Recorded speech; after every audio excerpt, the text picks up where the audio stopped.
بين أجا وسلمى. مؤتمر طب نمط الحياة، مؤتمر التحدي الذي بذلت فيه الكثير من الجهود لتحقيق المستهدفات بحول الله، وأول نجاحاته هو قدومكم إلى حائل، قدوم هذه الكوكبة العلمية من جميع التخصصات من مراجع مختلفة لتحقيق هدف واحد، وهو الرقي بصحة الإنسان، والتي سبقنا لها سمو ولي العهد في رؤية المملكة 2030 حيوي. المجتمع الحيوي يرتكز على صحة الإنسان أولا، ثم يليها جميع ما يليها من اقتصاد وحراك آخر. توج ذلك مجلس الوزراء بقراره الصحة في كل السياسات، لا نخطو خطوة حتى نحسب هذه الخطوة صحيا أو مدى مضاعفاتها صحيا، حتى تسير جميع القطاعات وجميع المشاريع مع صحة الإنسان،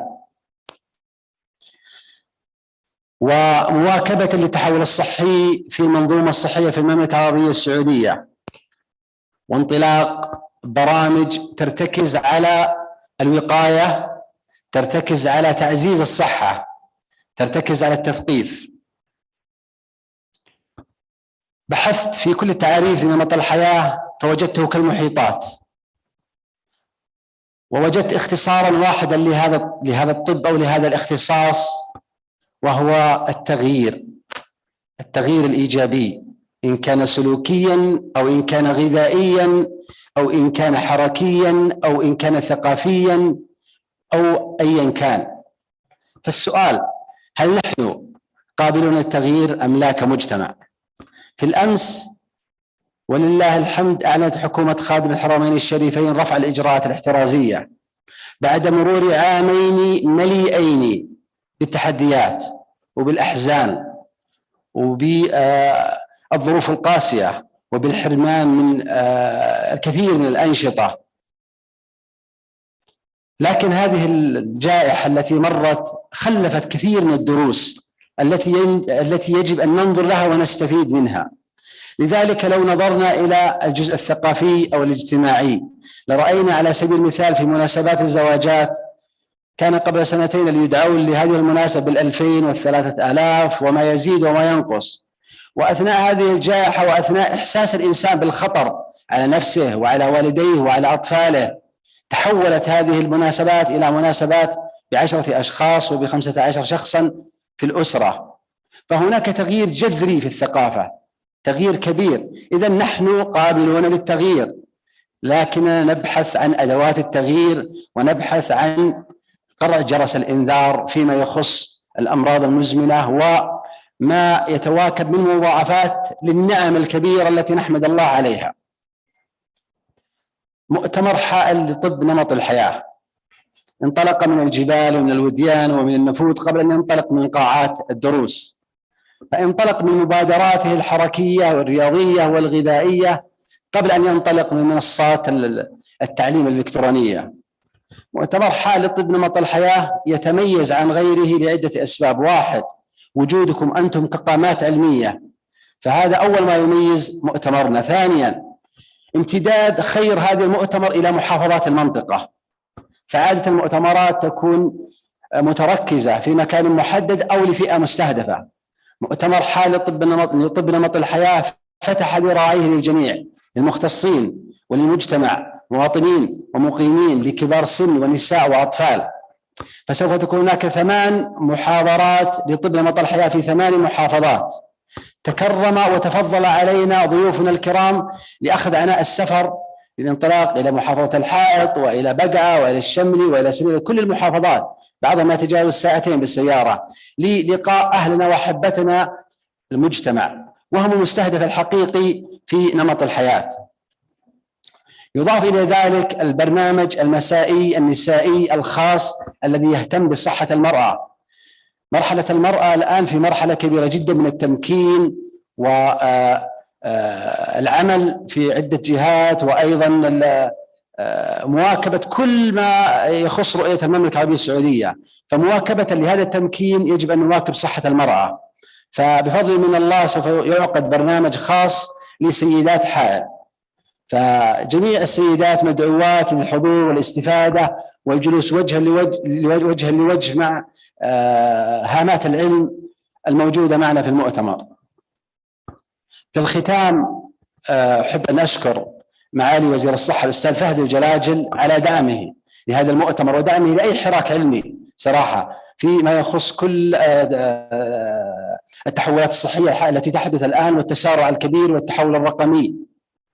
وثني بالشكر سمو أمير منطقة الأمير عبد العزيز بن سعد الذي كان المؤتمر حيث سخر جميع الإمكانيات في المنطقة. أيضا كان هناك تعاون من جميع القطاعات الحكومية والأمنية في منطقة حائل تشاركا لإنجاح هذا المؤتمر وإيمانا أن نمط الحياة هو نمط الجميع. ختاما نشكر اللجان التي عملت ليل نهار لإنجاح هذا المؤتمر والذي سوف يتكلل بحول الله وقوته ثم بتعاون الجميع بنجاح ينعكس على توصيات تخدم نمط الحياة وتخدم ما يخص صحة الإنسان بحول الله. شكرا لكم ونستهل بأمر الله انطلاق البرنامج العلمي المؤتمر.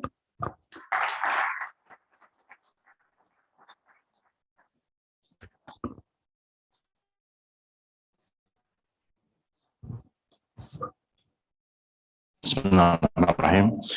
Ladies and gentlemen, we'll be starting our first topic. That one is Dr. Saleh Al-Rajhi. He's the founder of the first clinical obesity program at King Fahd Medical City.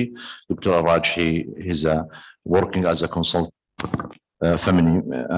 family medicine and obesity of medicine at King Fahd Medical City. Welcome with me for Dr. Saleh Al-Rajhi.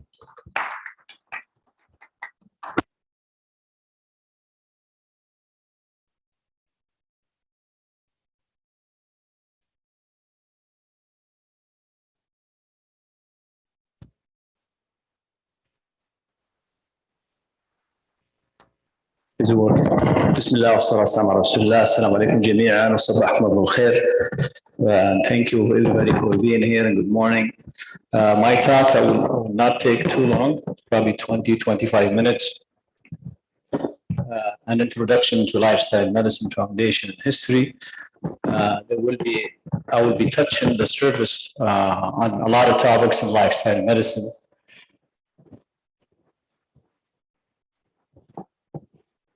Our outline today will have a quick look at Saudi demographics, healthcare today, healthcare or disease care, definition of Saudi lifestyle medicine overview, why lifestyle medicine and Saudi lifestyle medicine core pillars, economics of health and quality.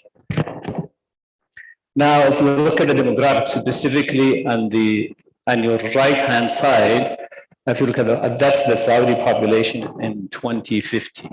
And if you look at that, if you look at the age of from 40 and above, and you see from 39 and below, this is in 2008, then we have 2019, then 2050. By 2050, the population will be around 45 million.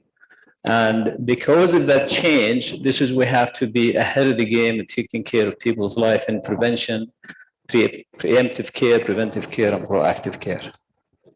Now, if you look at the Saudi population, 250 is 45 million. There will be a lot of change as we go through, including fertility rate and the urban population. The urban population is 79.5%, which means less walking, less space to do activity unless we change now. Now, if you look at the healthcare spending, we want to be a copy of the United States because a lot of spending and the quality of care is less. There is high tech, but not everybody has access to healthcare. And probably one of the best countries to have access to care, the United Kingdom, and maybe Switzerland and others. Now, if you look at this graph, United States spends the most money on healthcare system, but the least access to care, health outcome, and equality and equity of healthcare delivery. UK and Australia are the top, Netherlands, New Zealand, Norway, Switzerland. Now, With regard to healthcare or disease care, most of what you do today, probably you will find out we care about diabetes, hypertension, hyperlipidemia, and others, and the focus on the parameters or the key care indicators or KPIs of diseases rather than human well-being. So there is a widening epidemic of obesity and chronic diseases, cardiovascular disease, cancer, and diabetes, which is in the United States is about 70%. In our country, the numbers are increasing, and obesity today in Saudi Arabia is close to 49% in women, 39% in men, and overweight is about 35%. Many modifiable risk factors of chronic disease are not embedded in lifestyle choices, and if, as you know, in the past 50 to 80 years, Saudi Arabia has been changing dramatically with regard to food, access to food, and also mobility and other risk factors. Now, if you look at this graph of this, you will see this in many presentations. And it shows that 80% of what affects health outcome is not really in the healthcare system itself, rather it's in the community. And also it's affected by people's behaviors, social, economic factors, physical environment, and also people's choices such as tobacco use, diet and exercise, alcohol and drug use. And these numbers are increasing, we know from many studies in this country too. Now, where does lifestyle medicine fit? It fits within the classical medicine or conventional medicine where chronic disease come to play. And if you practice lifestyle medicine now, you know you face a lot of chronic disease, especially diabetes, obesity, hyperlipidemia, and hypertension. And these patients are usually responsive to lifestyle management if you give them the choice, and the patient becomes part of the plan and an active player in their own care. Now, this is the definition locally. Saudi lifestyle medicine is a total healthcare that employs evidence-based healthcare practices at individual and population levels. It utilizes preventive, proactive, and preemptive strategies supporting healthy, disease-free living, reversing chronic disease, improving quality of life, employing the resources of public and private entities, communities, individuals. This is what this conference also is trying to do, is to involve the community, involve everybody into this conference so they know they have a role to play and nobody has an excuse not to play a role in this. Now, this is from the American College of Lifestyle Medicine. This is where lifestyle medicine is. It's the base of healthcare. And if you look at the clinical guidelines for a lot of chronic diseases, you will find lifestyle medicine at the forefront of every chronic disease management. And it has to be done. And there is the say that some physicians say, okay, lifestyle medicine doesn't work. If you do not practice it, of course it doesn't work. If you do not live by it, it doesn't work. One of the requirements for a lifestyle medicine physician is they have to be a model for their own patients. They have to practice lifestyle, a healthy lifestyle choices, exercise, healthy eating, healthy relationships, in order to be a model for their patients. Now, let's go and take an overview of lifestyle medicine. There is a lot of healthcare reform around almost every country over the globe. And one of the key issues is what we cannot keep spending money to manage chronic diseases that we could prevent or reverse or even control with lifestyle choices. It's not just the individual, it's the municipalities, it's the people who are planning long-term. Lifestyle and preventive health practices has to be there. You know, neighborhood planning, a new residential areas planning has to change. The old model just doesn't work. Most of the planning in the past was for cars and concrete buildings. Now we have the Saudi Green Initiative and other initiatives which will enable us to improve individuals, families, and communities' lives if we facilitate the access to a lot such as walking places and also access to healthy foods. Now, lifestyle medicine history It goes back to Adam alayhi salam, the first practice of lifestyle medicine. And then Prophet Muhammad, peace be upon him, his life is all lifestyle medicine. If you look at it, حسب ابن آدم لقيمات. عمر بن الخطاب يقول نحن قوم لا نأكل حتى نجوع وإذا أكلنا لا نشبع. So these things, if you remember this, and you could use these to talk to your patients. I use this a lot. And by the way, mindset بالعربي الإيمان. Mindfulness بالعربي الإحسان. الإحسان طبيا we translate it. الإحسان is to have a conscious mind that's always present and a heart that's awakened all the time, looking at what you do, what the consequences of what you do. It could be drinking, could be eating, it could be exercising, could be how you talk to other people, it could be respect. Now, the Hippocrates also have discussed this, and food and medicine and exercise as medicine, and also in the United States, the osteopathic medical schools were one of the first ones over 100 years ago to practice lifestyle medicine without the title, which is they use nutrition, exercise, rehabilitation, and surgery before pharmaceuticals were available. Now it's part of the almost all medical schools, and it's improving, and many medical colleges, universities are adopting this. Thomas Edison hypothesized the doctor of the future will give no medicine, but will instruct his patient in the care of the human frame and diet and the cause and prevention of disease. I don't think we will stop using medicines, but I think using diet and exercise is really critical. Currently, we have evidence-based practice. Now, this is history. The first publication, Lifestyle Medicine, was 1999. So the age of lifestyle medicine now is about, the modern one is about 24 years. In 1998, we have 669 articles. In 2008, there was 2,200 articles. In 2004, the American College of Lifestyle Medicine was formed. And the first formal lifestyle medicine training program was started by Loma Linda University in 2006. And in 2007, by the first peer-reviewed professional journal dedicated to lifestyle medicine. And in 2008, the second lifestyle medicine textbook was published, and there are now several textbooks covering lifestyle medicine.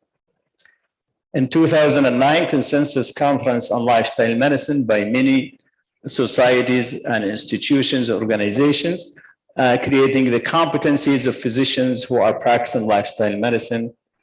And now there is the Institute of Lifestyle Medicine at Harvard Medical School. And hopefully we'll see the first one, inshallah, and Dr. Ahmed Al-Sulami will announce it to you later on.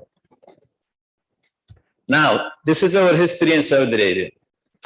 We first learned about the lifestyle medicine in 2019, and immediately got into action. And we have the first conference at King Fahd Medical City. There was a small conference, and a few graduated from that course. We have Dr. Daniel Jarudi here, myself, are one of the graduates. We have Dr. Adina El-Mnif, one of the lecturers in that conference. First Lifestyle Medicine Fellowship Program approved 2021. There was an opening for lifestyle medicine in Saudi Arabia by the Saudi Council.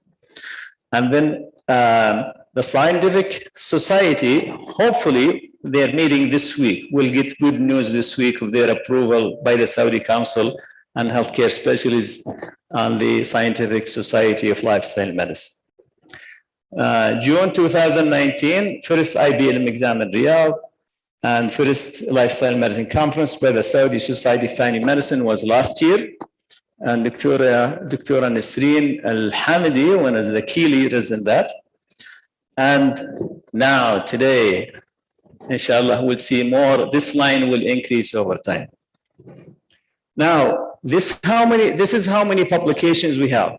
71,000 studies, either on lifestyle medicine directly or mentioning lifestyle medicine or lifestyle as a key word in those publications.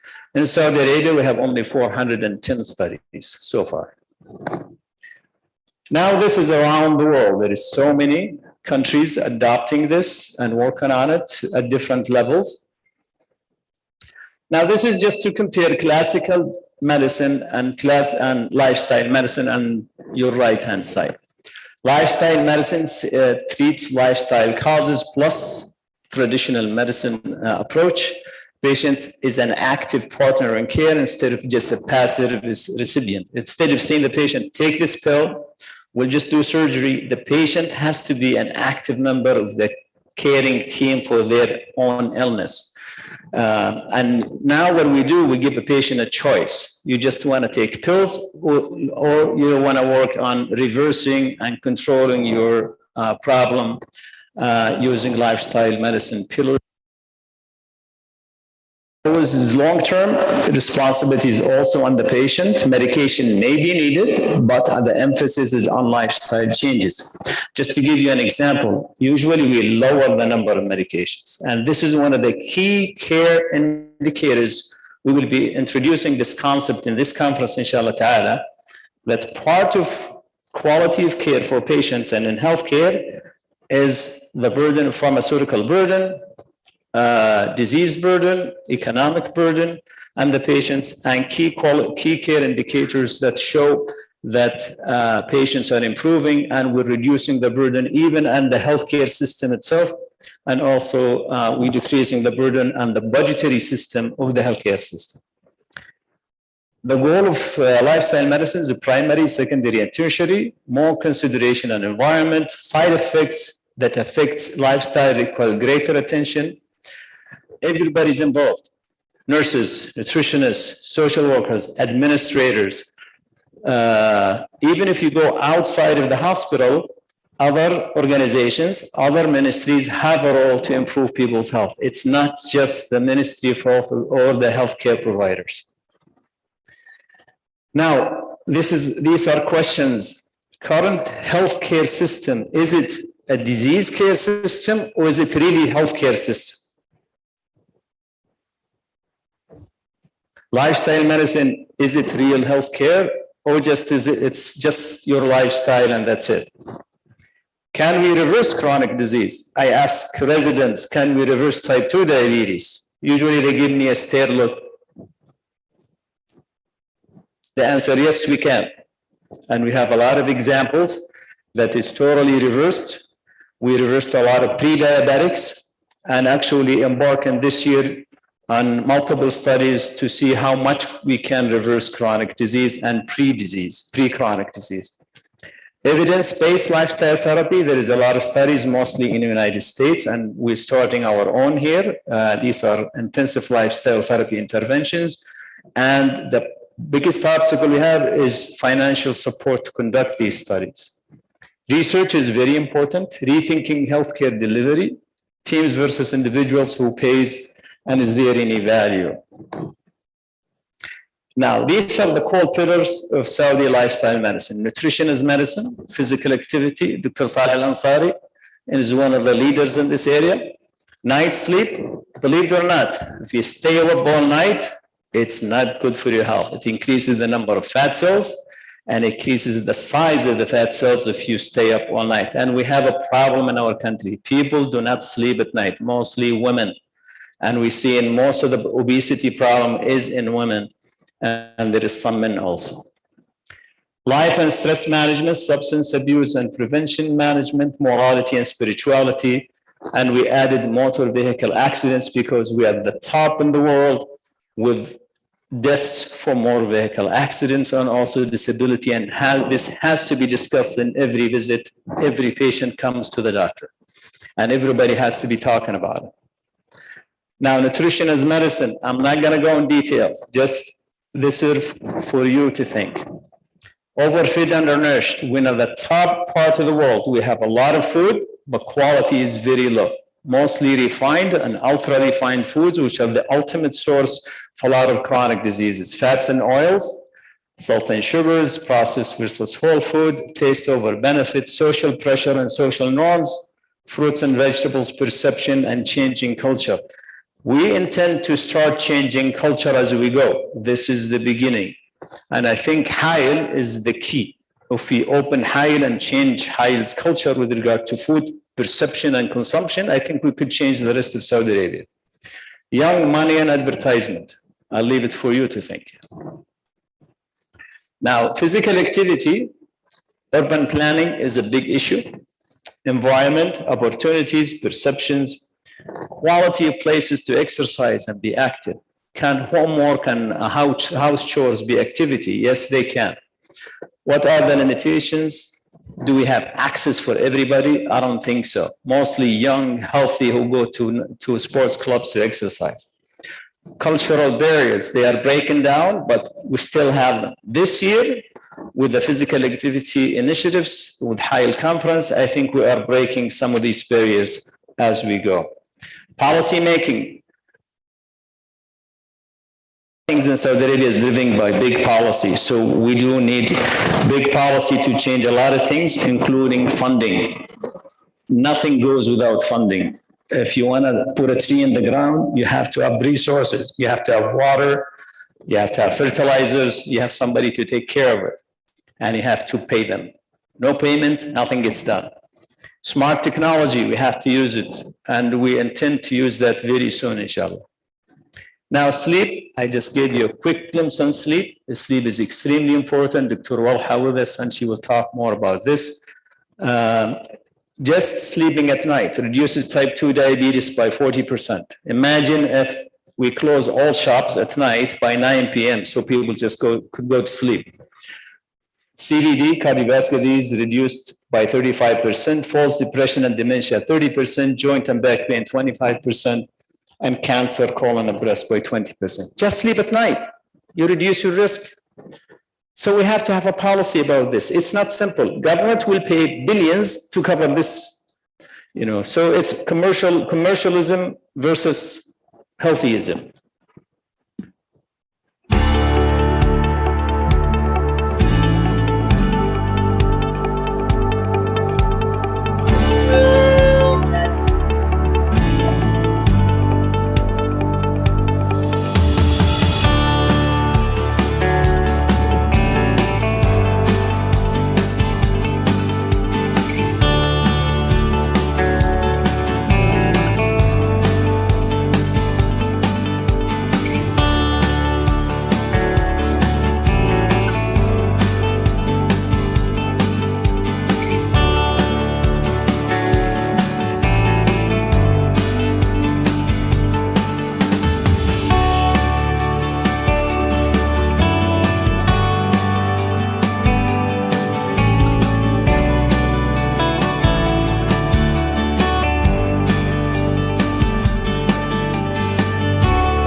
Stress management is another issue, and this will be talked about more over the conference.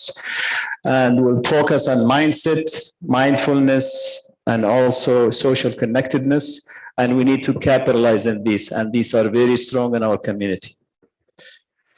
Substance abuse, one of the sad things is allowing shisha and tobacco to be sold within cities. This is a reversal of policy. It's not good. We hope to go back to the old policy, which is not allowing shisha and smoking and cigarettes to be sold within cities. And also, we need to put more pressure on changing this.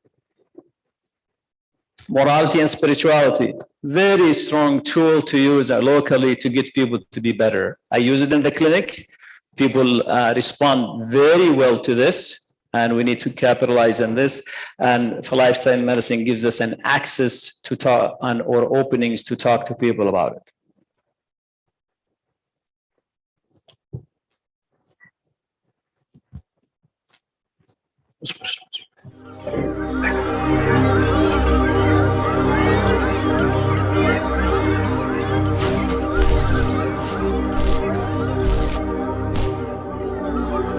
بسبب الإرهاب يموت في المملكة العربية السعودية الآلاف سنويا. نتكلم عن إرهاب من نوع آخر إرهاب الشوارع. ليه إرهاب؟ لأن الموضوع أخطر مما نتصور. في 2011 راح 4255 شخص ضحية العمليات الإرهابية في العراق، بينما 7153 ضحية حوادث المرور في السعودية. 7153 أكثر من ضحايا حرب الخليج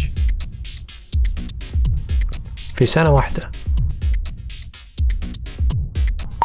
يعني لو حسبناها بيطلع في اليوم 17 حالة وفاة، حالة وفاة كل 40 دقيقة. نتكلم عن أرواح.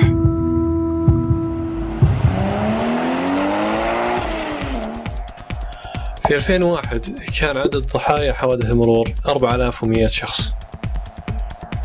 الشيء المؤسف في الموضوع أن الرقم هذا قاعد يزيد سنة ورا سنة، والمتوقع أنه يوصل في 2019 إلى أكثر من 9600 شخص. ليه الوضع متجه للأسوأ بينما دولة مثل بريطانيا استطاعت أنها تقلل عدد الضحايا في خطة منهجية مدروسة؟ دنمارك اللي قدرت توصل للهدف قبل الخطة المقترحة ب6 سنوات. كم تتوقع عدد وفيات حوادث المرور في 20 سنة الماضية؟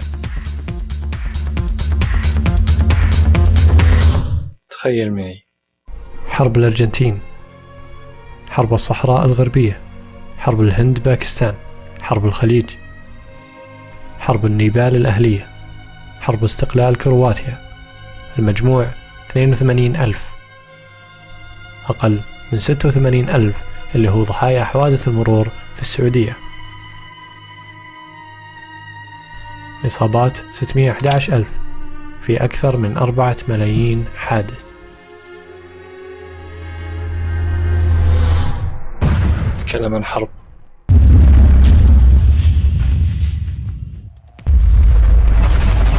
عدد الوفيات من كل 100,000 شخص هي الطريقة اللي تحسب فيها نسبة وفيات الحوادث في أي دولة. إذا ما جبناها بالأولمبيات نجيبها هنا. السعودية هي الأعلى في العالم. كم تبلغ الخسائر المادية سنويا؟ 13,000 مليون؟ لا، 13 مليار ريال سعودي كل سنة. ويتوقع في 2014 أنها توصل 19 مليار، وفي 2019 إلى 23 مليار. تخيل. أما عدد الإصابات في 2009 كان أكثر من 48,000، ويتوقع في 2014 يصل ل 57,000، وفي 2019 أكثر من 68,000.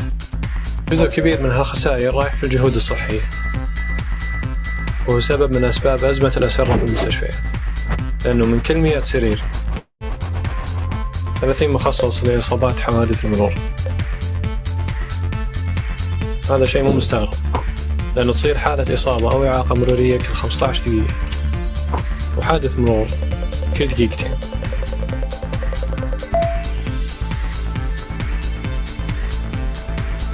نتكلم عن تكاليف والحل. الحل أننا نحتاج مشروع وطني يتكاتب فيه المسؤولين مع المواطنين لحل المشكلة، حفظا للسمعة والأموال، وأهم شيء الأرواح. نحتاج وعي بوجود المشكلة، وعي بضرورة حله، وعي بأدوات الحل.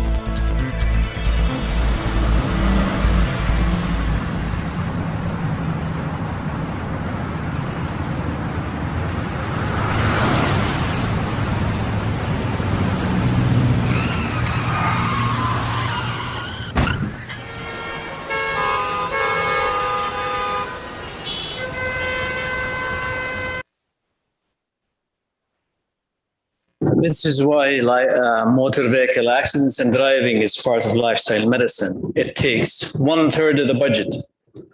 We could reduce this. We could use the money somewhere else instead of covering these 30% of beds and having a lot of disabled people, which the government will pay for. So it's worth working on it. Now, this is just my last slides. It's food for thought. Can Saudi healthcare system be the first to provide planned and enforced preventive and proactive wellness care? Can we enforcement like we enforce Sahar and others? Planned and enforced preemptive care.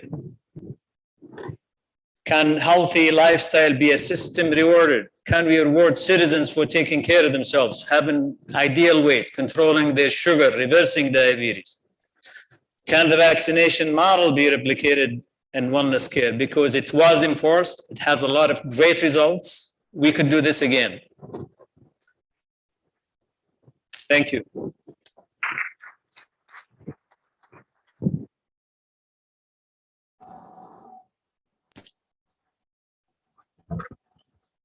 So, our next speaker, Dr. Faisal Abelkhail, will be talking about lifestyle medicine and consultant of organ transplantation in the Dammam Hospital, and also his associate professor in Imam Abdul Rahman University and adjunct professor at College of Medicine at Al Faisal. Also, he's a lead of the National Specialty Care and the Health Holding Company in Ministry of Health. Welcome with me for Dr. Faisal.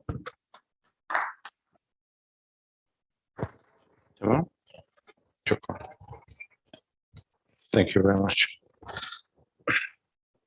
Assalamu alaikum wa rahmatullahi wa barakatuh. Good morning, everybody. It's a pleasure to be among you in this conference, and thank you very much for the invitation, and thank the organizing committee. I'm going to talk about lifestyle medicine and the healthcare transformation.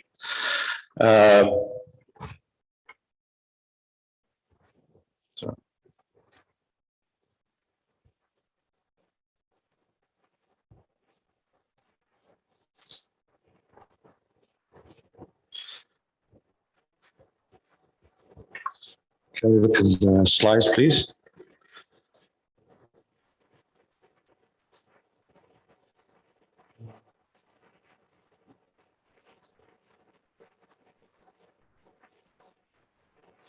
So in the beginning, I wanted to have a few slides about the concept of wellness.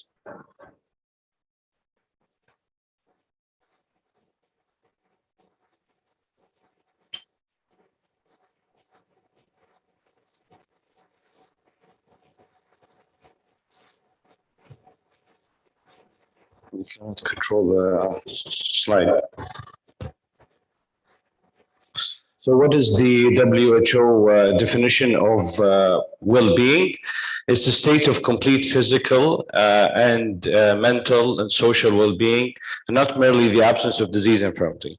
So physical well-being is maintaining a healthy body and seeking care whenever is needed, through, of course, attaining exercise, eating well, getting enough sleep, and paying attention to the signs of illnesses. And mental well-being is realizing own potential, can cope with normal stress of life, and can work productively, fruitfully, and make contribution to the community. With the social well-being, which is develop healthy relationship with the community and realizing improved health outcomes. So the wellness is kind of an active process of becoming aware, making choices toward a healthy and fulfilled life, and more of being free from illness, dynamic process of change and growth. And it's a conscious of self-directed and evolving process of achieving full potential. Why wellness matters? Because everything we do and everything is actually emotion to feel related well-being, and it's important to be having the well-being directly affect our actions and emotion. The dimension of wellness, which includes physical, mental, social, and also has financial satisfaction, current, future financial situation, spiritual, of course, occupational, personal satisfaction, and achieving at work, and intellectual, as well as environmental. And if you look at the determinants of health, you'll find that most of the problems, 30% comes from behavior. So diseases come from behavior. Knowing that social economic factors, 40% causes the disease. Also, there is 10% about the gene and biology, physical environment, and clinical care. But 30% on studies are based on behavior. So as Dr. Saleh have mentioned, one of the important things is that we can prevent diseases, and one of the very famous studies, evidence-based studies, is that we looked at people who are actually pre-diabetic, and if you actually compare them to taking medication or just lifestyle modification, you prevented type 2 diabetes. And a lot of other examples also that have been well explained by Dr. Saleh, smoking cessation, salt reduction. So now I'm going to talk about the health transformation journey and what is going to be happening in the transformation toward 2030. So the Vision 2030 is actually transforming the health to public cooperation, enabling the ministry. So Ministry of Health before is payer, regulator, and provider.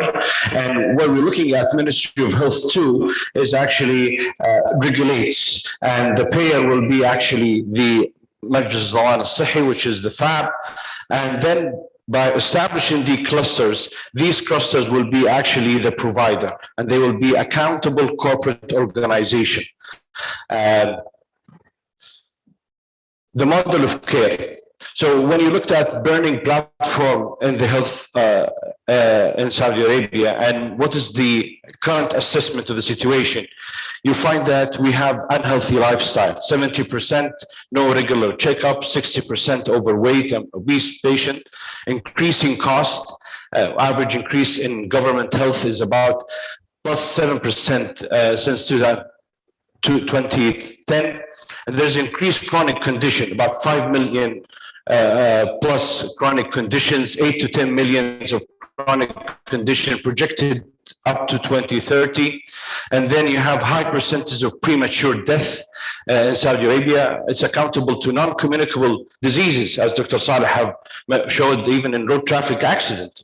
So from these burning platform, it came the sense and urgency to create a health transformation.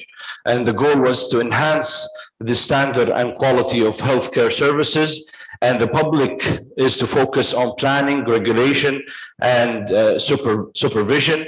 And basically, this is what led to development of change in the mental setup, is from treatment to prevention, from facility to system, and from fragmentation health to integrated health, and then changing passive citizen to active citizen, make them more involved in their health and healthcare. And this is kind of set up a national movement to actually set up a national health insurance, separate purchase from payer, and focus on outcomes rather than input, and involve the governance model of new system and ensure the availability of comprehensive care, meeting the health needs, and transform it into accountable care organization, which is happening with the clusters, and increase the share of private sector in the healthcare delivery, enhance the quantity and quality of workforce, and establish national healthcare workforce, introduce digital tools and patient self-service, and accelerate an IT infrastructure to build up the Ministry of Health. The aim was to have a quadruple aim, which is better patient experience and lower cost per capita, with a better population health, and with joy at work. And from that came the model of care, which was basically collective learnings from surveys, current state assessments, and putting strategies, and then came up with the 6 system of care and 6 layers of care, which led to 42 intervention. The it is the patient are centered, and the 6th system of care is keep me well, planned care, safe birth, urgent care, chronic care. And through layers of making activated person, healthy community, virtual care, primary care, general hospital care, and specialized hospital care, with physical well-being mental well-being, as well as social well-being. And these are the specific intervention, which is some of them cross-cutting intervention, and some of them are system of care specific intervention. The model of care was launched in April of 2017 by His Excellency the Minister at April 2017. As I mentioned, the focus is to empower patient and their family to take control of their health and fully integrated all layers of care, keep people healthy by focusing on prevention. And this is by, as I said, 6 systems of care and also 6 layers of service. What I'm going to be focusing is basically the thing that's related to the lifestyle medicine, is the Keep Well. And the Keep Well is maybe focus empowering people and supporting them with the necessary tools to activate them and taking care of their bioinformation. As Dr. Saleh mentioned, we need to change mindset, but we have to help also by putting some policies that actually can help us in doing basically what we want about changing the mindset. Creating communities environment that promote well-being, developing education and behavior program that raises the awareness and encourage people to lead a healthy lifestyle. The Keep Well, actually, its basic mission is to customize and launch Keep Well initiatives with promote population health through primary prevention, raises the national and international health promotion programs, and engage the community in participation in their health. So one of the important Keep Well initiatives from the transformation is the health coach program. And the health coach program is basically specialized health coach trained that will empower and support people and patients to reach to their self-identified goals and providing them good coaching and supporting from a trained, qualified person. And the basic objective is that they actually try to activate the people and activate the patient as well to take control of their health by actually more identifying their health goal. What is their focus on diabetes control? What is their focus on blood pressure control? And these actually trained now, we are actually having basically the Saudi Council have actually put a specific training program for them, and actually now there is specializing in health coach program, because we found now that we need more manpower them, and they are actually available at the primary care setting as well as the community facility. They emphasize on healthy lifestyle adoption as well as promoting the health and well-being of individuals. The second important thing is community-based wellness program. And the community-based program is basically to empower and select their wellness priority in the community and implement wellness programs. They should be easily accessible to the community, reaching population segments, raising awareness, giving their community-based access to wellness, and providing them with regulation infrastructure to promote that. And to look at examples of these initiatives of the community from an awareness point of view, general awareness, mass campaigns on general health reaching to the community, digital advertisement, brochures, live mobile messages, and then you can do target awareness or target education programs. And the services that can be provided, screening tests, medical care, vaccination services, general checkup, consultation and counseling, and also training activities. Workplace wellness. And a happy employer actually is very productive employee. So this is something that we have to emphasize, from safer physical working condition to actually better access to personal health resources. You have to have good choices of food at work and improve psychological condition and involvement in community wellnesses as well. And this is examples from a factory point of view: install machines guard, increase ventilation in hospitals, improve the scheduling policies of the shift workers, and from a personal in the office, increase the availability of healthy food choices, and also from a construction point of view, develop local parks and infrastructure. School wellness program. And this is very important because these things and the mindset changes have to start from the young age, and you have to actually create national school wellness program framework, develop list of activities to implement the school wellness program, and align with key stakeholders for these activity and estimate timelines specific for each activities, and also assess the risks and resources requirement. Healthy food promotion, and the benefit is large, as Dr. Saleh have explained. You know, you improve life expectancy, you reduce the burden on the healthcare system from a cost point of view because of the development of chronic diseases,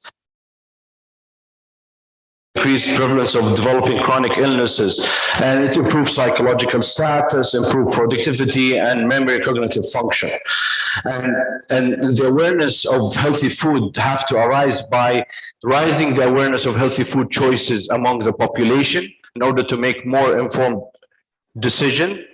But also, you have to have increasing healthy food options available in the market through healthy food productions and inspection of food. And this has to be by, as mentioned earlier, you have to have some regulation as well as changing the mindset. So you have to have some policies to enable access to healthy food choices, improve school nutrition, which is very important, and promote food safety. And then by inspection, and this is all regulatory, you have to ensure the health and safety of food through regular examination and carry out by governmental contracted entities, and dietary guidelines as well. Second thing is to have access to program aimed to enhance the access and continuity of promote and deliver healthy food. And awareness, here where you actually have to perform change in the mindset by providers, enable people to eat healthy and make healthy choices by spreading awareness through a specific message, and then counseling, translate the science of nutrition into everyday information about food of health and well-being.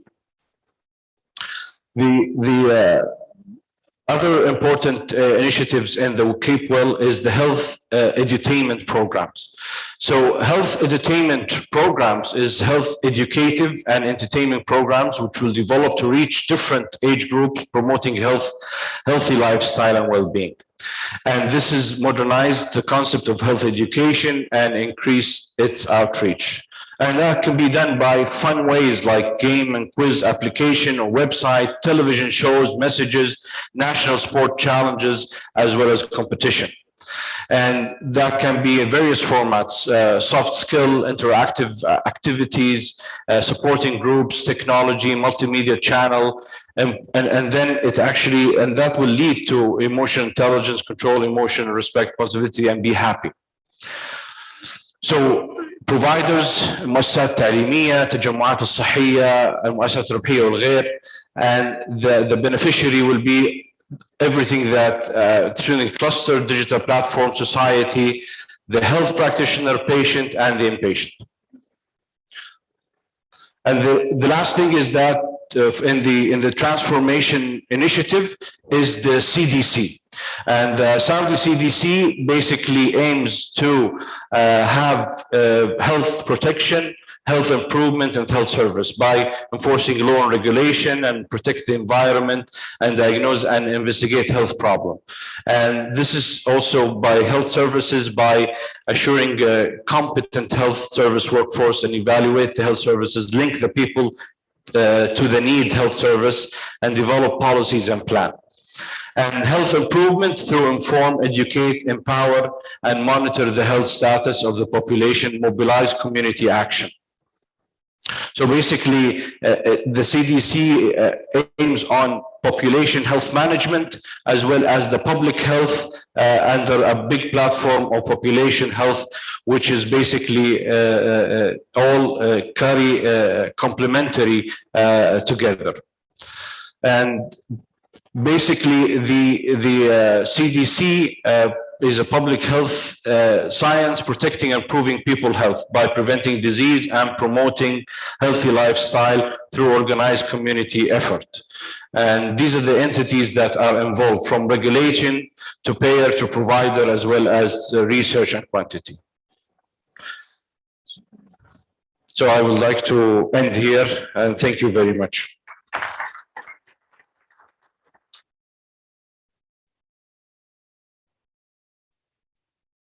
I think we have around 5 minutes for any question or discussion with our speaker. تفضل دكتور حابب تجلسين.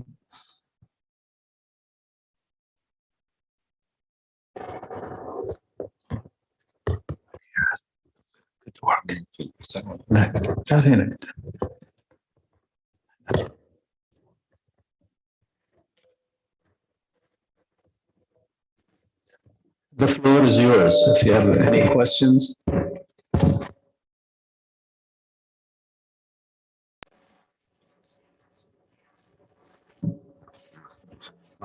دكتور صاحب الأنصاري، السلام عليكم. صباح الخير جميعا.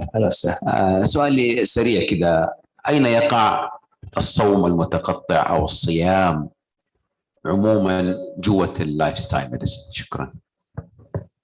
يقع الصوم المتقطع، أنا طبعا ما أستخدم الصوم المتقطع، أستخدم الصيام الشرعي زين بدل الصيام المتقطع، نفس الكونسبت، بس إنه نقول اكسب الحسنيين، عبادة وفائدة صحية مع بعض.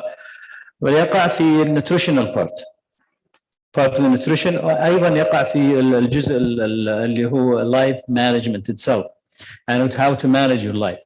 فالصيام يستخدم بعض المرضى، وعندنا مرضى ناجحين فيه، كثير من الناس يبدا فيه ويوقف، لكنه في misconception about intermittent fasting. فلوكالي we used fasting like we fast اللي هو الاثنين والخميس او رمضان. And it's very effective for a lot of patients with chronic disease, especially diabetes, hypertension, and hyperlipidemia. If you combine it with intensive nutritional management using plant-based diet, the improvement are amazing. Yani within probably 3 weeks, you see big improvement. And what we do is, one of the benefits is we reduce the number of type 2 diabetes medication, hypertension medication, but maintaining this is the issue. It's not where it is, it just maintained it. Yeah, it's habituating people into healthy lifestyle. Because when we go to the community, we go to government legislation, we go for a lot of things, they are contradicting things. So maybe through Majlis al-Shura, we could sort through a few of these things and help government make a new policy to make sure they are aligned, because they are not aligned. Yani we have economic goals and ambitions, and we have healthy ambitions. They are actually fighting. They're not working together. So we need to do that. Shukran, Dr. Saad.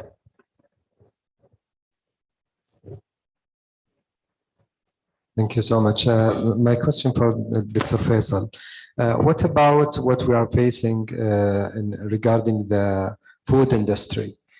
A lot of unhealthy food industry advertisement is going on in the media, and how can those initiatives of the transformation of health can tackle this issue in a regulatory level, and also on the awareness and health education, let's say?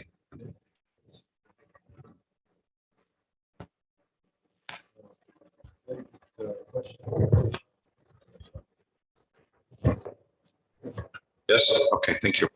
So thank you very much for the question. I mean, the regulated policies is not easy to be, done in a complete phase. You have to have phases to change, and you have basically to make more policies and awareness about, better choices of food. And first of all, as I mentioned to you, you can start by going to the school as well as basically communities. But when you have this model of care and you have these initiatives, it's given to each cluster to be prioritizing how he's going to be actually putting it as importance, but in the same time, how he's going to actually implement this initiative. The Ministry of Health actually at the moment, as Dr. Saleh mentioned, there are something about smoking cessation, there is something about healthy food. So these kind of policies and regulation are in process, and they need actually to be revised again and need to be reinforced again about how to do them. At the moment, we still lack the big market that are, advertisement for this. But one of the things you can see that Dr. Saleh, when he actually had his presentation, there are two things which were very important in his presentation. I actually observed, and he had two videos in his presentation. And I think these two videos have reached to us more than a lot of the things that happen. And this is what we have to do. This is what we have to do in terms of just putting policies. We have to also have more options to actually change the mindset about, the of other healthy food choices and why we have to do them to the public. But I don't know if Dr. Saleh have any other comment about it. بالنسبة للغذاء أنا عندي رأي في الموضوع. أنا لو الأمر بيدي كان أحط ضرائب فقط على الجنك فود والمطاعم. healthy food, vegetables, fruits. مثلا الرز الأحمر ما أخليه، أو الرز البني الكامل ما عليه تاكسس. تاخذ رز أبيض عليه تاكسس، تاخذ طحين أبيض عليه تاكسس، طحين بر ما عليه تاكسس. فأحط عليه ضرائب يعني بالنسبة للأكل الرديء. ما يمنع انه الحكومه تستطيع. البوليسي is a big driver in our country. يعني we like it or not. يعني ان الله لا يزع بالسلطان ما لا يزع بالقران. يعني الشيء الاخر awareness is excellent and we need to do more of it. I think it gets people moving.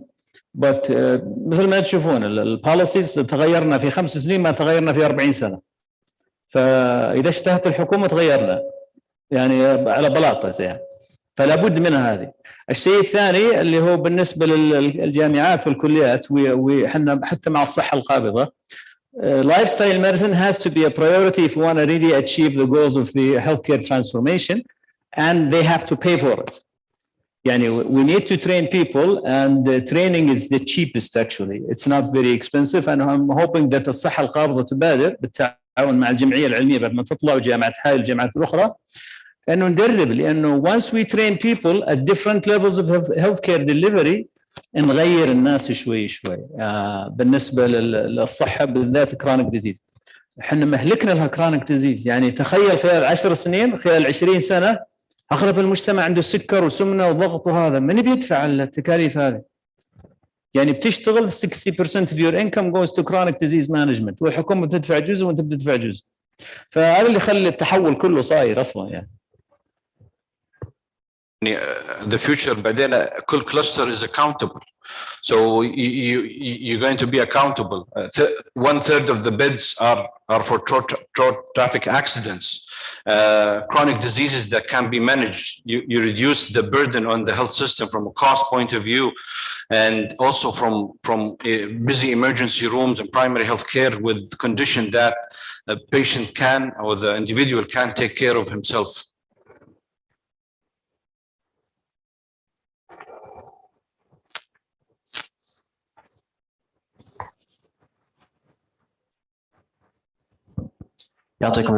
Thank you very much for your presentation. I have a question that has been in my mind for a while, and I believe one of you can answer this.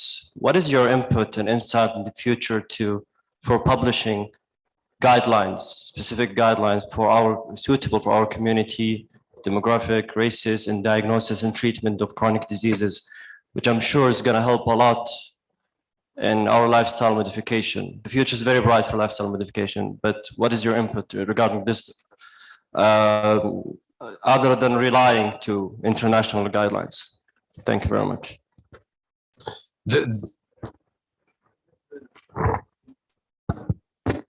بالنسبة للguidelines the lifestyle medicine flow chart is done. We are working this year with a few colleagues to work on the first Saudi lifestyle medicine textbook. And we are إن شاء الله بالتعاون مع الصحة القابضة trying to basically include lifestyle medicine interventions in every level of healthcare, either primary prevention, secondary prevention, and tertiary prevention. Believe it or not, in cardiology patients, after surgery, lifestyle medicine is more effective than just giving them a pill to reduce their blood pressure or just lipid abnormalities. And it is unbelievable you have to see the studies, you have to see the videos of these patients to believe it. حتى احنا اول ما شفناها ما صدقناها يعني لدرجه انه عندي انا مريض واحد بالرياض اول ما جاني عمره 33 سنه عنده هارت فيلر كارديوميجالي محمد اسمه because he was so morbidly obese. The only intervention was intensive lifestyle therapy, nothing else. محمد نزل وزنه من 140 تقريبا الى 70 كيلو and his heart function improves dramatically and he went back to being very active in the community. كانت امه تتصل اخوي يقول خليه ياكل زياده، قلت انا ما وقفته لاكل زياده، تقول امه تبغى يسمن، عندها ما زال عندنا فكره انه السمين صحته حلوه، مستصح ما هو مستصح، انا اقول مستمرض هذا ما هو مستصح. Guidelines and implementation at different levels, بس الصحة القابضة لها دور كبير جدا to enforce it and put it there and also help with the training, but at least the first, let's say 5 to 10 years. If you want the healthcare transformation to succeed, this is the pathway to reduce cost and improve results. And we should have it under study, not just put it there. And I think if they adopt it, I think they will see a lot of success in this. In terms of other guidelines, there is in the past, individual kind of efforts. People actually from societies, في الحياة, they make guidelines about specific diseases. Now what's happening is that there is a center of kind of guidelines for all medical conditions.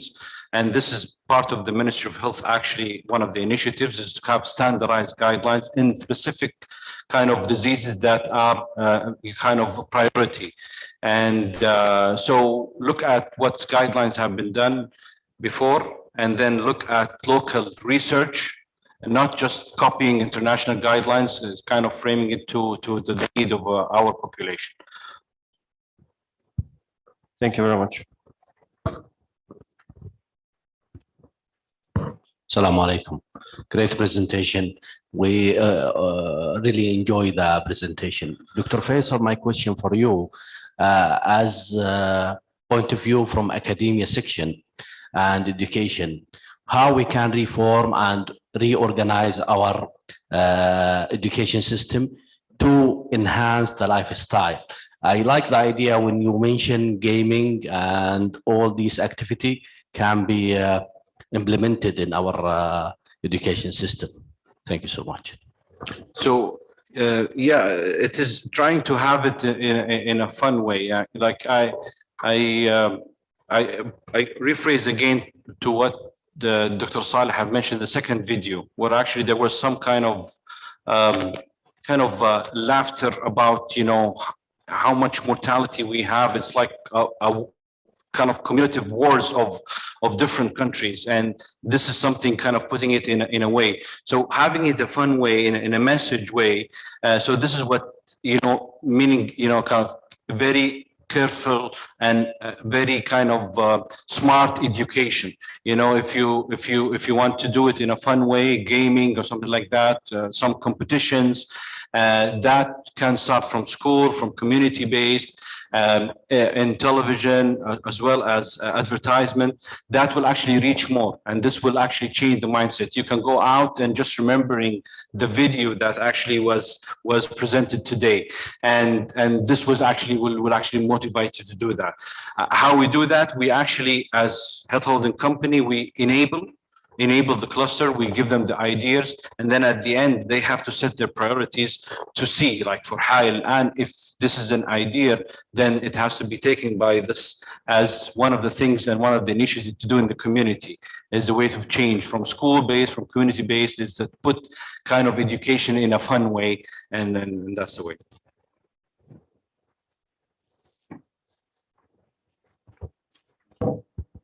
Assalamu alaikum. Thank you guys for your informative presentation.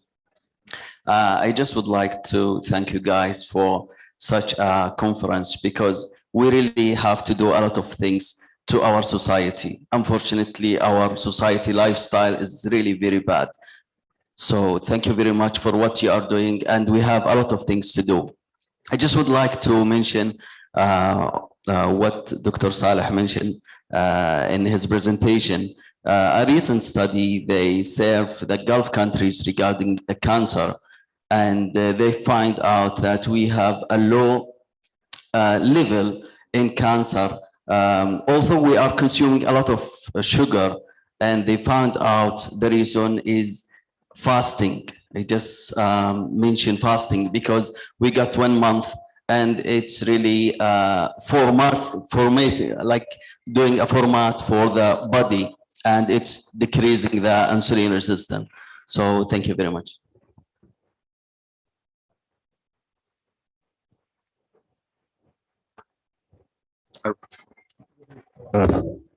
That's a counter question. Both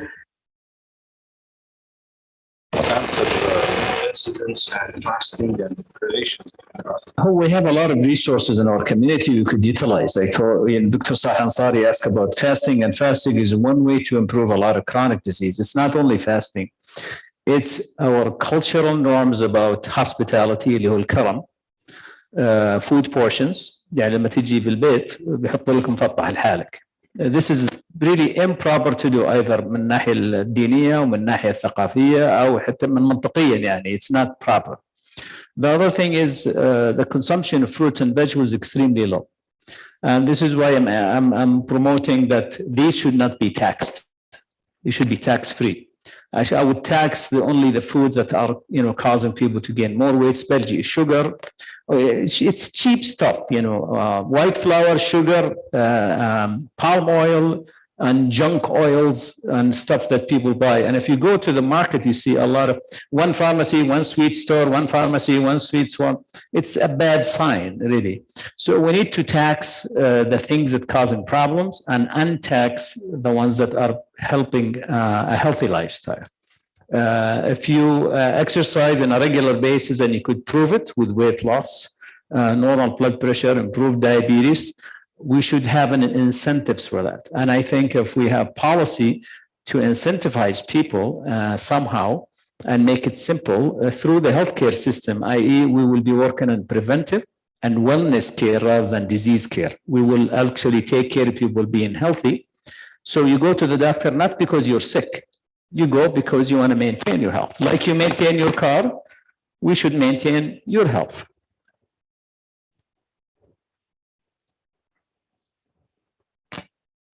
Open, please. Thank you very much. I think we have two interesting speakers, but I think we want to move to our next session with my colleague, Dr. Hiba. But I will say for the audience, I think there is a coffee here, and if you feel free to take any coffee and continue with our education program. Thank you very much for Dr. Faisal and Dr. Saleh.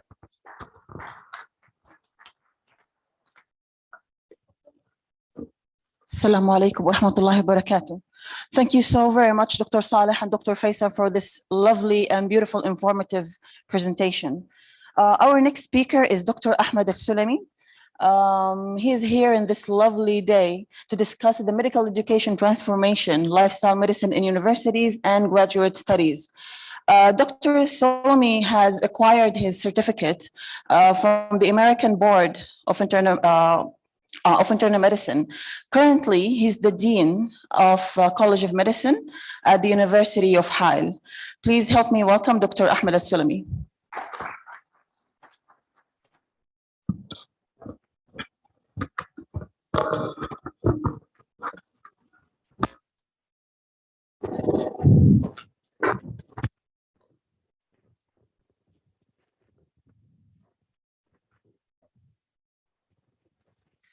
Assalamu alaikum wa rahmatullahi wa barakatuh. Good morning, everyone, ladies and gentlemen. I am really impressed with the amount of comprehensive coverage that was discussed by Dr. Saleh and Dr. Faisal about the major concepts about how we transform from the old healthcare system to the new one that really focuses on the community and the person lifestyle. Now today, I'm going to take you through the transition also in the medical education.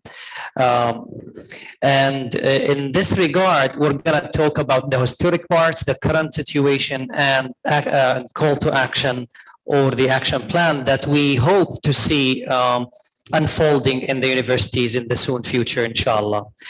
But first, allow me to actually take you through the journey to determine whether or not this is something that is necessary to be implemented in our curricula, in our universities, versus just being an accessory that we decorate our curricula with. Dating back in the 1980s, I found the first consensus among scientists and researchers about the relationship between lifestyle, the chronic diseases. And in this example, we can see diabetes mellitus.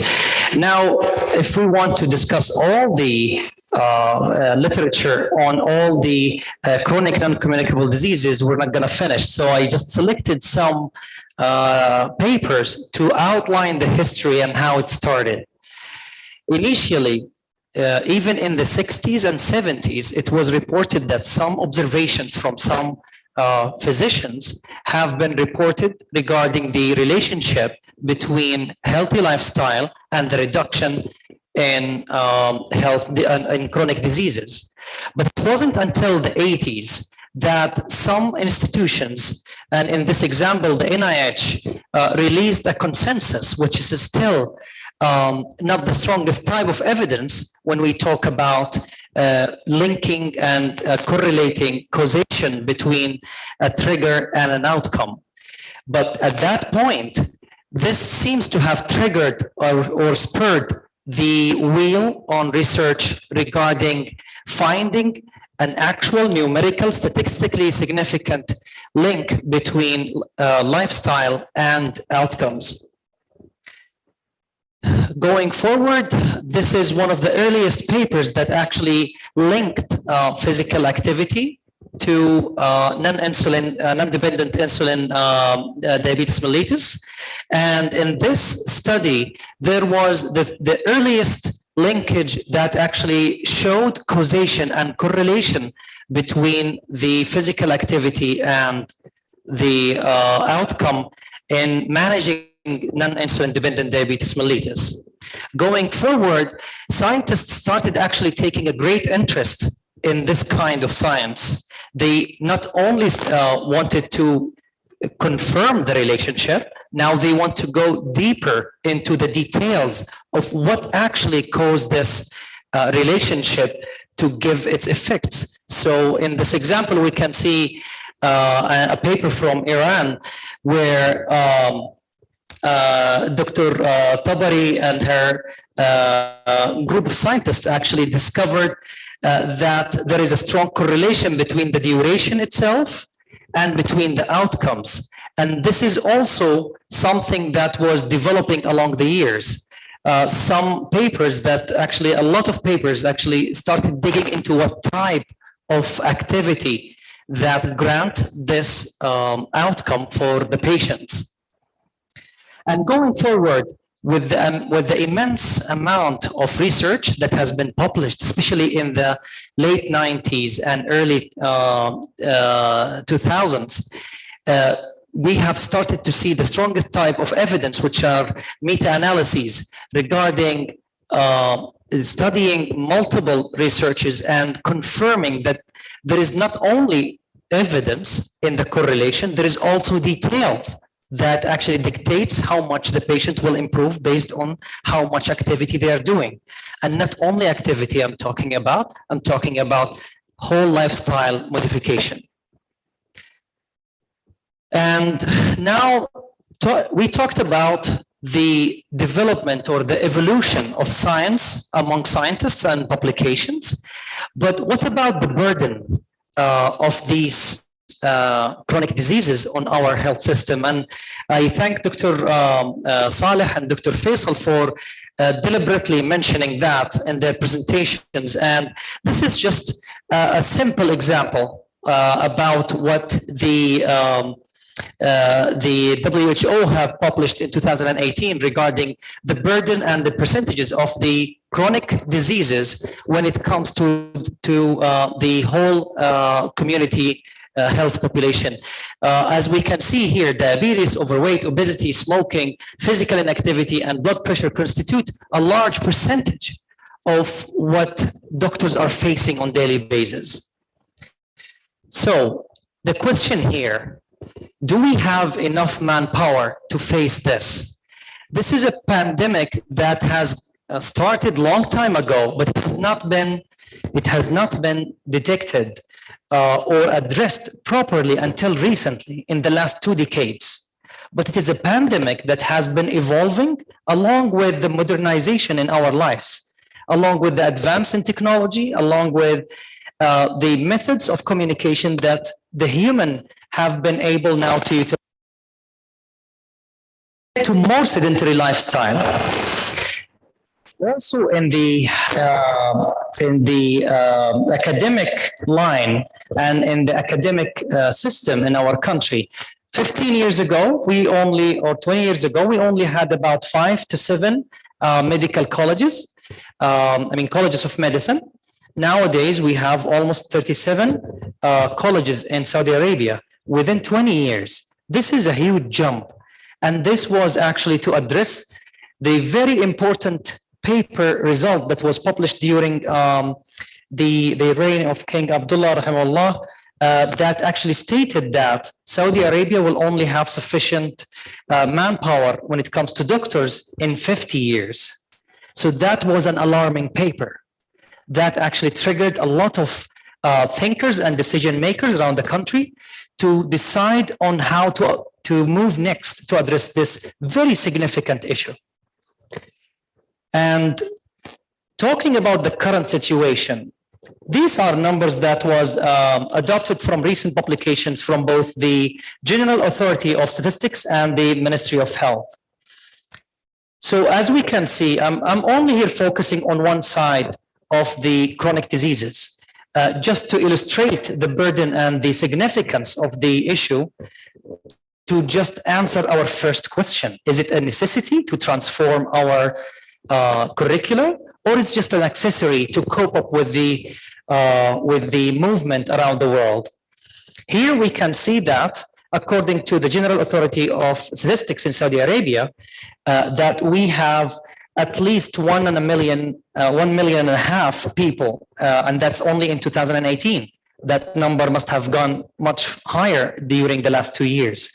1.5 million of diabetes patients. And in the publications from MOH, we can see that we only have 15,000 to 16,000 of specialized physicians who are trained and educated on managing this kind of disease. These statistics only include the internal medicine, family medicine, endocrinology. If we add even preventive medicine, some other related specialties, we can say that this number of physicians might just increase a couple of more hundreds, just a few more hundreds, not that much. So we can now see how much we are facing on a daily basis. It's not something that is equivalent in the burden when it comes to patient and physician ratio. Therefore, we need to accommodate more people with us in fighting this long-lasting epidemic or pandemic. And in that regard, we can also see this graph that was published from the General Authority of Statistics that shows the percentage or the percentage of prevalence of diabetes stratified by age groups.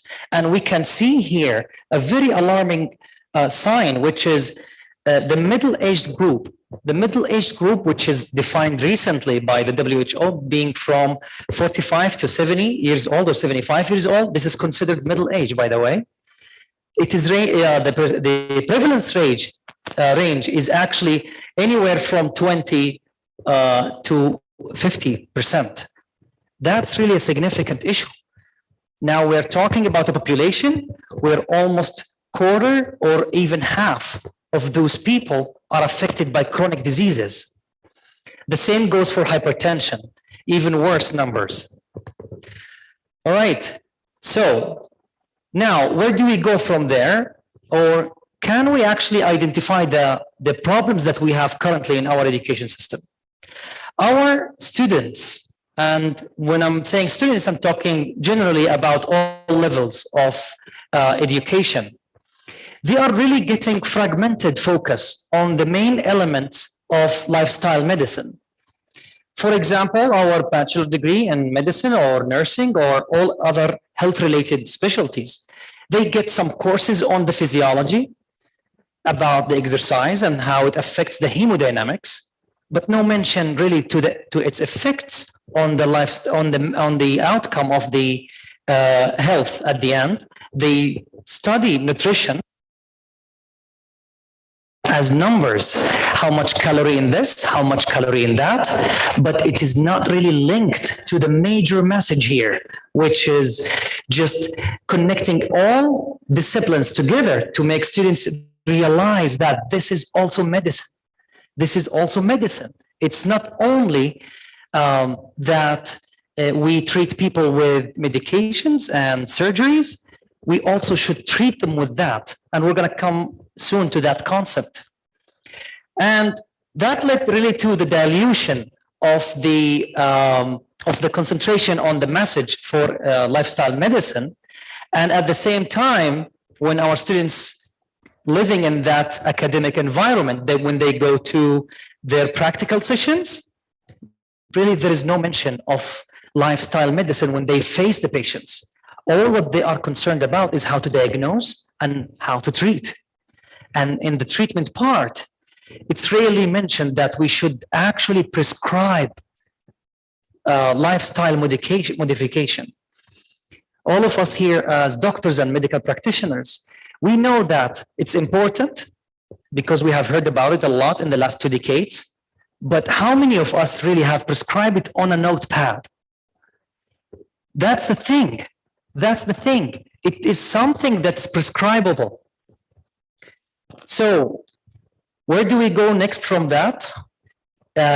These are 2 papers that was published, this one in the 80s and this one in 2010. Both of them discuss the limitations that we as doctors face when we talk to patients about specific instructions about nutrition. We know about nutrition from medical school. We know about it from the conferences that we attend, but a lot of us really have not gotten any formal training on prescribing nutritional modification. We just say it as general approach in regards to decreasing the carbs, increasing the vegetable, doing more exercises, but specific numbers and monitoring, as Dr. Saleh mentioned with his patient in the example. This is something that needs to be addressed on all levels. So, call to action, or what is our action plan going from here? Implementation or adoption of these concepts in our medical education system. And this is not only for the medical school, this is also for the nursing school, for the public health schools, for all health-related schools.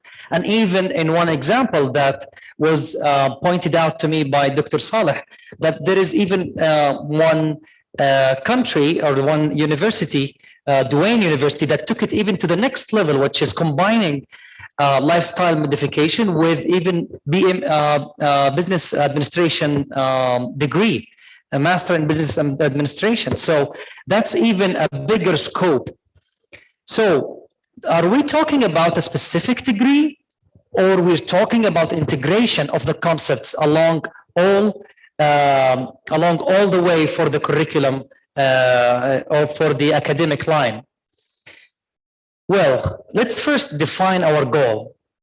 Our goal here is not really for the medical students or the health-related students to get a degree in that specialty, although it has its own benefits. But our goal really for our medical practitioners to really be able to prescribe specific interventions to join us in the fight against this pandemic that has been going for decades and decades.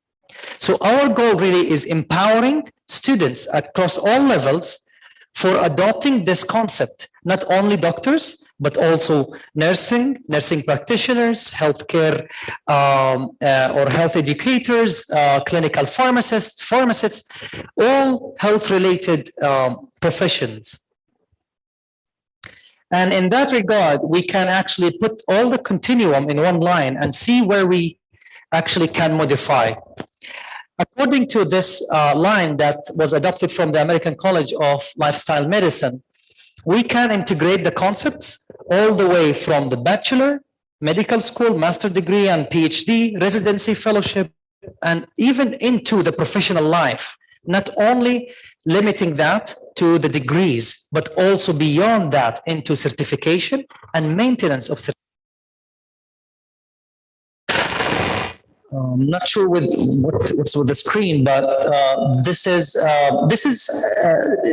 are examples of implementation that we can actually utilize, and that goes back to the question that was just asked in the first session. How can we really transform our curricula to go along with this movement around the world? In the bachelor degree, there are multiple types of implementation, multiple levels of complexity.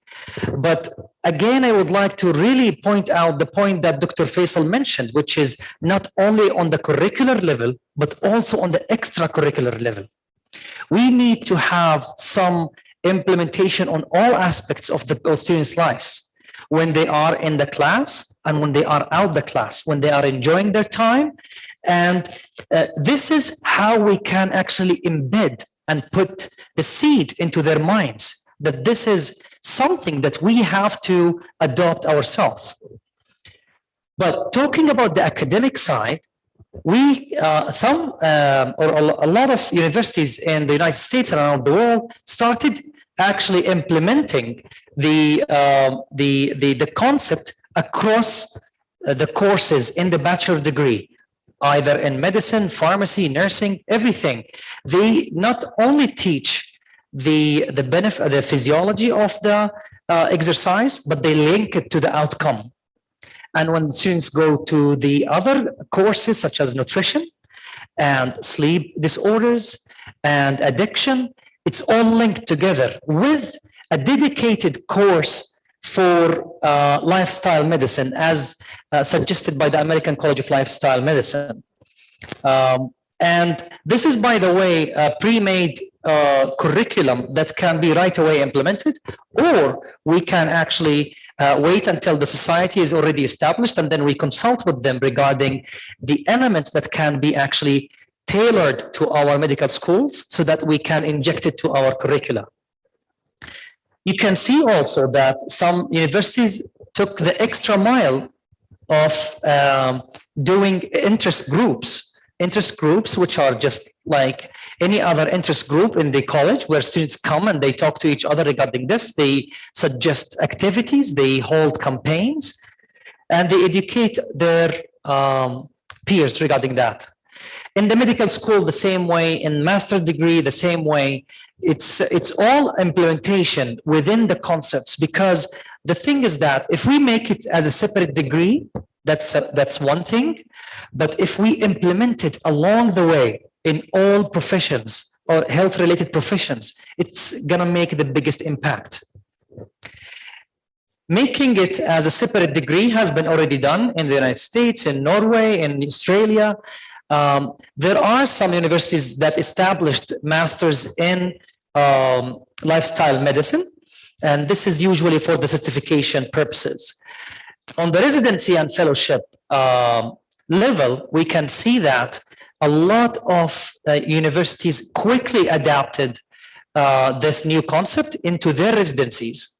And if you look at the curve of adoption, it's really striking how only in 10 years, from the first call of raising the flag and waving the flag of the importance of lifestyle medicine in the outcomes, within only 10 years, we have almost 80-something universities around the United States that joined this movement. That's a really quick adoption. And it's a very interesting curve to be studied even. And this is what we are actually calling for here in Saudi Arabia, quick adoption of these concepts in the medical school and in all health-related schools. In the bachelor degree, as we mentioned, in integration of curricular and extracurricular activities. And these are just examples of the universities that have already established integrated curricula in their master's degree, postgraduate degree, and also doctorate degree, and also in their residency, with Loma Linda as a leading university in that regard. Here we can see the distribution of the universities and residency programs that adopted this concept. And although I'm now just showing the United States, unfortunately, I don't have really a clear map of coverage around the world, but it is something that has been growing really fast over the last 10 years. In residency and fellowship, how can we integrate that? And this also speaks to the quality of the residency programs that we participate in, because we don't want our residents to just continue the same mentality that they graduated with from the medical school without emphasis on lifestyle medicine. We want them to have something that is unique for the lifestyle medicine, which is didactic lectures as suggested by the American College of Lifestyle Medicine, 40 hours, along with 60 hours of actual practical implementation. And in that, we mean the same example that Dr. Saleh mentioned, which is we ask them for projects working with patients, actual patients, and showing that they were able to reverse and not only control the chronic diseases.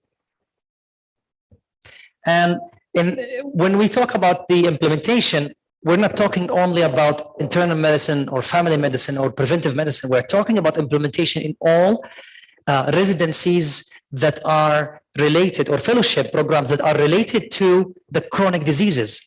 That includes also cardiology, occupational medicine, psychiatry as well has implemented this in the United States. One major turning point in the history of this field was the recent establishment of and the accreditation of lifestyle medicine fellowship program in Saudi Arabia, which is something that we were really cheering up lately, because this puts us, the medical practitioners across all specialties, in a better position to face that pandemic. Again, after training and the professional and education, we come to the certification and to this continuous medical education. Is that something important? Of course, because we continue to have more knowledge about what we are fighting. We continue to know about the details of these interventions and how can they be achieved. Now, when we talk about certification, why do we need to certify? When we teach students physiology, we don't give them a certificate in physiology, right? And the same way, when we teach lifestyle medicine in our colleges, do we need to give them a certificate for that? It's part of the degree itself. But what we are talking about here is ensuring that our medical practitioners across all specialties are actually trained enough to give prescriptions and to monitor people and patients for the effect that we are awaiting from our interventions. Other than that, giving certification actually points out that these people are experts in the field, which actually should give them priority in hiring, advantage, a competitive advantage and competitive edge. If we are moving with the health holding company and with the clusters, if we are moving towards that thing, we should really have focus and prioritization for applicants that have this kind of certificate, because they have the mentality of leading the fight against this pandemic. In addition to that, getting the certificate opens the door for practitioners to communicate and network with each other, with people who are like-minded, so that we can get this thing going. Again, the pathway for certification, not only for physicians, it's also for all health-related professionals. And in this way, when we talk about certification for physicians, either if they have already been awarded with board certificate and have been practicing for 2 years, these are the standards of the American College for Lifestyle Medicine. They can apply for the exam and sit for it. If they have gone through the residencies that have implemented this concept, they can just right away sit for the exam. Not only physicians, we need more people in this fight. So when we talk about health-related professions, we talk be able to submit and get certified for being lifestyle medicine professionals that can help with us in this fight. And in selected specialties, bachelor degree is enough really to orient people regarding lifestyle medicine and to have them join our army in this. So at the end, if I want you to remember just one thing from my presentation today, is that we need a bigger army. We need a bigger army in fighting this pandemic. It's not enough for our just doctors and nurses to fight this. We need all health-related specialties to be able to join this army and fight with us this long-lasting pandemic. Thank you very much.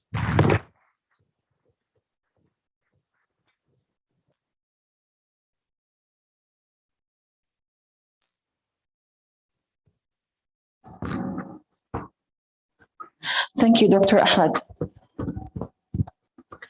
Our next speaker is Dr. Mohammed Al-Rakhban. Is here to discuss the model of care cost and effective healthcare delivery, where lifestyle medicine is key factor.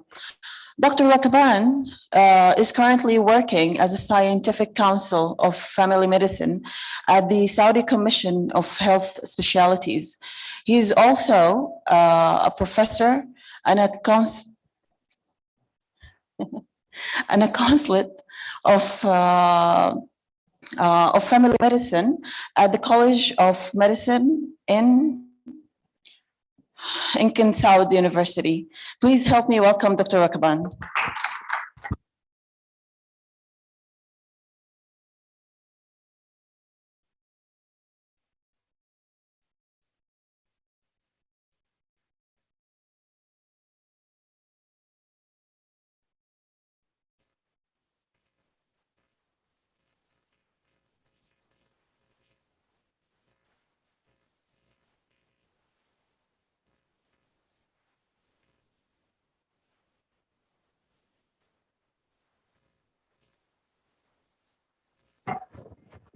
بسم الله. السلام عليكم ورحمة الله. أسعد الله صباحكم بكل خير. خلوني أشارككم كذا يعني نخرج شوي من جو الرسمي ودردش كذا بدردشة خفيفة. And for those who could not speak English, just forgive me for 5 minutes. I just want to tell some stories in Arabic, and you can find somebody to translate, or I can translate it maybe later on. في عام 2004 ذهبت إعارة إلى كلية الطب بمدينة الملك فهد الطبية في الرياض. رحت لوكيل الكلية وقالوا لنا كذا إنه في ضيف عاش في أمريكا مدة طويلة وجاي ليمسك منصب قيادي في المدينة، فيعني نبغاكم تعرفوا بالكلية وأنشطتها ويمكن يتعاون معكم.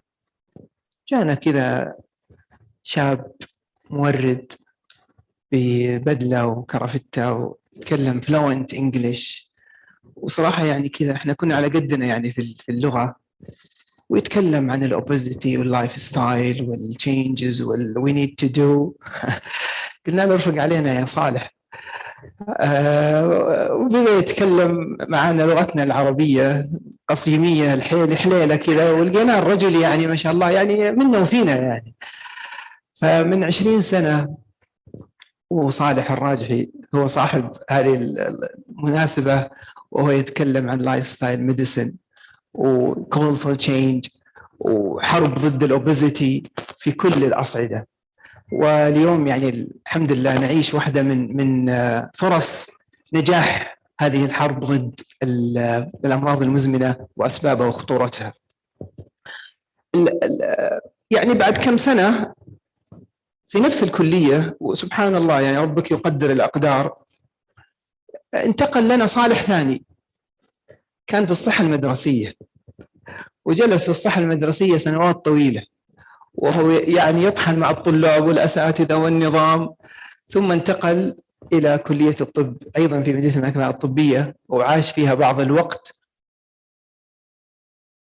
الصحة ورفع الوعي وانتشار المشاكل الصحية.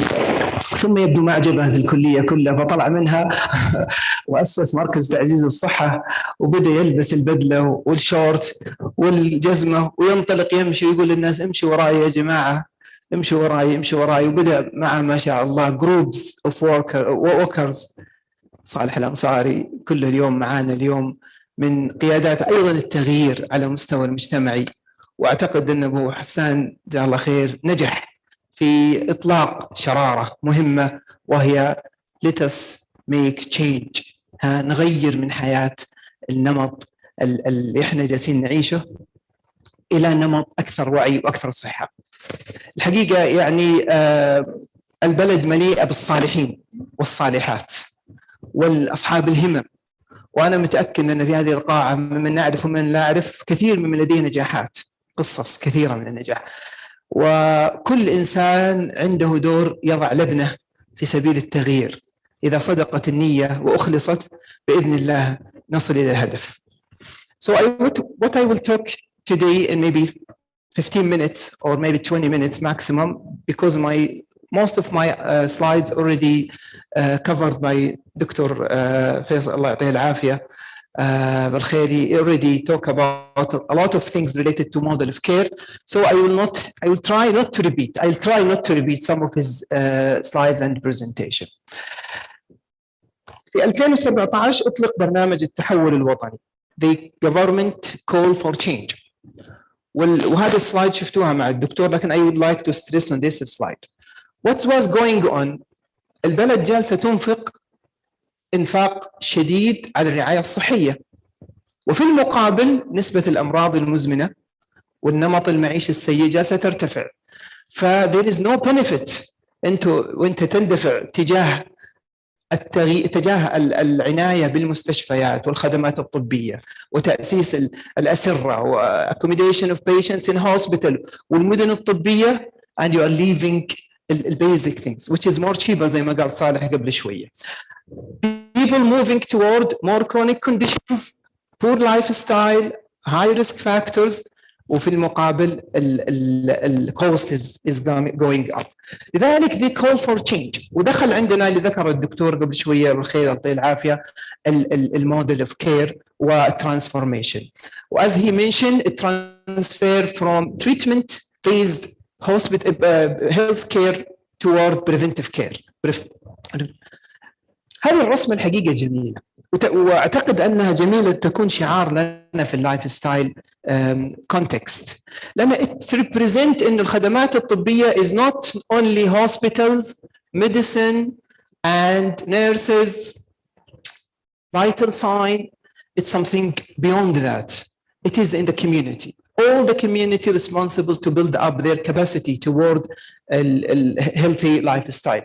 فنجد إنه in this nice picture, which is one of the, I can say, common picture in the model of care, and we found people to play, healthy food, healthy environment, and community-based services provided in the community.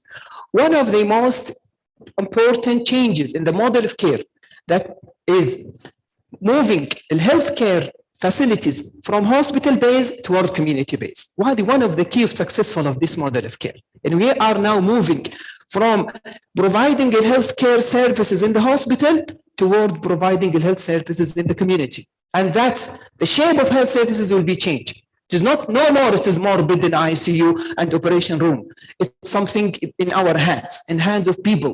That's why one of the point of activation in the model of care is to make the citizen active in providing health care, responsible about their health, responsible to improve and promote healthy lifestyle.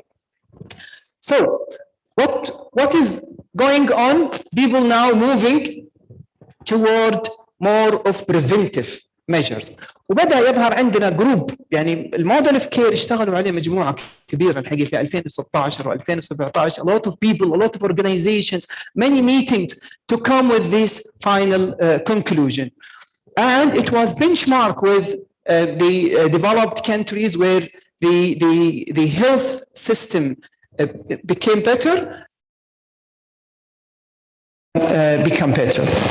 So what is the end finding? They agree on the key issue of the facing current health problem. What issues we face in our health, in our current health system? What is the next thing to do? What is the design of the initial model of care that will be applied and finalize the design of model of healthcare يتكلم عنه الدكتور قبل شوية, and I think he already went through these slides before. I would like just to stay some time in this important slide because it reflects actually a real change where the level of care is changed from tertiary hospital toward community health services. لو تلاحظوا هنا, you will find you know, 3 layers of healthcare system. It's outside the hospitals. All of these healthcare categories outside the hospitals in the community. Virtual consultation, community personal activation, as well as the healthy lifestyle, community engagement. This is very important transformation in the belief of the leaders of health in the community. And I think, and this is the most important step toward correct health system. This transformation is most important because يعني كنا نعاني في القديم من الهرم المقلوب. العناية أكثر تروح للتيرشري كير وللhospitals, while the community and primary care is neglected or almost neglected in the system. Now الهرم انقلب, and the leaders they want actually to have more cost-effective health delivery. طبعا ال 6 layers تقابلها 6 services, 6 type of services will be provided. الجميل ال 6 layers هذه ال 6 services يعني lift the jargon words and talk to the community with the language of the community, and this is very important point. يعني بدل ما يقول لك prevention قال لك ايش؟ keep well. This is the language. We are talking about how to be well. بدل ما يقول لك اللي هو والله surgeries قال لك planned care, urgent care بدل emergency, and so on. They describe what people, the language of the people. The people know exactly what they need to do, and this is also another important understanding of the community and how to transfer in the community. So what will be the change? Now most of the service will be in the community. As I mentioned, activation of person, the role of individual will be major effective in the future of health care. كل واحد منا الآن مسؤول عن صحته، عن صحة أسرته، عن صحة مجتمع. They need to plan their care. الكوميونتي نفسه يعني they need to support the healthy lifestyle through healthy community. Provide health services outside hospitals. If you want a consultation, the virtual consultation is available. وسمعنا قبل يعني مدة ليست بالقليلة إنه أعلنوا عن المستشفيات الافتراضية. أو this is also another transformation. Instead of transferring patients from peripheries towards central hospitals, they can provide the services within their community. I think this will be more cost effective. يعني كل ما انتقلت community based, the costs will be high, the cost will be low, and the benefit will be high. And I think this is the right direction of our healthcare system. طبعا with all respect, we need tertiary hospital, general hospitals. Yes, we have a good number of patients who need care. We are not, as Salih mentioned, زي ما قال Thomas Edison, we are not leaving medicine. We need medicine actually, but we need to minimize the risk. We need to activate the power of the community in providing health services. So through these strategies, the cost will be, for sure, will be lower than in the future. كل واحدة منها it has a rule. لكن if you want to focus on the well-being, I will not talk a lot because already Dr. Faisal mentioned about it. The encouraging people to stay well and educate people for their change in their lifestyle. This one is already mentioned. Keep well, as Dr. Abul Khail mentioned, it's include 7 interventions. These 7 interventions cover most of the needs of the community. زي ما انتم شايفين السكول صار لها دور، الورك له دور في الهيلث promotion and disease prevention, as well as the food industries زي ما قال industries, shopping markets, restaurants should have a role in the designing and implementing the new health system.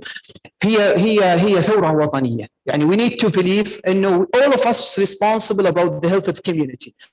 لا المحل بيع المنتجات الاستهلاكية ولا المطاعم ولا الفنادق، كل واحد مسؤول to provide healthy lifestyle. الوزارات المختلفة بمسؤولياتها should also provide a health style component. So أنا كان لي شرف المشاركة مع الزملاء في الموديل اوف كير في موضوع الانهانسمنت اوف برايمري كير. For 2 years we worked together to see how to implement these strategies. والحقيقة ليس يعني سرا إن الimplementation is behind what is planned. يعني في 2017 كنا نتوقع انه في 2022 اللي احنا نعيشه الان the change will appear in the service. يعني actually يعني a lot of things happen but it is below our expectation or below the leaders' expectation. يعني in fact صحيح في تحول حقيقي في منظومة النظام الصحي في تقديم الخدمة من ناحية وفي الصرف على الخدمة، لكن من الناحية المجتمعية yet we did not see a major transformation. We hope, inshallah, by the coming few years, things will be changes. Lakin what we did, we compared our strategies with well-respected international strategies of change in the health system.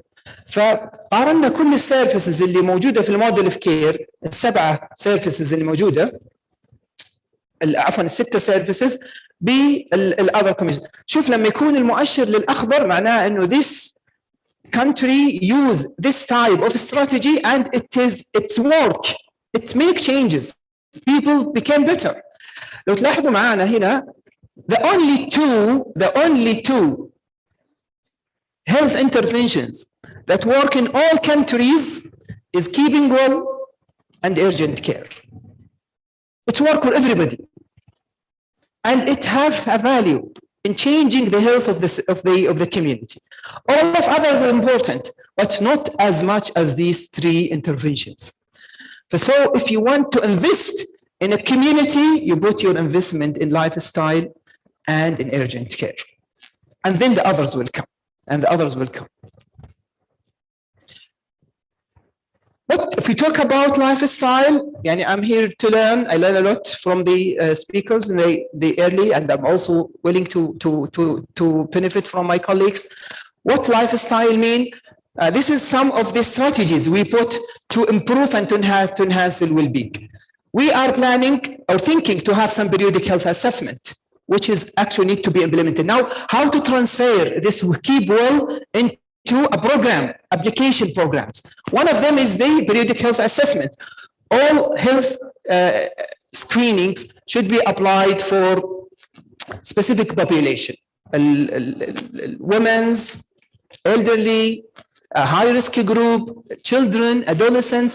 Many programs should be built in most of the country of the sectors to screen, early screening of the disease. Health education and health promotion, and what our colleagues mentioned, the healthy lifestyle, nutrition, fitness, sleeping, and so on. All of this should be promoted. Educate as well as provide service for people to be better. Preventive services, continue to give vaccine and immunization. واحنا ولله الحمد نجحنا كثير في موضوع الكوفيد، واحنا نفخر جميعا كهيلث كير بروفايدرز in one of the leading countries. الحمد لله we have a lot of successful stories with COVID. كان العالم كثير من الأحيان تخبط، بس احنا كان عندنا رود ماب واضحة، خطوات حازمة، الحكومة كانت حازمة جدا في التصدي. We also believe if we success in COVID pandemic, we will be successful in the long-term lifestyle of our community. So this is others, the mental health, dental prevention, child surveillance, and social surveillance. All of these aspects will improve the community measurement of the community indicators and improve the outcome of the health system. Now, again, how to implement it? We work some step further, and we divided the implementation component into 7 components. All of them should be circled around the people, not patients, people, community. They should. All of them should provide the applicable services. We define what services people should receive to be better, and what community services, also community rule, should be taken lead to improve the health of the primary enhancement of primary care. And then we divide the engagement of people and also the management issues like the capabilities, governance, and rules and regulations, and how to fund these health services. And now I think Khalid Abdul Karim, he will come to us inshallah the next sessions. He will talk more about it because now he take the lead about this program after I left it to him. So, with no further details, I don't want to go through the others component of this conference. Investment in lifestyle, it will help to reduce the cost and improve the community health. وكما قال من أول درهم وقاية خير من قنطار علاج. شكرا لك.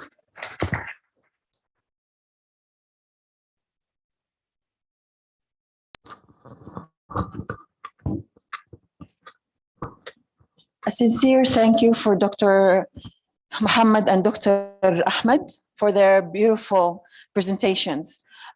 We will now allow a few minutes to answer all these questions.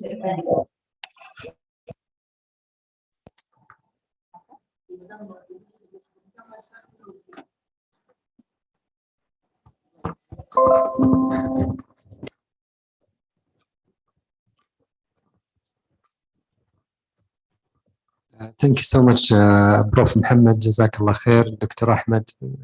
Really interesting talks. سؤالي للبروف ركبان, as a head of Family Medicine Council and all of these transformation in the model of care, I think the family physician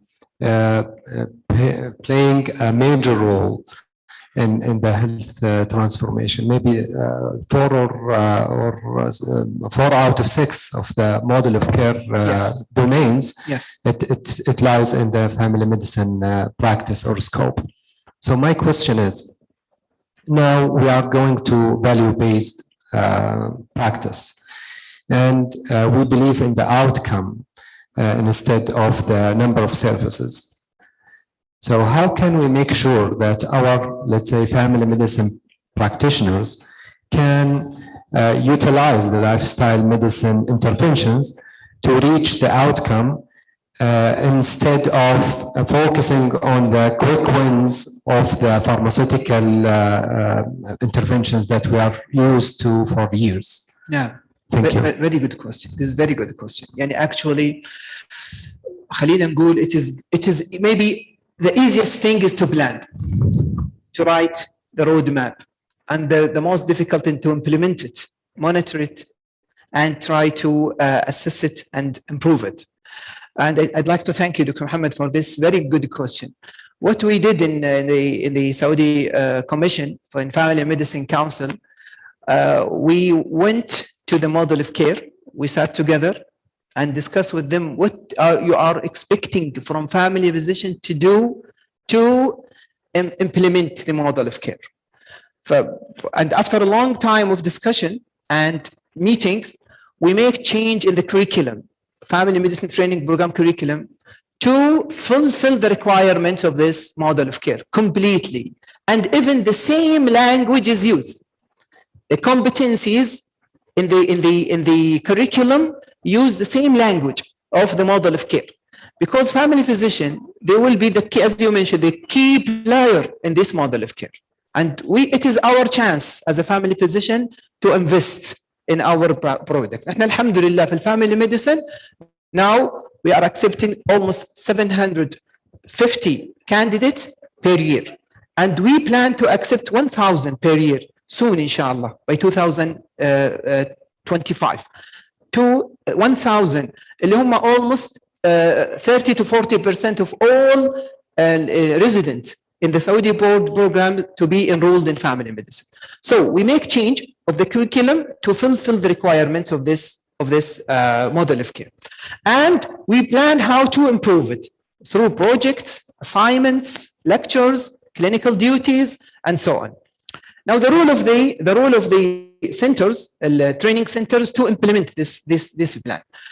Hopefully, inshallah, all together, يعني we will improve the outcome. هو يعني هل التعليم هو اللي ينجح الممارسة أو الممارسة الجيدة هي اللي تطور التعليم؟ أنا أعتقد أنهم they complement each other. يعني إذا تطورت الممارسة هيتطور التدريب، وإذا تطور التدريب هتتطور الممارسة. لكن إحنا إن شاء الله نشوف مستقبل مشرق. الحمد لله أصبح عندنا رؤية ثابتة لا تتغير مع تغير الأفراد، مبنية على المصلحة المجتمعية وليست على نظرة أفراد. واعتقد ان هذا واحده من اهم التحولات الوطنيه في موضوع الهيلث ترانسفورميشن، والدكتور يعني ما قصر الله يعطيه العافيه اعطانا فكره اوسع. دكتور عنده اضافه يا دكتوره؟ And I just would like to comment on the first part of his question, which is the 4 of the 6 belongs to the family medicine. And what I am advocating here is that we're gonna actually make that privilege universal for all health specialties and for all يعني هيصبح حق مشاع. ليش؟ لأنه بوجهة نظري يمكن الزملاء كثير منهم يشاركني الفكرة إنه قد ما الرول موديل اللي حصل في الفاميلي ميديسن وإنه they really incorporated the vision of the care that we are planning to implement into the educational material and the competencies. This is really a model to be followed. But what I'm advocating also here is that we need more manpower. If a doctor by himself or by herself thinks about the issue, they think only about their census for the day. But when leaders in the health system think about it, they see the whole census of the hospital, they see the whole census of the community. It's not enough. Even if we continue to produce the same number or a little higher of family physicians, and internists and preventive medicine is still not enough.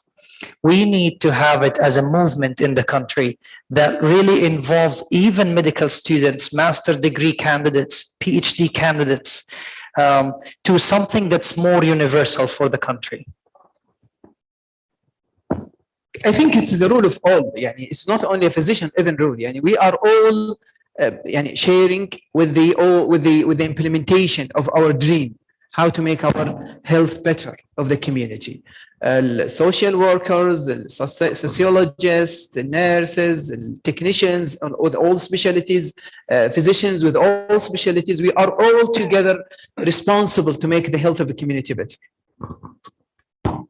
Thank you, Dr. Salami. Thank you, Dr. Rakban. This is Thamr Shimri. I have a question to Dr. Ahmed and then Dr. Mohammed. Dr. Ahmed, I was actually expecting some slide on the importance of training the faculty themselves and like teaching the students or also implementing these new rules that or the new way that you have mentioned in your slides. I would like to your comment on this one. And for Dr. Rakban, you mentioned the like since 2017 you started and you thought this will be done before than now, and don't you think that other specialties other than like medicine were not involved in this process? For example, and you already mentioned it, and I think one of the previous colleagues mentioned, what is the health promotion and education, and there is specific specialty in College of Public Health or College of Applied Medical Science. We don't have them now, unfortunately. So why and don't you think they have an important role and to be embedded in the system? Thank you so much. Do you allow me to start? Well, thank you so much. First, I'm glad that somebody paid attention to my slides, so that's a good thing. Well, you are absolutely right. The thing is that it's really a machine that we need to build. But before we come to the point of telling people how we should build this machine, we should just make them believe that it's important to be done. The thing is that building a curriculum or teaching or just orienting our doctors about the ins and outs of integrating these concepts into our curricula and in the universities is something that's really immense in its amount. It's something that we should really have workshops to detail that further and further. It's not only that, we need even continuous and recurrent workshops for our faculty members to be oriented, because as we all know, every semester we have new faculty members coming back from scholarship or new hirees. So definitely more elaboration on that is needed.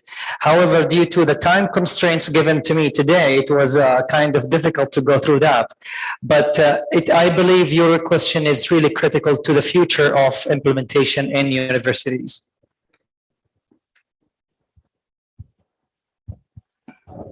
Yes, in regard to your question, I totally agree with you. Thank you. This is a very good question. And if you ask me personally, by the way, I'm not as a member of the team of transformation. I just joined them for 2 years for the enhancement of primary care. 2020. In my opinion, it's not moving as it's planned.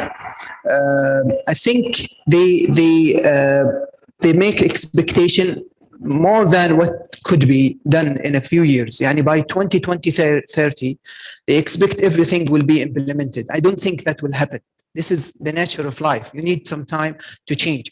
حتى الindicators شوية, indicators of change. Sometimes you put a big question mark. Do we actually reach this indicator by 2023? But this is at least you have some challenges and you work on that. You work on your challenge. Never mind if you change your target benchmark or target KPI. Now, one of the limitation of the model of care, and the transformation is not involving concerned people. I think they are just closed population, closed people who's working. People are not aware maybe even about the transfer. Maybe some of you did not hear about these things even today. على أنها منشورة لها 5 سنوات هذه الأشياء. And you are all healthcare providers. This is one of the limitations. If you want people to activate the population, you need to tell the population what to do. You want the health providers to be part of this transformation. They need to know what is their role and involve them. If you don't involve them, people will not welcoming the change as well will not be part of it.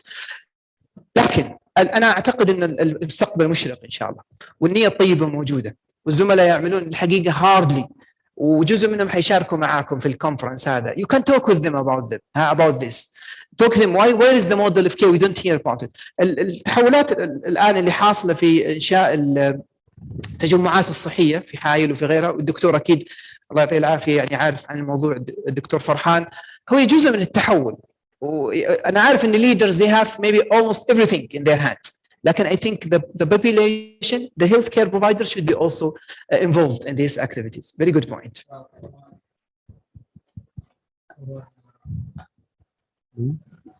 أيوة. طبعا just one more point that I would really like to announce, which is in that movement, in this blessed movement of implementing lifestyle medicine across the board, we in the University of Hail College of Medicine we're gonna actually take the lead in implementation in our curriculum, inshallah, hopefully from next year. But this requires a lot of approvals, as our deans know. And we are going to, inshallah, work closely to establish also a diploma and going forward, thinking about a prosperous future when it comes to this field, inshallah. We don't want to burn all the surprises today, but it's something that we have been discussing, inshallah, with the collaboration of the Saudi Commission for Health Sciences and also from the Ministry of Health and our colleagues who are experts in the field. Thank you so much. Talal al-Bishri من جامعة القصيم. If you allow me, please, I would like to welcome Dr. Mena, the guest and the guest speaker for this conference. Welcome to Hail. And also I would like to express my gratitude to Dr. Farhan and Dr. Saleh, such a dedicated team. They are working day and night, and even though I arrived yesterday night, they're still working. And I think this one is against Dr. Saleh recommendation. They should rest and sleep. They should have enough sleep. Yeah. So thank you so much. My question to Prof. Muhammad. I remember I was working with Dr. Khader Bayan in 2014. There was a study about the prevalence of diabetes. 25% of the population are diabetic, and 25% of the population pre-diabetic. So my question is, why we don't see these numbers to the population? I remember in that time when we speak to the population, when we said to them, 1 in 4 people are diabetic, we shocked them. And it was a good message to start enhance about the diabetes and diabetes education. So my question, why we don't have these statistics available to the community in a simple language as with Dr. Muhammad. I remember when I was a student at Australia, I did a lot of assignment about the skin cancer, about the indigenous, about such as a course. Why? Because Australia, they have a high prevalence of the skin cancer, and also the indigenous, which is the Aboriginal people, they have a certain disease, for example, diabetes and the chronic disease. So we spend a lot of time studying the population before we give them the education. And this one is the beginning from the school, from the high school, from undergraduate and postgraduate studies. they teach us how to figure the high risk disease in Australia and how we can apply this education to them. So where we are from the college, did you have a selected or elective courses for diabetes, for example? And I think one day, inshallah, we will have a diploma in diabetes, diabetic food, and a kind of diploma in chronic disease. Thank you so much. اولا انا اثني على ما ذكرت الله يحفظك يا دكتور على شكر الزملاء في الشؤون الصحيه الحقيقه وكل فرد من افراد او جنود وفرسان هذا المؤتمر، يعني الحقيقه ما وجدنا منهم الا كل ترحيب وحماس وخدمه، وان شاء الله يعني علامه جيده في هذا يعني نجاح ان شاء الله هذه الايفنت. واحيانا تكون ايفنت بسيطه وتغير سبحان الله. يعني مثلا في الفاميلي ميديسن لو سالتكم المآتة هذه وين موجوده في اي دوله المآتة؟ في يمكن نص الموجودين او 3 4 ما يدرون، انا واحد منكم ما ادري وينها صراحه، لكن فيه المآتة ديكلاريشن والناس كلهم تتكلم عنها، وتغير الفاميلي ميديسن من برايمري كير للفاميلي ميديسن والخدمات وeverybody talk about it. احنا نقول maybe this is the declaration of حائل، call for change. فان شاء الله يكون لكم قدم السبق. اما السؤال اللي سالتني يا دكتور، فانا والله ما المسؤول عنه بيعلم نفسه، انا والله ماني ذنب، يعني ماني مسؤول عن النشر ولا ادري ليش ما نشرت يعني. لكن I may suggest للدكتور صالح والشباب في اللجنه العلميه انه why don't we put it as one of the recommendation of this conference. يعني we call for more involvement of population in the health transformation. Let them believe their role, educate about their health, and be part of the change. They should also involve in the community. Societies should also play a role in change.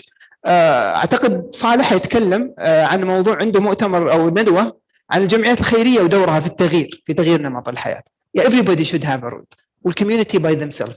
فإن أذن لنا الدكتور صالح ممكن يكون هذه واحدة من توصيات المؤتمر، أن يكون المؤتمر يدعو إلى توعية أكبر بالمشكلات الصحية وinvolvement أكثر في الcommunity in the change. شكرا لك. طبعا if you allow me, I'm just gonna speak partially about the question forwarded to you, but I spent about 7 to 8 years in the United States, and one of the really distinguished experiences that I have lived was well, between Chicago, Buffalo, and Boston. There was something that's really surprising. Buffalo is a medium-sized city, and no good transportation system, so people rely mostly on cars. The portions of the food in restaurants are way bigger than it is in Chicago and in Boston. The element that really caught my attention was that even in the culture itself of the people, I tend to live in communities that are from the same cities, so that I get exposed to their culture and their beliefs, and so I found distinct difference between how people look at food in Buffalo versus in Boston and in Chicago. Especially in Boston, it really looked like there is some vogue, like يعني موضة إنه oh, I don't eat this, oh, I eat that. So it was socially driven trends that is feeding itself by itself. And looking back into that issue, it looked like the local municipalities and has really issued a lot of campaigns into changing the culture and not only pointing out the benefits. It's like getting more people to influence the public that this is the new trend in the community, to make it something that they can show off, right?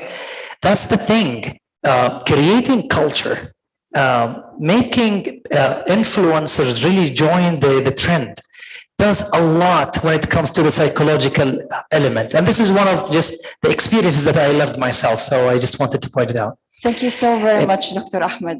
Okay. And thank you so very much, Dr. Muhammad, for your lovely presentations. Allow me now to introduce you guys to the second session with my colleague, Dr. Thamer al-Shamari.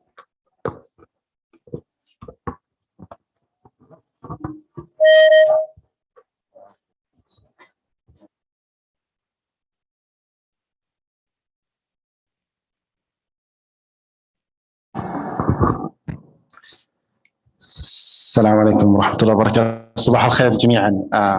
Welcome to حائل. I'm honored to be here today. My name is Thamer al-Shamari. I'm an associate professor of health outcomes and also senior researcher at medication safety research chair, King Saud University. I'm a WHO consultant. Today, I'm really honored to be moderator for two experts in the area of medicine in general. I'll start with Dr. Mona Mshaid. I'm sure all of you know Dr. Mona. Dr. Mona, she is the chair of the health committee at the Saudi Shura Council. She is a professor of obstetric and gynecology and women health. She is a member of several committees and organizations. She actually has a very long CV. So just for the sake of the time, Professor Mona, she will talk about the lifestyle medicine and women health. She has a lot of work in this area. She is really expert in this area. So please, if you have any question, please ask her after we finish the talk. Dr. Mona, the floor is yours. Thanks.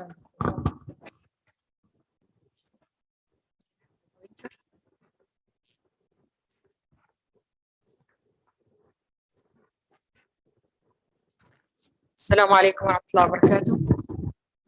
بداية أتقدم بالشكر الجزيل لصاحب السمو الملكي الأمير عبد العزيز بن سعد أمير منطقة حائل، وكذلك معالي وزير الصحة، والشكر موصول لعراب هذا المؤتمر سعادة مدير عام الشؤون الصحية بمنطقة حائل ورئيس البرنامج اللجنة العليا للمؤتمر سعادة الدكتور فرحان الشمري، وجميع القائمين على هذا المؤتمر. نشكركم على أولا إتاحة الفرصة للمشاركة، وثانيا نشكركم على حسن الاستقبال والضيافة منذ أن وصلنا البارحة.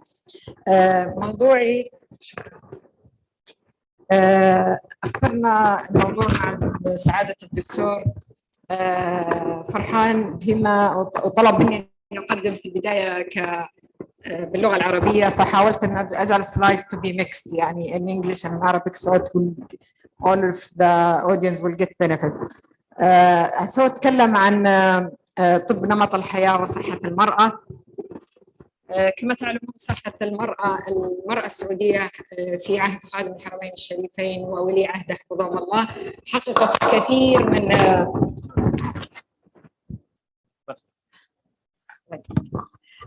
الكثير من الإنجازات، وحصلت على الكثير من التمكين.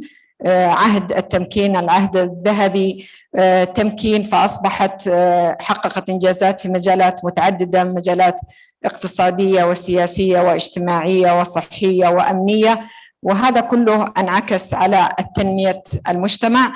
وأصبح أن ما زالت المرأة السعودية تحتاج إلى المزيد من التمكين، ونخص بما يخص مؤتمرنا وهو التمكين الصحي. ونعلم جيدا أن تمكين المرأة يعني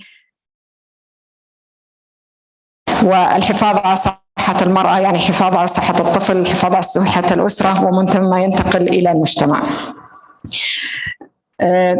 ما يهمنا الآن في هذا اللقاء أن نتحدث عن جودة، أهم ما يهمني أن أتكلم عن جودة الحياة، لأنها هي التي تنعكس على المجتمع وليس فقط على المرأة. عندما تكون هناك جودة حياة سوف يكون هناك جودة ونمط حياة أفضل. طب نمط الحياة في النساء اللي أول مرة أنا أتكلم عنهم، خلاص هم حافظين لما يجوني في العيادة يسمعوا لازم لايف ستايل، خلاص لايف ستايل ولا تيجي تاني، لأنه كل زيارة لازم إنه أعمل لها مونيتورنج للويت. أنتم تعرفوا أغلب المشاكل اللي أنا أقابلهم هم المشاكل الجاينكولوجيكال بروبلمز ريليتد تو الويت، فلازم اعمل لهم مونيتورنج في الويت ريدكشن. فخلاص هي تحفظه لايف ستايل، اكسرسايز، هيلثي دايت، لو كالوريز دايت. اذا ما كانت انه السيده والنوت فولو لهذه الاشياء she is not going to get healthy life. This is why انه نقول حان الوقت. It's now not to wait, not to be tomorrow ولا not to look backward for yesterday. لذا انه من هذا المنطلق لابد ان نركز على موضوع تحسين صحة المرأة في جميع مراحل الحياة. تحسين جميع مراحل الحياة، وسوف نتطرق لهذا ماذا أعني بجميع مراحل الحياة، ومعالجة أسلوب الحياة كأساس صحة المرأة، ومن ذلك إلى التمكين الصحي. جودة الحياة فقط نمر عليها لأنها منطلق طب نمط الحياة. فإن جودة الحياة هي برنامج من برامج تحقيق الرؤية، والهدف فيه أن يجعل جميع سكان المملكة من مواطنين ومقيمين وزوار يتمتعون بحياة اجتماعية راقية ومتغيرة ومتطورة، وتعزز أنماط الحياة الإيجابية. واخترت من ضمن أهداف هذه جودة الحياة هدفين التي لها علاقة بالمؤتمر، وأهم هدفين هو هدف وضع المبادرات والمقترحات لتحسين جودة الحياة، وبالتالي تحسين نمط الحياة الصحي. وعندما يكون هناك مبادرات فمعناته هناك احتياج إلى إنشاء المرافق ولتطبيق ذلك، وتوفير الخدمات لتوفير وتطبيق تلك المبادرات. محاور الرؤية كلنا أصبحنا نحفظها، وهي مجتمع حيوي واقتصاد زاهر ووطن طموح. هذه هي أهدافنا التي نسعى إليها بجودة الحياة. طب نمط الحياة، هذه الرسالة التي أريد أن أوصلها، أنها لازم تكون الآن وليس غدا، ولا نتكلم عما هو مطبق سابقا. طب نمط الحياة بالنسبة لي سوف أركز على صحة المرأة، وهذا لا يعني أن ليس هناك باهتمام بصحة الرجل، لأن دائما لما أتحدث عن صحة المرأة أجد معارضين أين صحة الرجل. المرأة تختلف عن الرجل في مراحل معينة، يمكن الرجال أقل بكثير من مرورهم في هذه المرحلة، وهذا شيء وهذا فاكتس علمي وطبي ليس للمرأة يد فيه. لذلك لابد أننا نضع برامج حقيقية لصحة المرأة، لأنه ما زالت إلى هذا الوقت والمرأة تعاني من مشكلات صحية مغفلة منسية ينقصها البحث العلمي. ووجود ما شاء الله نخبة من وزارة الصحة وعميد كلية الطب بجامعة حائل لعل يكون فاتحة خير للتركيز على هذا النوع من الأبحاث. فlifestyle medicine for women, the time message is now, and the main problem the inadequate representation of women in clinical research. This is why we want to enhance this type of research, just to reach to recognize and address the issues and the problems women suffering from, and to increase the education and the advocacy. النظام الصحي في المملكة العربية السعودية نظام قوي، نظام متميز فيما يخص الصحة الإنجابية، وهي الصحة الإنجابية child health care. عندنا برنامج الأمومة والطفولة والسجل الصحي والجواز الصحي من أحسن وأفضل بلا كلام الأنظمة، ولكن كان ينقص النظام الصحي وجود كلمة أو صحة المرأة، وبالتالي أصبح غير ملزم لجميع المستشفيات والجهات بأنه يكون هناك عيادات تخص صحة المرأة. عندما التحقت بمجلس الشورى، أنا من الدورة السادسة، يعني الدورة السادسة والسابعة وما زلنا الآن الدورة الثامنة. في الدورة السادسة كان هذا من همي، لأنه كان في مجال تخصصي وأجد أنه السيدات مغفلات في مراحل معينة عمرية. من هنا بدأنا لدينا في مجلس الشورى صلاحية بأن احنا نقترح نظام أو نعدل في نظام قائم، عبارة عن مادة تسمى مادة 23 في مجلس الشورى. اشتغلت على هذا مع الزملاء في المجلس على أنه تعديل النظام الصحي القائم، وهذا أسرع وأسهل، ولأنه ما كان يحتاج نظام جديد. احنا نريد أن to be implemented in our health system.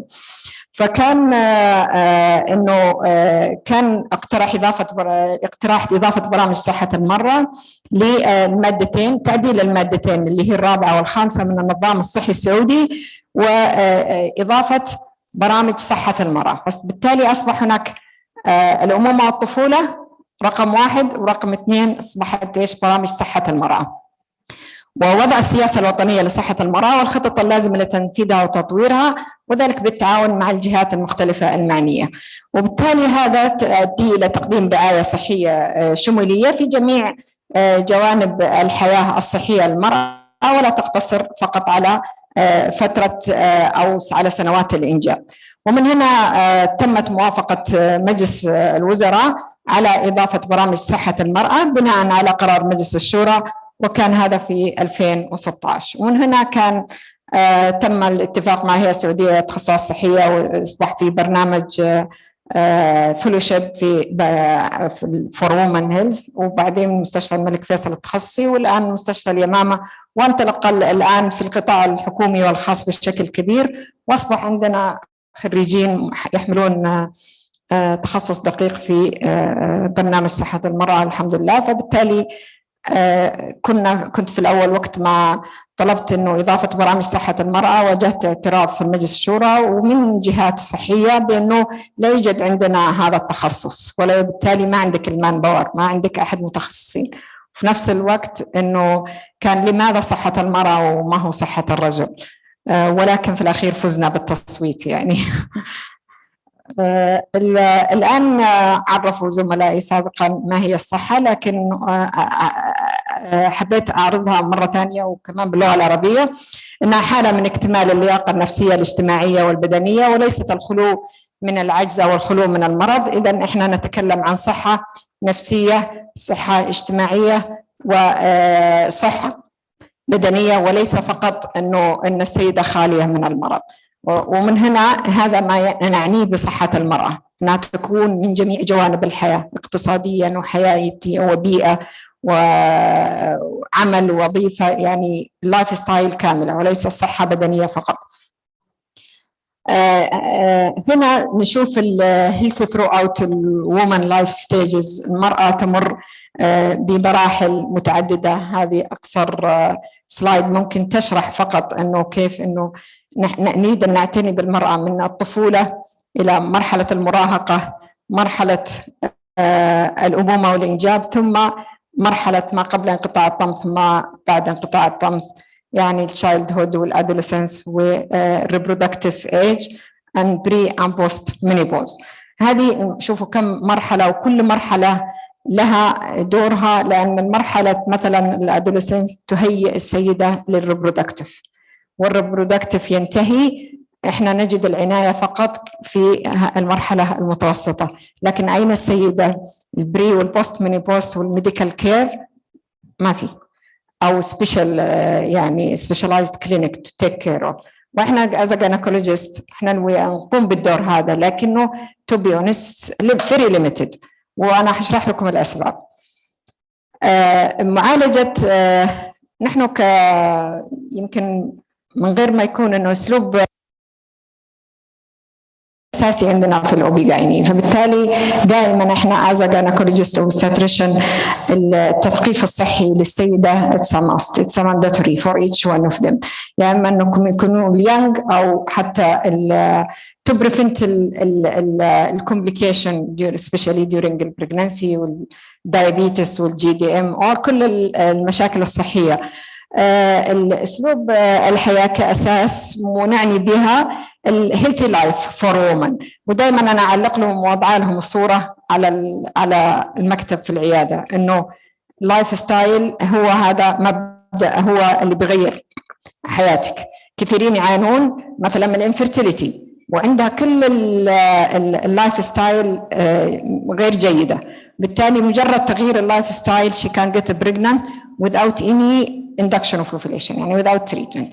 فthis is why إنه من الأشياء اللي نركز عليها and why women health إحنا نركز على صحة المرأة في مرحلة الطفولة وفي مرحلة البلوغ، لأني أريد أن هي عندما تصل إلى مرحلة الحمل والولادة أن تكون سيدة صحيحة. عندما تكون سيدة صحيحة فحتحمل الحمل بإذن الله سليم وتنجب طفل سليم، وهذا هو الهدف، وليس أنها تكون مثلا دايابيتك وهايبرتنسف وجيها هايبر إميسيس جرافيدارم وجيها دايابيتس.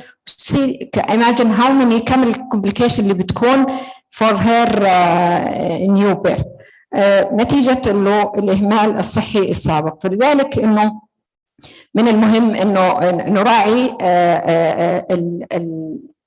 الصحة العامة سواء في الأمراض العامة أو في النظام الغذائي، وكذلك وقاية السيدة من جميع الأمراض الجنسية. الأمراض الجنسية حنجي لها كيف إنها مغفلة إغفال تام بل ولا تظهر، وإذا ظهرت لا تعالج. فما هو ذنب السيدة في هذا؟ هذه أمراض لا ما حد جاب النفس والمرض. لذلك إنه الوقاية من الأمراض الجنسية، الوقاية من الأمراض المزمنة، والمحافظة على الصحة النفسية مهمة جدا.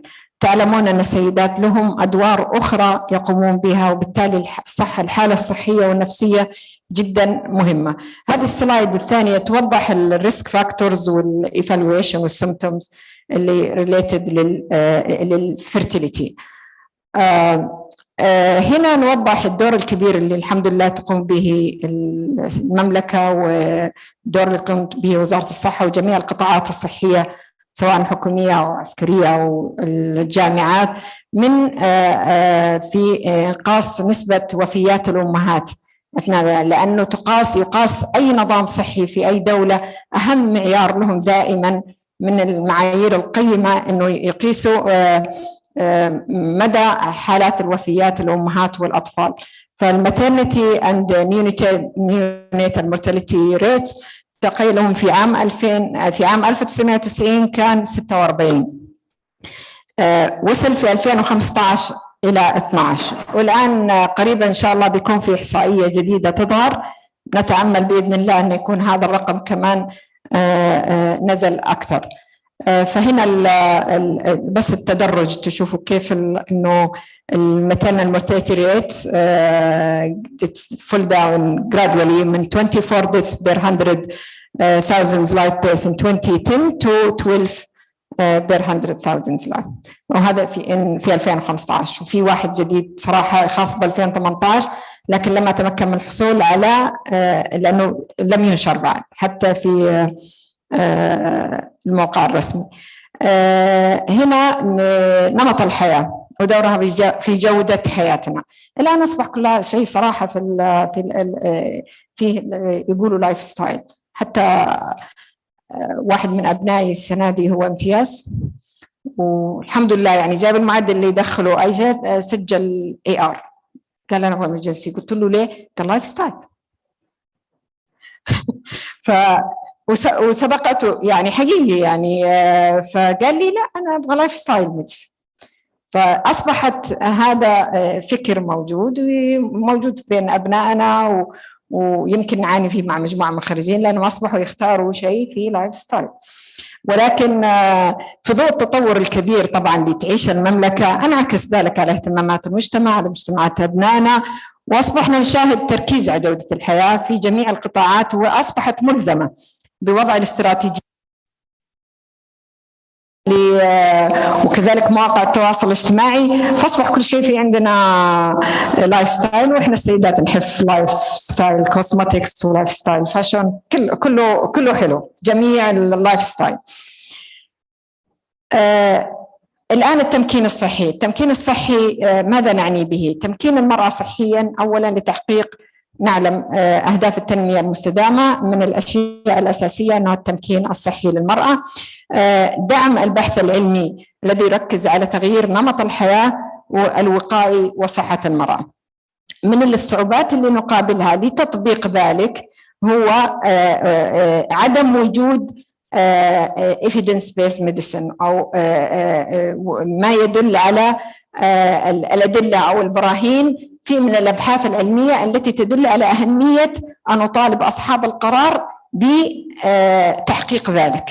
وعلشان كذا هو أي قرار تتخذه الدولة يتخذه صاحب الصلاحية يتخذه بناء على كيف تقنعه بأن أهمية هذا الفحص أو بأهمية هذا العلاج أو بأهمية هذه الوقاية. لذلك هذه هي المشكلة اللي احنا نواجهها الآن، وهذا الذي إن شاء الله يكون من الريكومنديشنز والتوصيات اللي ننتهي بها في هذا المؤتمر، بأنه تحقيقا أنه to empower الwoman health عن طريق to move الwoman health forward عن طريق البحث الذي يصل لصاحب القرار ويقنع بأنه أهمية هذا الإجراء. ومن هذه الإجراءات سوف أذكرها، إلا أنه نتفق على أن إحنا نريد أن لا نبقى على أن الصحة الإنجابية، عندنا الصحة الجنسية نريد أن نهتم بها، لها دور كبير ولازم تعرفوا أنها صحة مغفلة في المجتمع، وفي احتياج كبير جدا جدا للسيدات عن الصحة الجنسية، وهذا ما هو أنا قابله يوميا في عيادتي واحتياجهم الكبير لذلك. كذلك الصحة في أنه نبغى تموف من الريبرودكتيف هيلث كير إلى الأذرز، مثلا هشاشة العظام، أمراض القلب، الأمراض الجنسية، أمراض الأوتوميون ديزيز. كمان لا نغفل الوومن از كير جيفرز. تعرفوا أن السيدات كثير، وإحنا عندنا بعض أخواتنا، عندنا أمهاتنا وأبهاتهم الله يحفظ الجميع، بعض الأطفال المعاقين أو بعض أفراد الأسرة الذين يعانون من أمراض، هناك سيدات مغفلات هم الذين يعتنون بهذه الفئة من المجتمع، والحقيقة أنهم لا يحصلون على أي برنامج يخص صحتهم.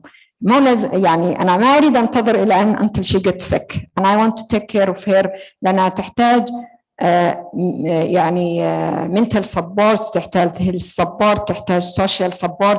وعلى فكرة هم فئة لا تتكلم، تعتني بل لا تجد وقت لنفسها، وأنا متعايشة مع ناس كثير وأعرف مدى احتياجهم إلى أن يكون هناك برامج تخصهم. أهداف التنمية المستدامة فقط للتذكير ولمعرفة ماذا نعني بأهداف التنمية المستدامة. يهمنا الهدف الثالث وهو الجود هيلث and well-being، وهذا يخص الصحة الجيدة والرفاه وضمان أنماط العيش السليم وتعزيز الرفاه للجميع، وهم أمران مهمان لتحقيق التنمية المستدامة وملزمة جميع الدول بتطبيق ذلك. أهداف التنمية اللي يهمنا أنه لابد أن يكون هناك توازن في الاستدامة بين جميع الاتجاهات الاجتماعية والاقتصادية والصحية والبيئية، وأن أهداف التنمية المستدامة دائما مصممة أنها لا تخص فقط دولة معينة بل تخص العالم أجمع. ولعل جائحة كورونا أثبتت أن العالم قرية صغيرة، وأن أي شخص أصيب في أي جهة أبعد قارة ينقله لنا هنا. بالتالي يتحول لابد العالم إلى أصفار في العديد من جوانب الحياة المتغيرة المرضية. الفقر يسبب أمراض متعددة، لذلك أن الأمراض المعدية الإيدز، وكمان المهم هو التمييز ضد النساء والأطفال.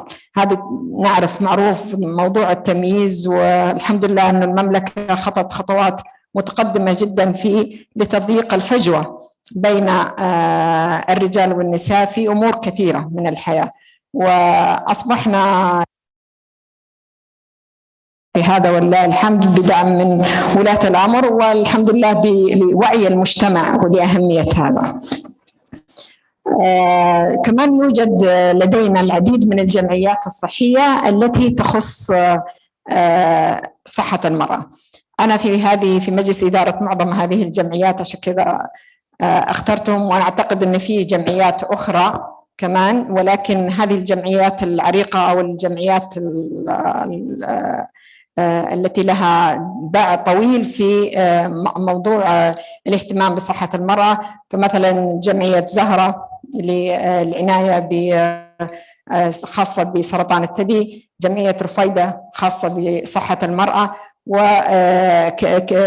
والبرنامج National Family Safety Program اللي هو برنامج الأمان الأسري قام بدور كبير جدا في الحفاظ على الأسرة ومنع العنف الأسري ضد المرأة وتقييد هذا بأنظمة وقوانين، وهذا كان له دور كبير جدا في خدمة صحة المرأة والطفل.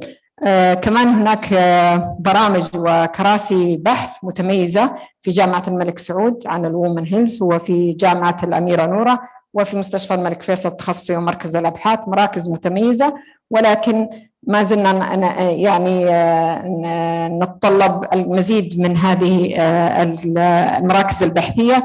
وحاليا سعودي Society of Family and Community Medicine، وهذه جمعية واعدة، وإن شاء الله الأسبوع القادم أنا معهم في المؤتمر الأول لصحة المرأة، وهذا أول مؤتمر تقوم به الجمعية، وهذا جيد أنهم بدأوا يفكروا ويهتموا بالدور الذي كفاميلي ميديسن وبريفنتيف ميديسن يقومون به. حتى لما طلبوني قلت أنا رايحة لايف ستايل ميديسن يعني فإن شاء الله كل الجهات تكون داعمة لبعض. المشكلة اللي أنا الأساسية في صحة المرأة لازم تعرفوا، عشان كذا أنا أركز أنهم يهتمون بها في الريبرودكتيف هيلث كير، لكن الفترة ما قبل فترة المراهقة وفترة ما بعد الإنجاب مخفية. أنا أعمل في قطاع نستخدم التأمين الصحي، جميع ما يخص السيدات بالبري والبوست مينوبوز لا يغطيه التأمين. شوف سيدات كثير أيدوني لا يغطي التأمين، يغطي فقط الكونسلتيشن، يجي على أي فحوصات تشمل مثلا الهرمونال بروفايل، تعمل فحوصات الهرمونز، أو أي تريتمنت سواء HRT أو ما يماثلها من الناتشورال ولا الهيربال تريتمنت للهرمونال ريبليسمنت ثيرابي لا يغطيها التأمين. وبالتالي أي سيدة لازم هي تكون عندها الانشورنس مهما كانت التأمين لديها حزمة المنافع الصحية مستثناة البري والبوست مينوبوز من المنافع الصحية، بالإضافة إلى موانع الحمل. جميع موانع الحمل واللوالب والبلز كلها لا تغطيها فاميلي بلانينج، يعني هذا شيء أساسي. ليه ما يغطي التأمين أنا ما أعرف إلى الآن، ترى لسه ما يغطيه التأمين. فشوفوا كيف السيدات محرومات من أشياء، حقوق حقيقية صحية لهم. الأمراض المنقولة جنسيا، أي سيدة أنا أعمل لها تست وتطلع بوزيتيف لأي شيء، كلاميديا ولا سيفلس ولا هيربز، ولا تجي أكتب لها في الفايل إنها عندها برينيال وارتس، مجرد إن هذه الكلمة موجودة الانشورنس ما يغطي لا الانفستيجيشن ولا التريتمنت. وترى أنا أتكلم عن إني أنا ممارسة لسنين إلى اليوم، فحتى الآن غير مغطى.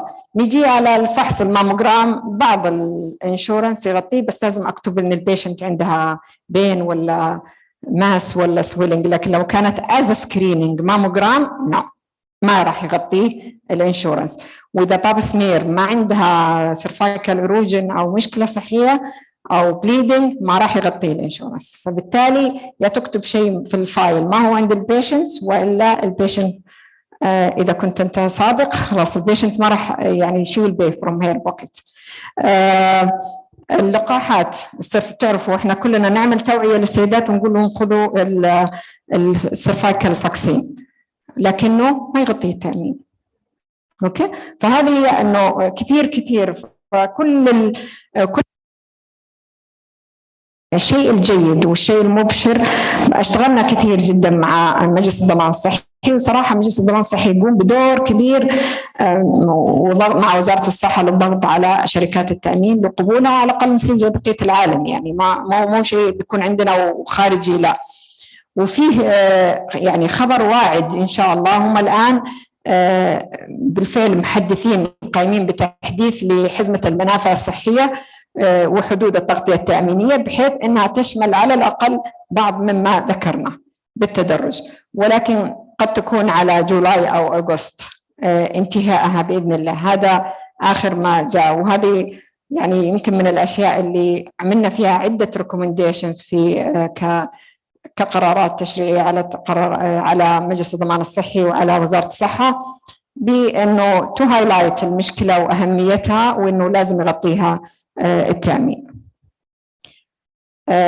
ختاما في هذه فقط كريكومنديشن بأن احنا نبغى نقول أن يحتل الابتكار والريادة أهمية كبيرة جدا في صحة المرأة، وهو سياسة العديد من الدول المتقدمة يهتموا بشكل كبير في موضوع سياسة الابتكار والريادة في صحة المرأة، وهذا يتماشى مع رؤية المملكة 2030 وفي رفع جودة الحياة وتوفير الخدمات الصحية ورفع متوسط العمر المرأة إلى 80 عاما. يلاحظ في كملخص قلة الاهتمام بصحة المرأة خصوصا في العديد من الاحتياجات في مجال صحة المرأة، ولم يتم الالتفات، ولعل من هذا المؤتمر النظر بتوصيات تحفز وتسرع من القرارات التي تدعم هذا. عدم الاهتمام بالتوعية بصحة المرأة ومحدودية تشجيع الأبحاث وثقافة الابتكار في هذا المجال يتطلب تسليط الضوء عليه من أجل أن يصل إلى القيادات وإلى أصحاب القرار لتعزيز ثقافة البحث والابتكار والريادة في صحة المرأة. ومن هذا المنطلق في المؤتمر أن ندعو الجهات البحثية والجامعات إلى التركيز في أبحاث صحة المرأة من أجل أن يكون هناك أبحاث تدعم ما نصبو إلى الوصول إلى حله، وكذلك الجمعيات التعاونية وجمعيات المجتمع المدني تعزيز دور البحث تشجيع حاضنات الأعمال على الابتكار في مجالات صحة المرأة ومعالجة الاحتياجات الصحية والتي يتم التركيز عليها، تطلب إيجاد أساليب وحلول مبتكرة لهذه التحديات. ومن الأمور التي تحتاج وبشكل كبير مجموعة من التي تعاني منها السيدات: الأورام، الشيخوخة، صحة العظام، أمراض النساء، الصحة الجنسية والصحة الإنجابية، من الأشياء اللي تحتاج التركيز عليها. كثير من السيدات يعانون نتيجة الولادات المتكررة من مشاكل سلس البول، هذا يعني من الأشياء اللي تحتاج بالفعل التفاتة ويعاني منها الكثير، خاصة من أنجبت عدد ولادات كثير أو كبار السن نتيجة التغيرات الهرمونية، وهذه تغيرات فسيولوجية معروفة. المشاكل اللي تنتج من انقطاع الطمث والتغيرات الهرمونية جميعها هذه تحتاج إن شاء الله التفاتة من هذا المؤتمر وتحفيز لأصحاب القرار للوصول إلى حلول إن شاء الله. نتطلع مستقبلا أن نجد عيادات نمط الحياة، عيادات صحة المرأة في جميع مستشفياتنا، عيادات العافية والطب الوظيفي، وأن يكون هناك فريق عمل كبير متخصص ومتعاون في هذا المجال. وشكرا لكم.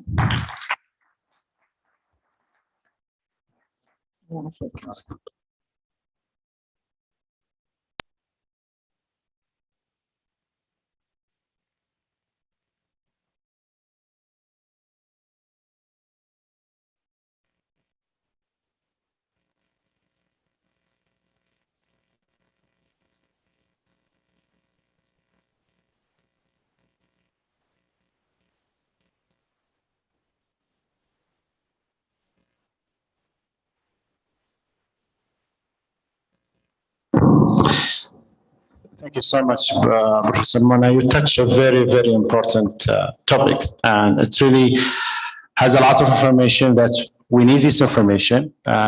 And you mentioned the conference that's next week, and Before I say that, I would like to congratulate Dr. Farhan for this successful conference, and thanks everyone who was working. Knowing Dr. Farhan himself, I knew this conference will be successful. So thank you so much, Dr. Farhan. So just following up, I would really love to have a women health conference or symposium in the future in Hail, as a part of Hail. I'm not in here, but as a part of Hail, I would love to see this conference to be done in Hail, inshallah. So our next speaker, he's not from here, he's coming us from UAE, our beloved country, Dr. Rihab Al-Amri. Dr. Rihab, she has a lot of experience. And if you allow me just to mention some of them, she's formerly director of Emirate National Accreditation Department, ISMA. She's reporting to the Ministry of Economics. Dr. Rihab, she's Secretary General for Mission Halal Accreditation Forum, IHAF, reporting to the Board of Director of International Forum.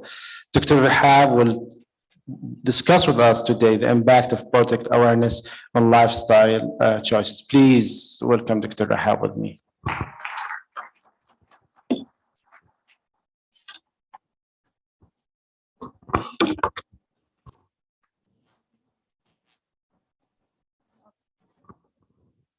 بسم الله الرحمن الرحيم. السلام عليكم ورحمة الله تعالى وبركاته. أولاً أحب أني أشكر الحضور القائمين على المؤتمر الأول لطب نمط الحياة. أخص بالشكر الدكتور فرحان الشمري على دعوته الكريمة، أيضاً جميع العاملين والقائمين على مثل هذا المؤتمر واللي تعبناهم لين ما وصلنا. وسامحونا شوية عن الصوت لأنه واصلين الفير بعدنا ما تريقنا يعني، لكن ما شاء الله أشوف الإخوان مسويين أشياء حلوة هناك يعني. فبحاول إن شاء الله أنه يكون الموضوع اللي بتكلم فيه موضوع خفيف، وصراحة الإخوة والأخوات والزملاء اللي قدموا المحاضرات قبلي صراحة they make my life difficult because I think I don't have anything left to say. But at the same time, they cheer me up because I cannot believe that a dream and hope about talking, discussing, and implementing healthy lifestyle became true. Many things has been discussed, I mean, between what happened on the real ground and the role of healthcare providers engaging of individuals to support and to become an advocate of health lifestyle, as well as with my ex-colleague, Dr. Muna, when she discussed from the perspective of leaders, government regulation, what legislations needed to be there, what program, things that might healthcare providers can't see and might be feeling anxious or not happy that why it takes so long for regulations to be in the floor, why it takes long time to come up with a new standards or a new law. But bringing everyone here, bringing all the key players in one room today, it's a reflection that we are all towards the same goal. So when I was practicing a medicine, I was seeing things from a pinky window. And when I started to think about how can I improve quality of life of people, I realized that this came to me after a shock. When I lost my father, this is the time when I realized that being a doctor, I am the last chapter in the life of individual, because when he came to me, he's either almost there to be saved or not. So this is the time when I decided more than 10 years ago to dedicate myself and to study and to do whatever it takes me to improve the quality of life. And this is where the time I studied the science of equality and the science of equality infrastructure. And this is where I realized that there is much, much more important word rather than the hospital. A lot of strong contributors in our health. I realized that food industry is the key player. I realized that marketing good or bad food, it's more, has an influence on the patient rather than me wearing white coat trying to explain to patient, this is good for you or this is bad. So this is where I realized that raising the awareness about what we are eating and consuming is the most important thing, because all of us are a consumer before we are a doctor. So today I will take you through a quick points, bring your attention to what is the definition of a quality infrastructure and how product has been shaped within this framework, and what some initiatives has been taken to try to improve a population's diet. Some studies has been done here and there, so you feel you are not alone. And what is the methodology and the ideology behind selecting specific products? And we are talking about food here, and things that might impact consumer poor diet. And finally, as we are understanding all these challenges, what might be a possible solutions? So the voice of consumers, as we are consumers, we need to eat something good, taste good.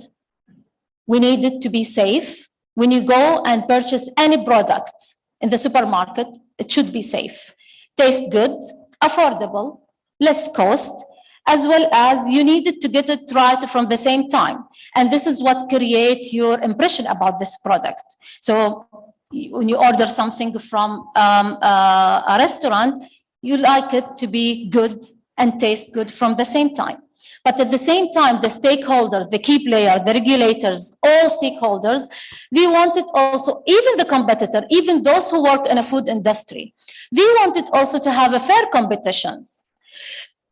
So if I wanted to manufacture a good food, please give me a same competitive advantage compared to those who are producing the junk food, okay?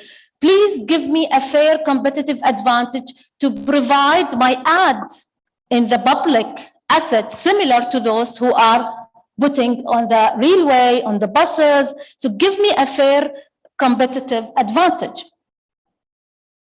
So different voices from consumers, from each individuals and stakeholders, and this is where we wanted to have a harmonized quality infrastructure to bring all key players together. So I wanted to give you an example. As a consumer, you need to understand. So when you go and shop and do your grocery, you need to understand exactly what product you are buying and what is all these labels, okay? And you have plenty of bottles of water in front of you, and I bet you that rarely any one of you read what's on the label. So please have a look at it and tell me, do you understand what's written? So to come up with a one bottle of water or a Coke or a juice, there is a lot of things happening behind. There is a standard, there is a measurement, there is an element, there is a testing, there is a regulators. Here in Saudi Arabia, you have SASO, you have the Saudi quality mark. There is a lot of key players working together to come up with one bottle of water, which should be safe and fulfill your need. And behind this bottle of water, there is a plenty of national, regional, international organizations who work together to make sure that everything on your table, it's safe. We are not saying about good fulfilling the requirements. So if I'm saying that the bottle of Coke is containing 30 grams of sugar, it should have 30 grams of sugar, not 40. We are not talking about good or bad product. We are talking about the components. So these are the quality infrastructure map, and this is where all key players from testing, accreditation, certification bodies, people who are inspecting in the factory, people who are looking into the product, people who are testing this food, a lot of key players, and the main goal that this product, the bottle of Coke, which has been exported to Saudi Arabia or to UAE, to Philippines, or to New Zealand, it should be same with a 30 gram of sugar. And the bigger, which will make your life much complicated, more and more key players, more and more key players. I just wanted to let you know how complicated the story, okay? But this is not to put you down, but it's just to bring to your attention that where you can play at the level of consumer-centric or patient-centric level, or you are a regulator, or you are a member in the organizations, or if you are in the HR, those who are recruiting healthcare professionals, that they have to know that those mindset needed to be there within their system. So this is where you can feel how you can work and impact healthy lifestyles before you just explaining to your patient, please drink a fresh orange juice, not a bottle of Coke. So we need the regulations and we need the standardization, at least from a regulator and concerned entities to support you on the ground to promote healthy lifestyle. So food labeling, it has been found that the food labeling is misbranded and it has been used not in a good way. And if you can, let's say, and I will talk from my experience, when we are talking about halal products, you go to Australia, they put halal, you go to Korea and you see halal written on pork. And you go to New Zealand and you see halal written on water. And we are talking, I'm telling you, it's a true story. So even just a definition of what is halal or what is healthy or what is, kosher or so on, it's not yet harmonized, okay? I will tell you something and please go and experience this. If you buy a bottle of an apple juice, it's written no added sugar. But it doesn't mean that there is no sugar, because if you look to the tiny description, it will say total sugar off. So there is a difference between no sugar or no added sugar. No added sugars mean that the final sugar that will be added at the end of the product, but no sugar, that means there is no sugar. So you can see that how labeling can affect. And I will tell you another thing. In the hospital, and this is really very dramatic, have you seen the hospital food? If you do a surgery, they will bring for you jelly and caramel. Come on, for God's sake. And they will bring for you a bottled orange juice and bottled apple juice. And they say, eat, you need. You just came up with out of surgery. It's full of sugar. So you can see, that's why if you are an HR in a hospital, you need to know, if you are a C-level in a C-suite, that you are taking a decision within the hospital, you need to know and raise an awareness within your hierarchy. So it's very important to know and to understand about food labeling. And industry also is in need, because we cannot always blame the industry. The industry will do whatever we want. If you are a regulator and you will come up with the new regulations and industry to guide them about food labeling, they will do it. Yes, it is costly, but what's in it for them? The government wants it. So if you have a good, clear food labeling, your product will be acceptable. So this is a kind of incentive program to the food industry.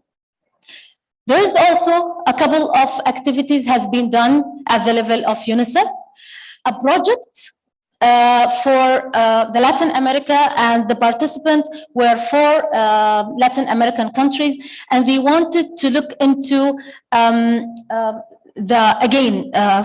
food labeling, in which that they found that the majority of children and adolescents has been affected with NCDs because of bad behaviors. And actually, the food label was very important strategy. They knew that it is very important strategy, and also that they found that 80%, and this is true, that the most of NCDs occurred in the low and middle socioeconomic class. And this is where you have a lot of effort and you spend a lot, healthcare expenditure is high because that elite level of the society will understand, will pay more. They have a higher and better education, so they know what they are taking, what they consume, what they put on their table. But this is not the percentage that you are bothered. You are bothered about the 80% of your population, okay? The 80%, you can't sell a bread for 1 riyal or 1 dirhams, which has a lot of bad ingredients, because they said, yalla, aklu sha'ab. In some countries, they said, they are poor, akluhum. They are poor, you don't need to feed them whatever, and then they will come back to you and you will spend on them.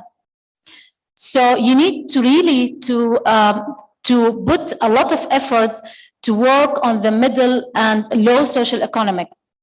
And also enforcing kind of food labelings and correct food labelings. In UAE, it's a mandatory. And I guess in Saudi Arabia, because we have in the GSO, the committee, the technical committees, in which is most of the practice we have in UAE, it is similar in Saudi Arabia.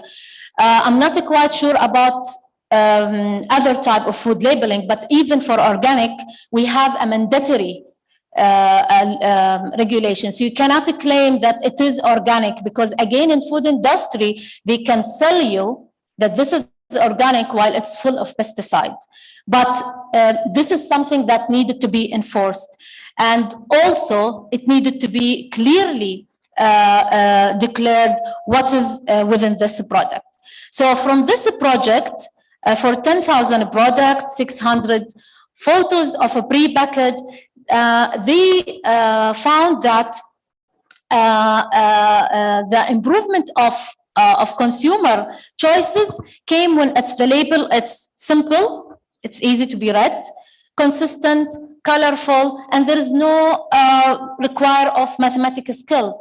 And remember, you are working on the low and middle socioeconomic class. You don't need it to be complicated. You are not talking to professors with respect to every individual. You want the information to be reached to everyone. So it needed to be simple, and it needed also to be colorful. You needed to have the impact of this product on your health.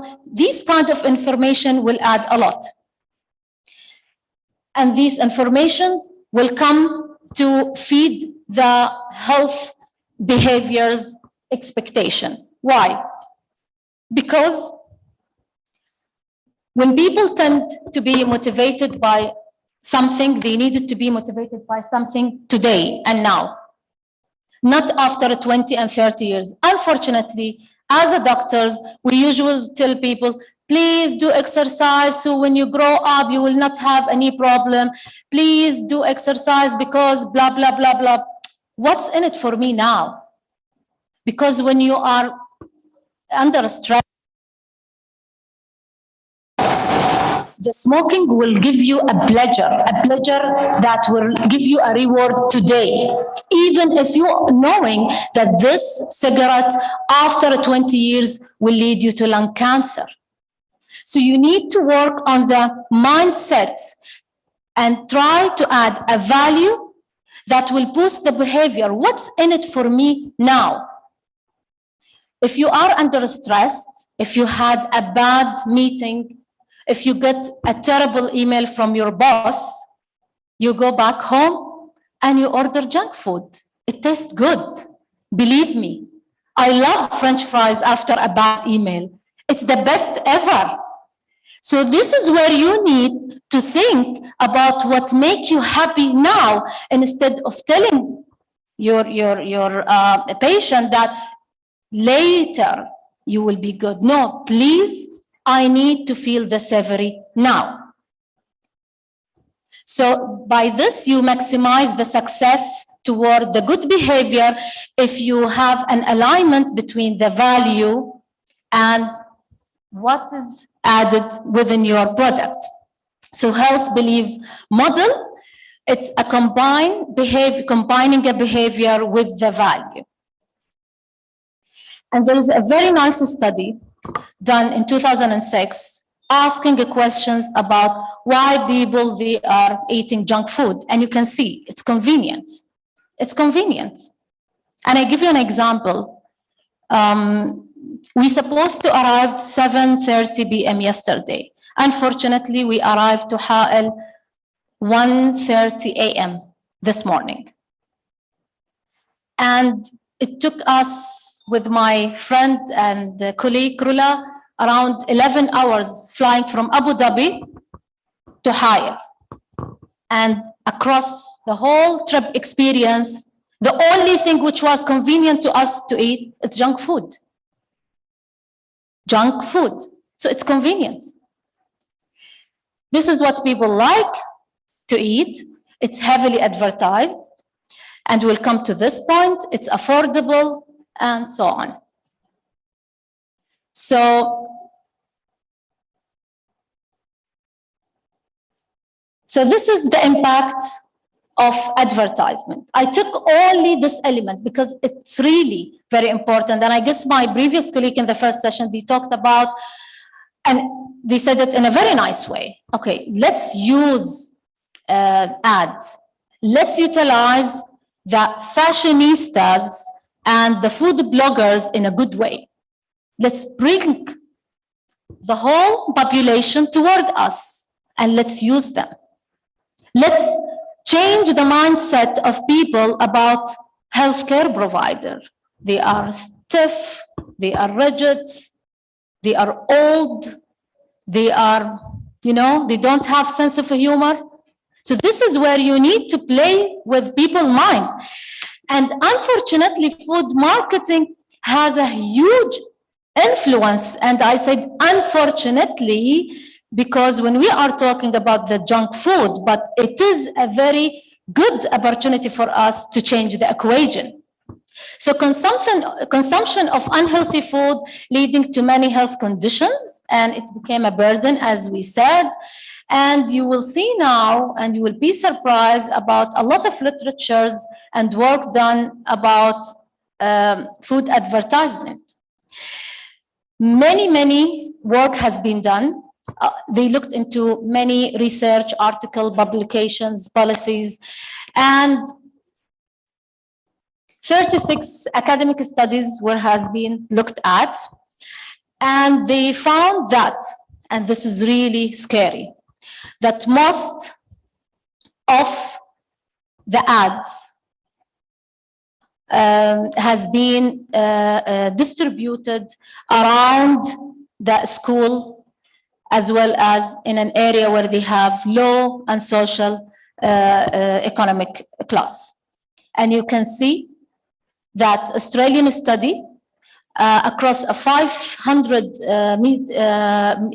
meter, I guess, meter radius, yes, of a primary school, and they found that 80% of the food and beverage advertisement are promoted unhealthy food, beverage, and alcohol. look back, okay? Your way to school, your kids' way to school, okay? الكافتريات والمطاعم جنب المدرسة المقصف. Just think about it. And again, in New Zealand, a study also found 30% of the children exposed to unhealthy food marketing, again, in a public asset. And while you are traveling, you see, the best food ads in the tube station in London. I mean, they just across the long railway wall, you see all the burger, the pizza. It's so scary. So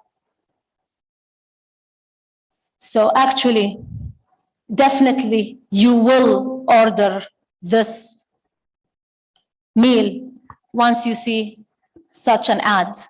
And moreover, you can see the price.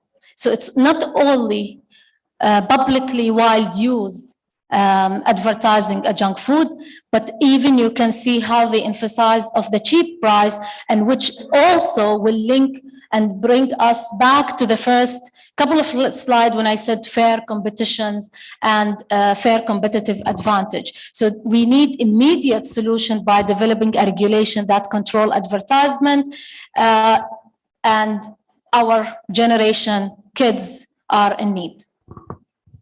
So what is the transitional phase could be? Yes, we have to understand all key players. We have to not to be judgmental. I really acknowledge what Prof. he said in this morning when he said about, yes, we have a KPI, but we are not working for the KPI. KPI is just a direction. KPI, it's just a goal for us so we can pursue our objectives. But we are not working towards KPI. Sometimes while you are working, you face some challenges.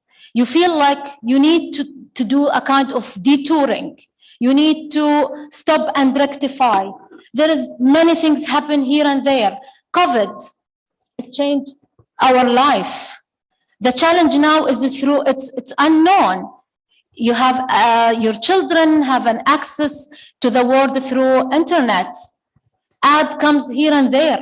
So there is a lot of challenges that you need to understand. You have to have the holistic overview and to understand how things have been worked together, not to be judgmental, variation between generation, globalization, technology, 3D printing in food industry.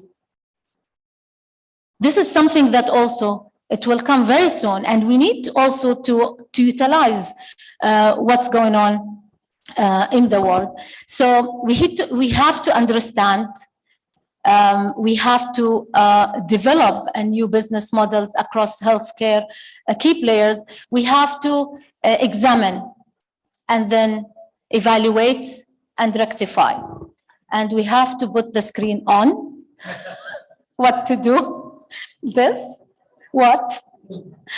Yeah, the technology always failed me when I need them. Okay, so the 3 C's is collaboration, communication, and coordinations. And we almost reached the end.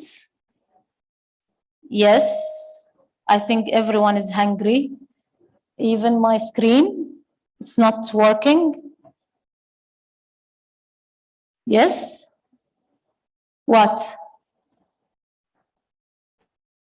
You can change it from your side. It's fine. I think I have only a couple of 2 slides, maybe.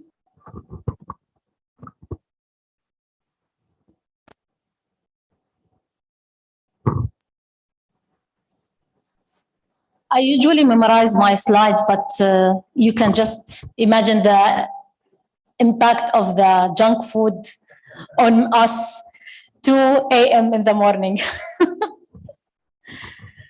Yes. So shall I, you will do it? It's okay. It's only a few slides.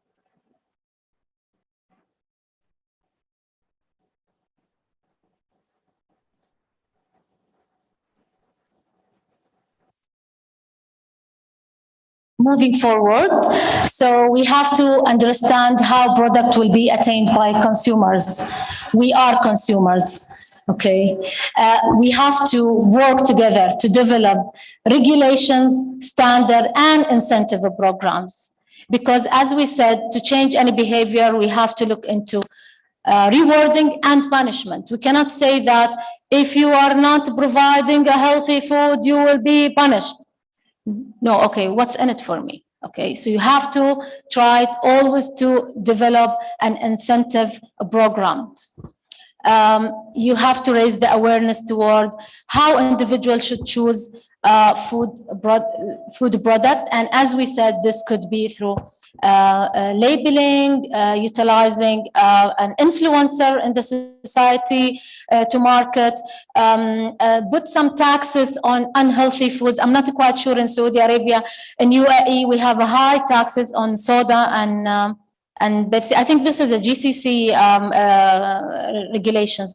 We also had in all added sugar drinks. So this is something really good. But at the same time, let's put some incentive for local farmer who grow organic fruits. Why we don't support them? Let's put some incentive for them. We have something very nice in UAE, that any small and medium enterprise which has really a clear goal. We're not talking only about coffee shops and spas and salons. We're talking about something which has a goal. Okay, they will be automatically registered in the Department of Finance. So let's say we have today gathering, so the catering, because they provide a healthy product, automatically it will go for them. The list of those, small businesses, but it has a goal. And instead of just the tender will go for some normal catering, which doesn't has this much of goals behind what they are doing.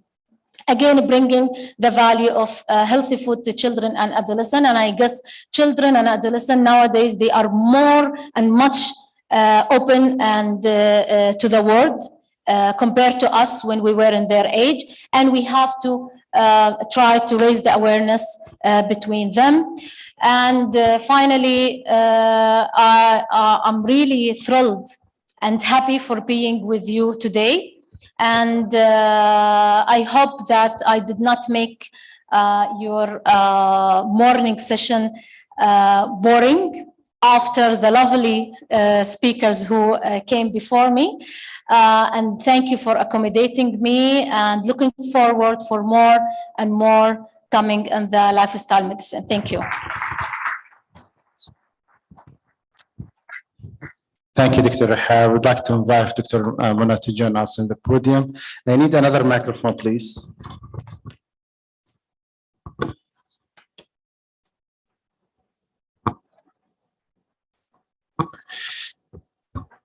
Can I have another microphone? Yes. Thank you, Dr. Rahab. Well done talk.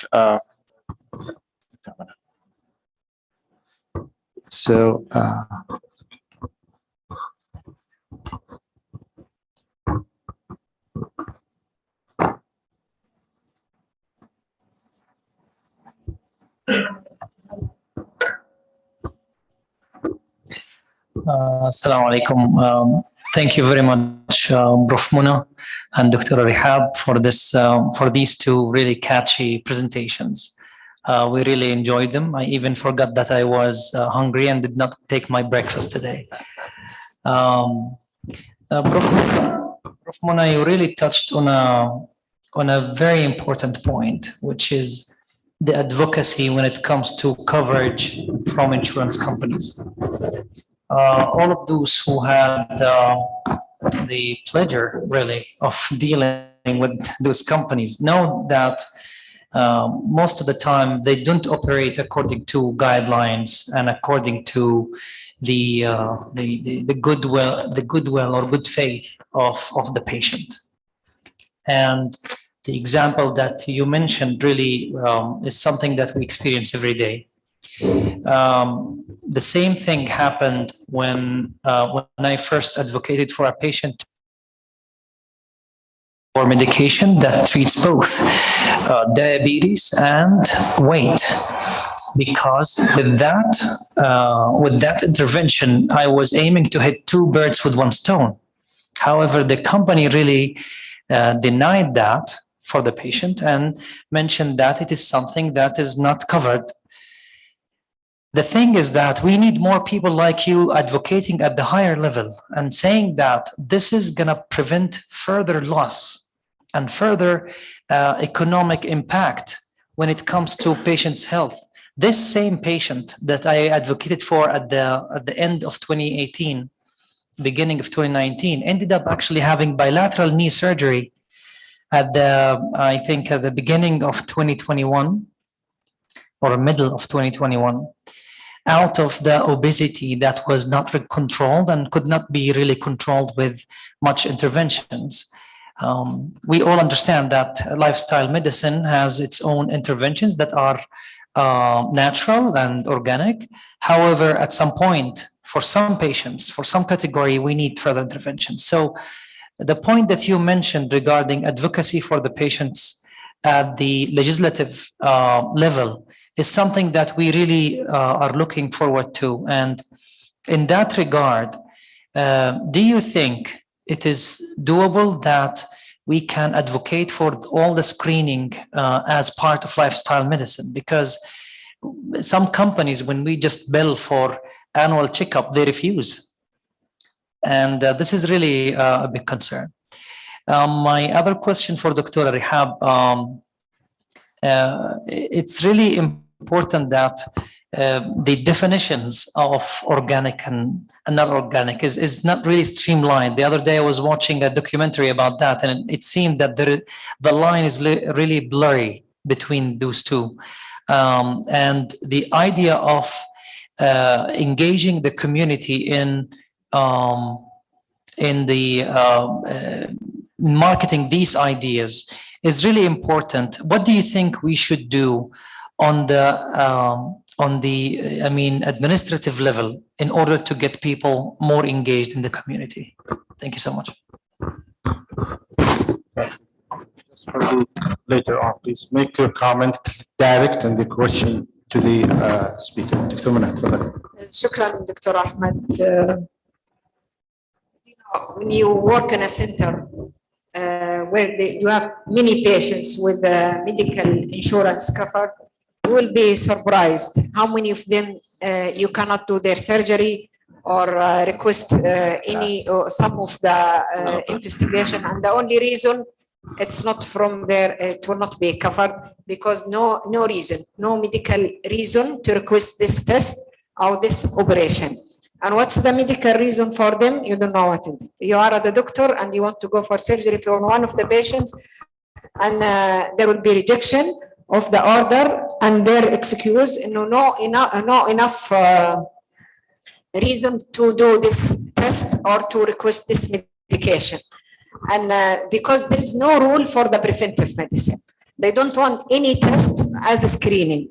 If I ask for pap smear for one patient, just because, not because she has a complaint, it's the right time for her. Once she becomes sexually active, she should have it once every 3 years, once every 5 years. It depends on the case. But I know, and that will come back with a rejection from the medical insurance. And believe me, I spend a lot of time for each patient just to try to make a good history and good reason to be accepted. And because this is for us as a doctors, we have nothing to do with the medication or any blood test or for the patients, but this is for her right and her benefits. And the good things, we are working together, to accept these things. And by the way, last update for the insurance includes the obesity or the bariatric surgery, and it was not. And now it's all, I think, for preventive medicine or for lifestyle medicine, it prevents or cure actually many patients, especially from I know some patients, they are with renal failure or with the renal transplant. And after they did this surgery, this is not, I ask people to do it, I had this surgery, but some overweight or just the normal obesity, but those with overweight, their diabetics improved, their hypertension improved, the renal function. It's not difficult for the medical insurance to cover. I hope the coming days will be there will be approval according to the last promise from Majlis al-Daman al-Sahi or from the Ministry of Health, and to update the insurance, and inshallah نسمع يعني في July according to the last announcement to cover all this.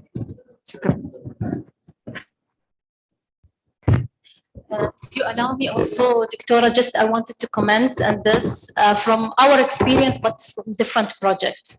And I'm sure, Doctora, you have been through these challenges, especially when you are at the position of, regulators. You are working with regulators. You are wearing multiple hats, and this is really difficult. Let me make it very simple and clear. People who work in healthcare, and especially physicians, are stubborn.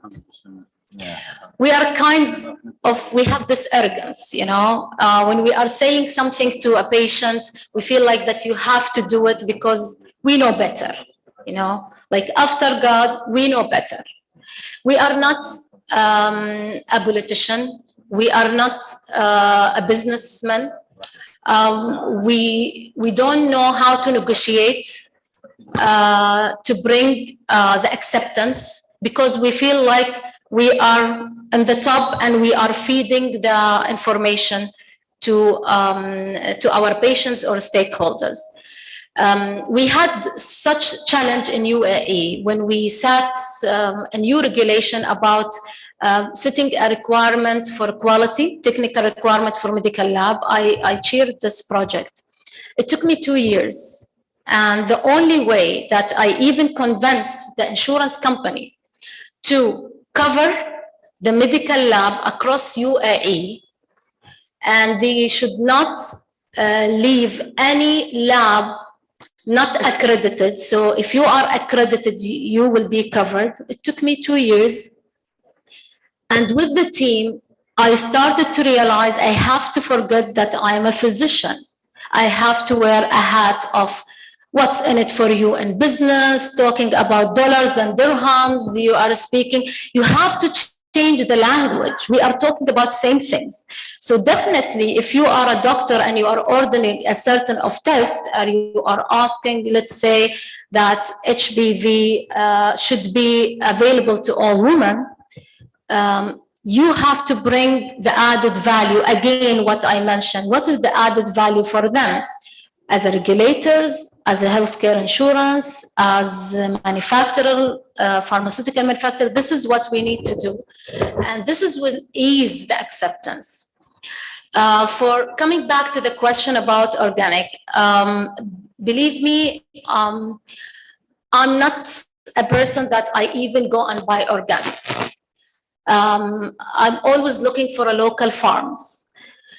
Even in organic, the only product that I buy organic in UAE, because I know we work on the regulation of organic and what is meant to be organic and the conformity process to confirm that this is organic. However, I'm not quite sure later on if the organic will be a trend and it will be pollutant with some businessmen who wanted to try to win the war, organic versus non-organic. It's a big word, it's a big business. And the most important thing, just to raise the awareness of everyone, how to choose, how to read. If they have a doubt about certain product, where to search, where to look, whom to ask. I think this is the key answer for anything.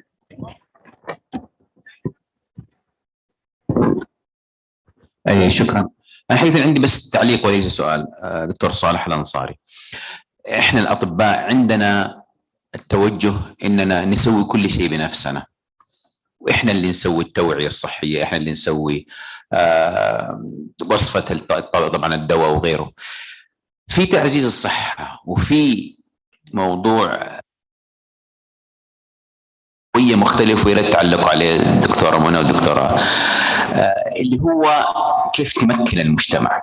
انا شخصيا عندي تجربه في نشر ثقافه المشي، عندي مئات عشرات بل يمكن اقول الاف السفراء الذين اخذوا الرساله وهم ليس لهم اي علاقه بالطب، لكنهم ناس اصحاب تجربه، جربوا المشي وحبوه. هنا انا استدعي عناوين رئيسيه في تعزيز الصحه اللي هي mobilization, mediation, advocacy.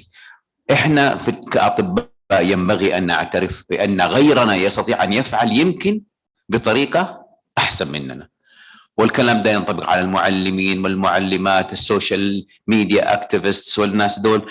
بس يجي دورنا احنا في اننا نعطي المعلومه الصحيحه، نمكن الناس، نحتفل بهم، نمدحهم، نتحدث عن انجازاتهم هم وليس انجازاتنا نحن. واللي خلاني اقول كلام ده توي قاعد اتصفح في تويتر، لقيت واحد من مدراء الشؤون الصحيه خارج في ممشى يحتفل باليوم العالمي للمشي عشان يقول انا رول موديل. هذا كل شيء كويس، لكن ما رايك لو نفس مدير الشؤون الصحيه ولا التجمع جمع له 5 10 20 30 اكتيفيست في نشر ثقافه المشي وقال لهم ايش تبغوا عشان ادعمكم، ايش تبغوا عشان امكنكم.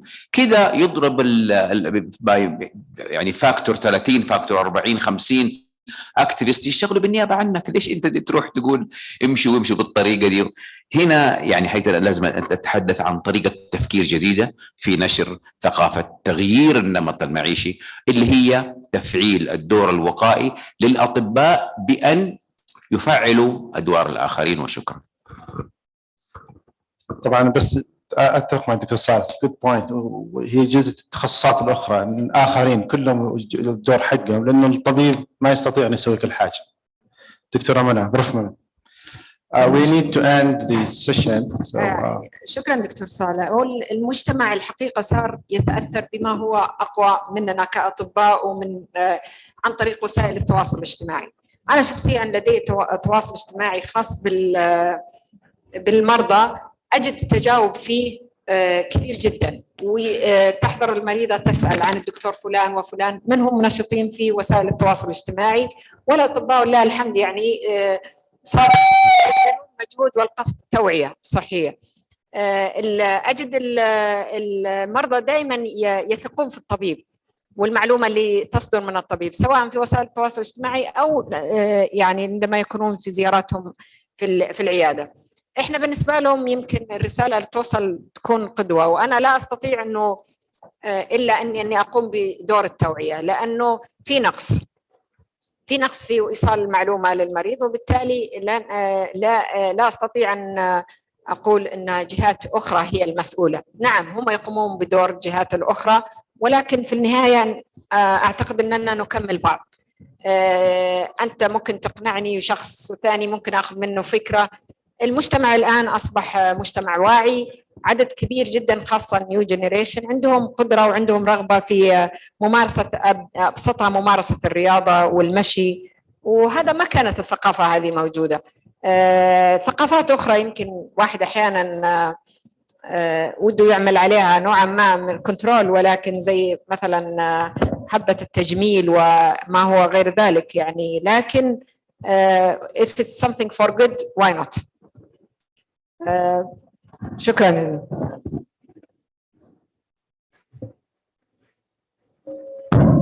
Thank you, Prof. Mona. At the end, please join me. Big applause to Professor Mona and Dr. Hab for their nice presentation. So we end this session, and it was a long day, so we give you some break.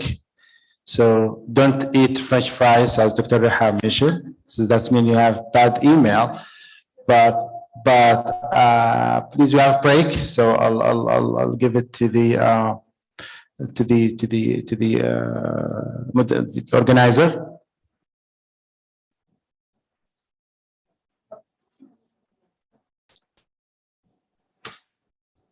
يعطيكم العافية. يعطيكم العافية دكتورة، الله يحفظك.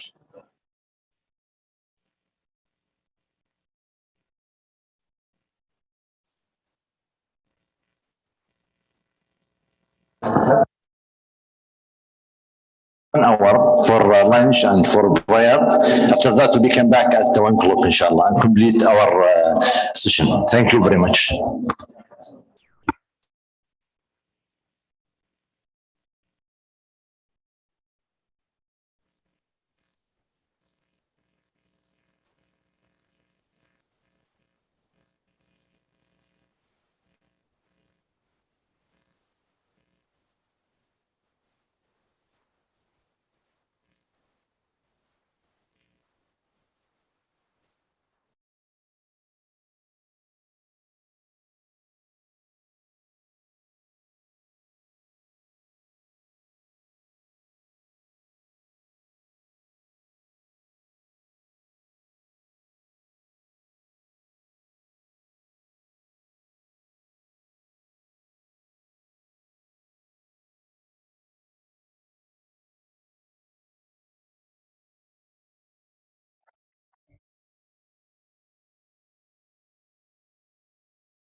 شيء كذا بوقف. لا خليني عكس.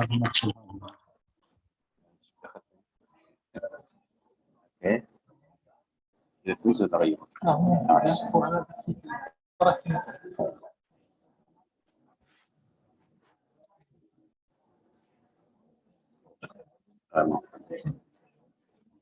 كويس.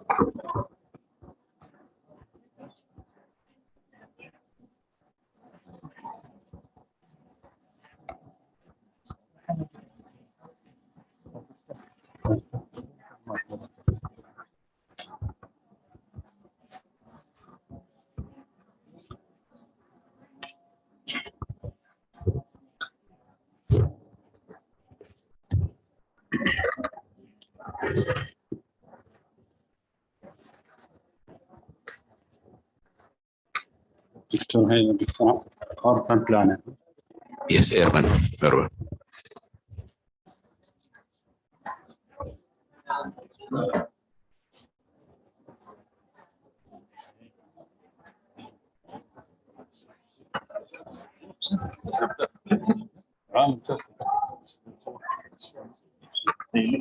عشان بعدين بس طب محاضرة واحدة صح؟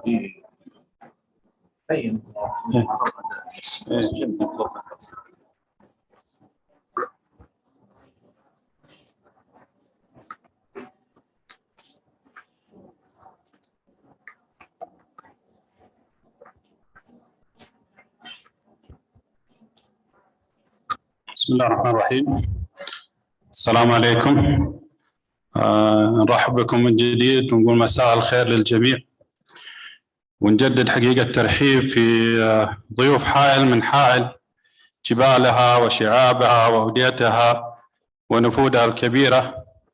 تعتبر هذا اليوم عيد ثالث، صحيح جانب شعبان قبل رمضان، لكن يعتبر هذه السنة فيها 3 أعياد وهذا هو عيدنا الثالث. نسأل الله أن يبارك لنا في شعبان ويبلغنا رمضان. بإذن الله في هذا الجزء الرابع سنبدأ في محاضراتنا، ولكن للوقت وحفاظا على الوقت حقيقة اختصرنا هذا الجزء إلى محاضرة واحدة بدلا من عوضا عن محاضرتين كانت للدكتور صالح الراجحي والدكتور صالح الأنصاري. لكن الراجحي اخترنا أن تكون محاضرته في مقر الفعاليات بإذن الله في المساء في مشار، والمكان مناسب جدا، خاصة أن محاضرة الدكتور صالح الراجحي عن الأوبوسيتي، فبنجمع له ناس إن شاء الله هناك في المقر وفي المكان، ونخليه يتكلم قبل العشاء عشان كمان العشاء يكون يعني تحت الملاحظة. معكم زميلكم محمد الشمري من فريق العمل في صحة حائل. نعيد الترحيب ونبدأ حقيقة هذا الجزء في محاضرة هامة جدا للدكتور صالح الأنصاري. So our next speaker is Dr. Saleh Al-Ansari, and Dr. Saleh Al-Ansari will talk about urban planning, physical activity, lifestyle, and patient empowerment. Dr. Saleh Al-Ansari currently is working as assistant professor, family and community medicine, and founder and CEO of and health professional. Please welcome Dr. Saleh Al-Ansari.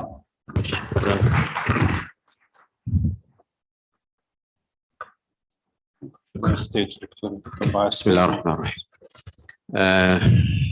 السلام عليكم ورحمة الله. Let me first announce that I will be speaking in Arabic. Maybe for 20 minutes. I will leave around 5 to 10 minutes for questions and giving a good brief for our guests who don't speak Arabic.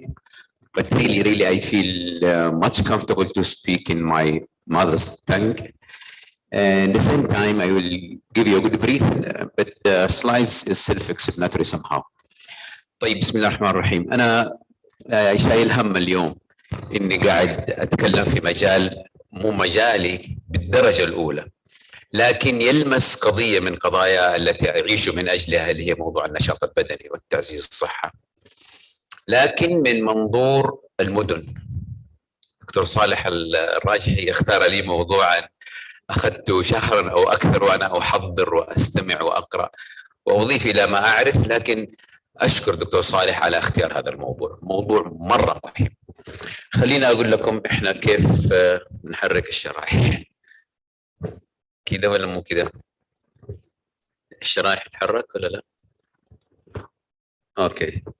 طيب باختصار انا دكتور صالح الانصاري، فاميلي كوميونتي ميديسن، متاثر كثير باستاذيتي للدكتور زهير السباعي.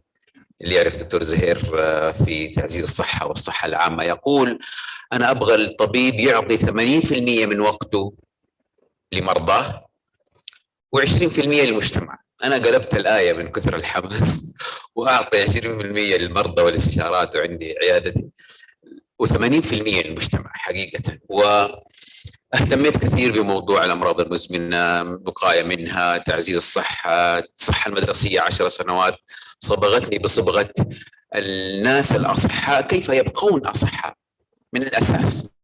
ما نبغاهم زباين اصلا، لا في الطوارئ ولا في العيادات ولا في العنايه المركزه.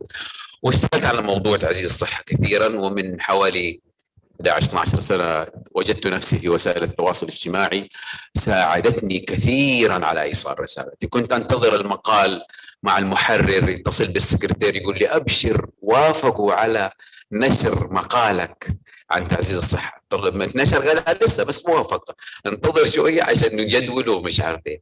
الان وانا في السرير اطقطق واخلص التغريده ولا المقال وطق 500,000 شخص يشوفها. فخدمتنا وسائل التواصل الاجتماعي كثيرا. اهتميت بقصه نشر ثقافه المشي، بخصوص او بحكم انني شخصيا امارس المشي كل يوم من اكثر من 32 سنه، اخرها اليوم الصباح واللي ما جاء كتبناه في الغايبين. والى درجه انه حاولت اتوقف على المشي 3 أيام ما قدرت، قمت الساعه 1 بالليل امشي. فالمشي وايش ممكن يكون له دور في موضوع النمط المعيشي، وقد هذه هي الجزئيه اللي تخلينا نسوي شيء يخلي الناس يمشوا بطريقه تلقائيه يمكن بدون توعيه، وحناقش الموضوع هذا. ليش بتكلم عن الموضوع؟ لانه 2 من كل 3 من مصابي السكري يعيشون في المدن، 50% من سكان الارض يعيشون، 70% عام 2050 نص 70% من سكان الارض سيكونون من سكان المدن مع امراض المدن ومشكلات المدن وتحديات المدن. ايضا انا اتحدث بلغتي كبوبليك هيلث ولا صحه عامه وطبيب صحه مجتمع. ارى ان الهرم مقلوب زي ما قلتوا. نحن نصرف مجمل ان لم يكن كل مصروفاتنا على استعاده الصحه المفقوده، وكان يمكن ان نقضي او نصرف نزرا يسيرا لحفظ الصحه الموجوده. وهذا الكلام يعني نقاشه طويل. في ألمانيا مثلا فقط 3% على الوقاية وليس 30. نظامنا الصحي لا يتساءل لماذا لا يحقق المجتمع توصيات النشاط البدني recommendations guidelines. ليش ما بتحصل؟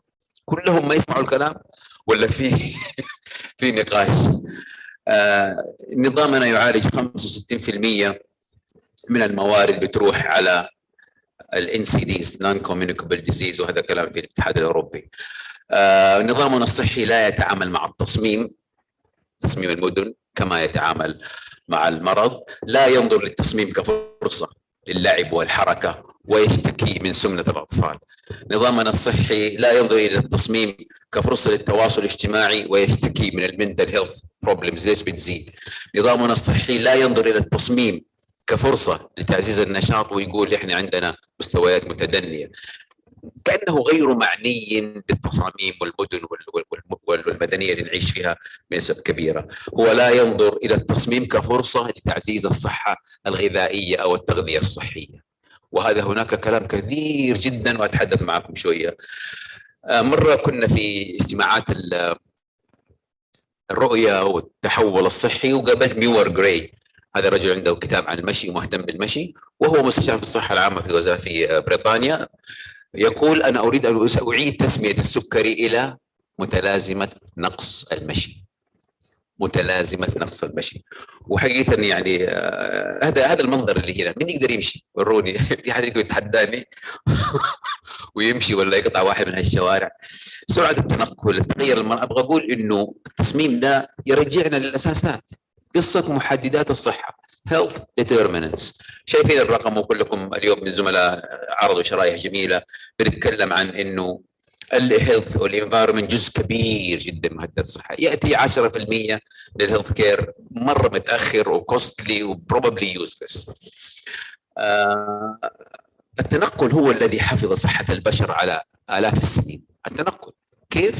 مشيا. نحن متى عرفنا السيارة اللي من 200 سنة؟ قبلها كيف كانت الناس؟ فهذا الموضوع لما نخرج المشي من المعادلة تصير المعادلة مرة مختلفة.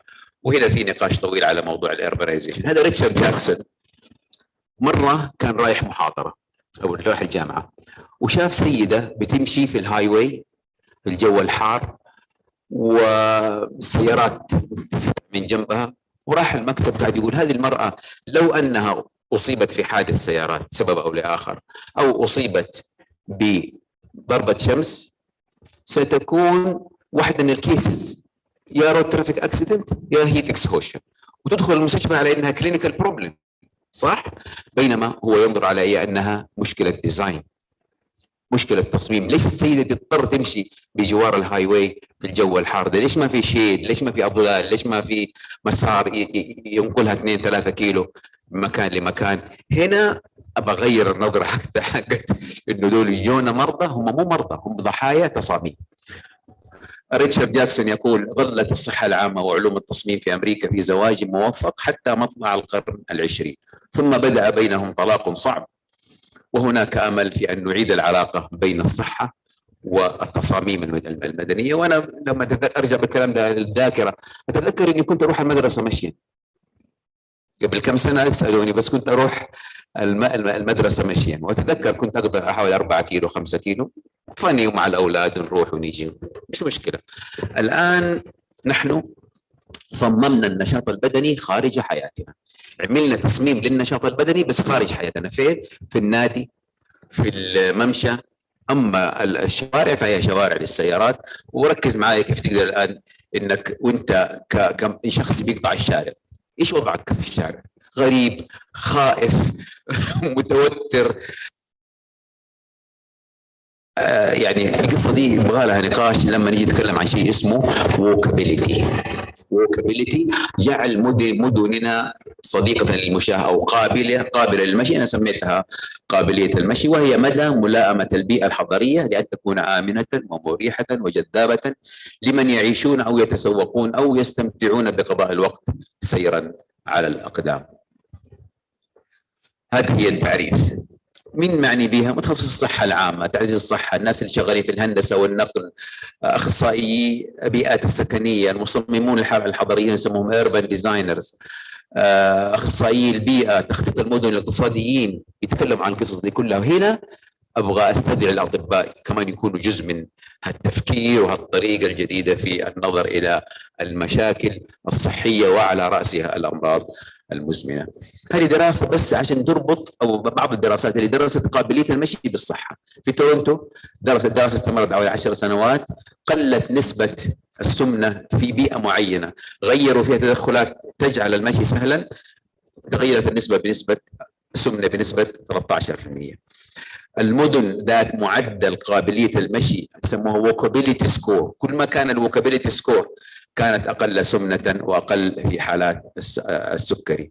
الناس عندما يكونون في مكان قابل للمشي يمشون 3 مرات أكثر، ويستخدمون الدراجات ويقودون السيارات بنسبة أقل ب50%. إذا كنت تعيش في مدينة الوكابيليتي سكور حقها عالي تقل فرصة الإصابة بالسمنة إلى 65% والسكري إلى بنسبة 35%، بس لأنك عايش في مدينة ووكابل تقدر تعمل لك 3-4 كيلو كل يوم، 5 كيلو، بس بالديزاين، لا توعيه صحيه ولا مستشفيات ولا امراض ولا ادويه ولا هذا الكلام حتى اجتماعيا. هذا حقيقه الرجل عظيم في المجال هذا اسمه دونالد أبيليار، يقول ان الاماكن التي فيها قابليه مشي عاليه يشعر الناس بالامان، لديهم اصدقاء اكثر، 3 مقابل 0.9 صديق لبعض الحالة للأماكن التي ليس فيها قابلية مشي. يكون عندي أصدقاء أكثر لما أكون في بيئة قابل المشي، أركب الدراجة أكثر، أمشي أكثر، أهتم بالتفاصيل وأتذكر الحارة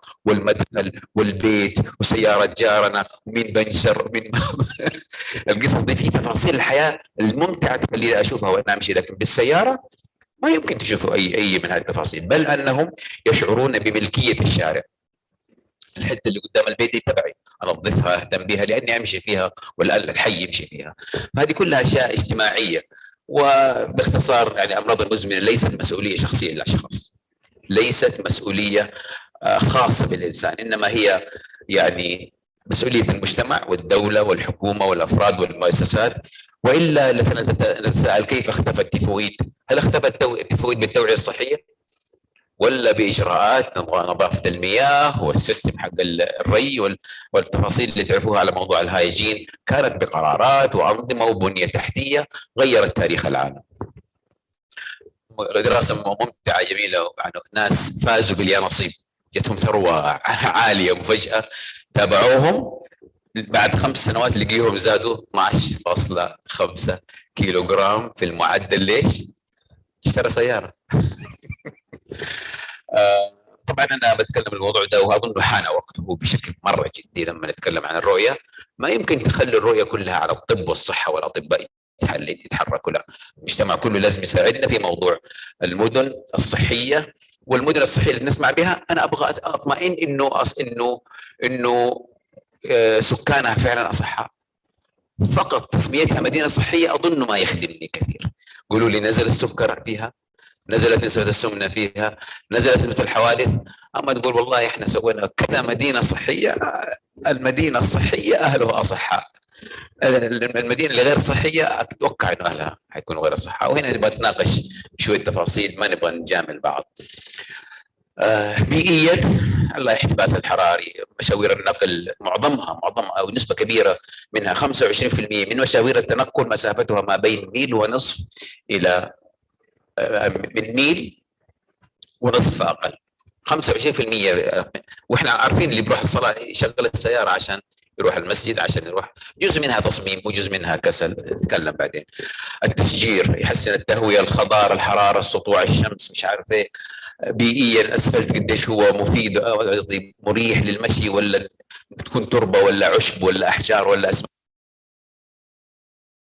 happy experience. إن لم تجد هذه الفرص أو هذه البيئة لازم نتساءل ولا نحط اللوم كله على الناس ليش ما تمشي.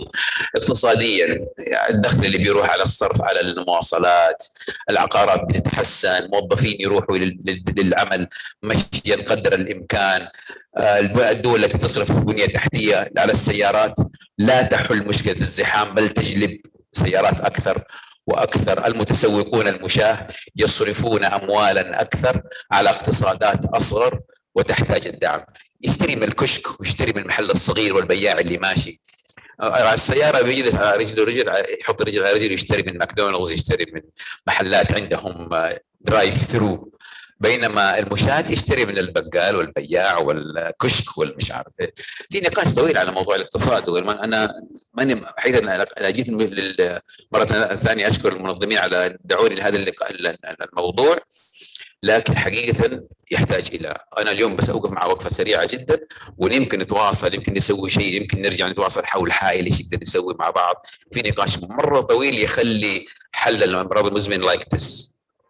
حقيقة في سنوات مرة قصيرة بس تتضافر المشاة يعرفون ويحبون ويثقون في جيرانهم أكثر بكثير من الناس الذين يعتمدون فقط على السيارة.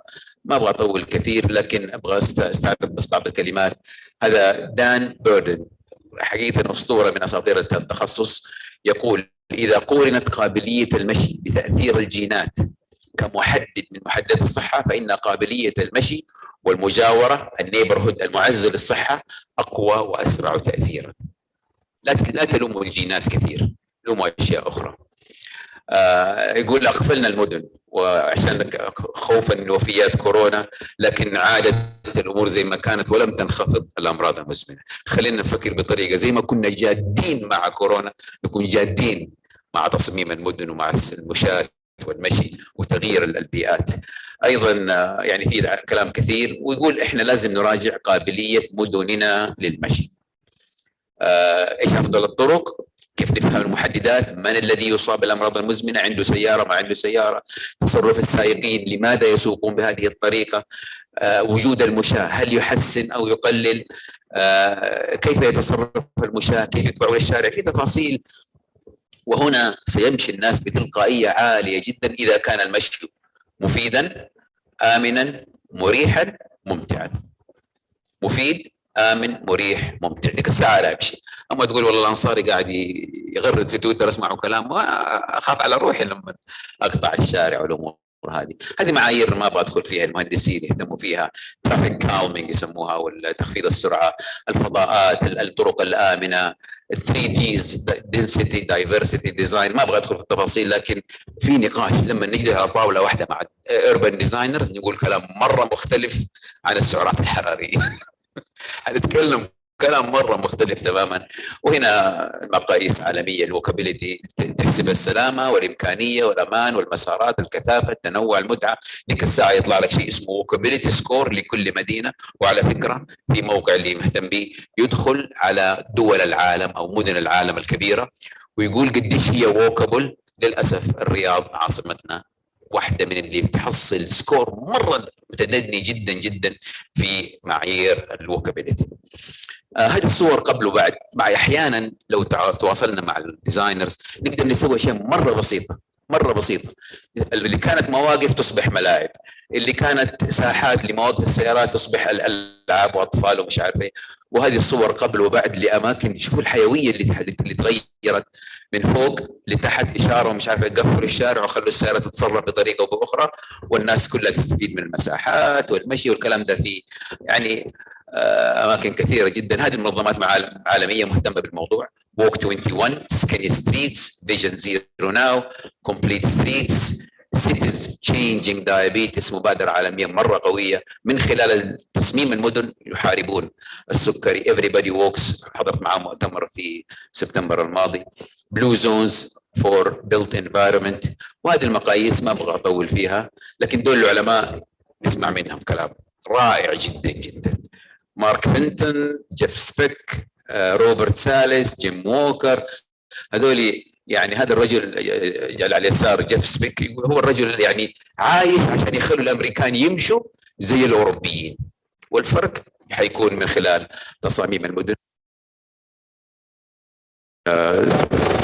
كوبنهاجن، هذا الرجل على اليسار ده هو اللي خلى كوبنهاجن مدينه للدراجات معروفه. اللي يبغى يدخل يختار في العالم كله مدينه صديقه للدراجات لن يجد مثل كوبنهاجن. احد منكم راح كوبنهاجن؟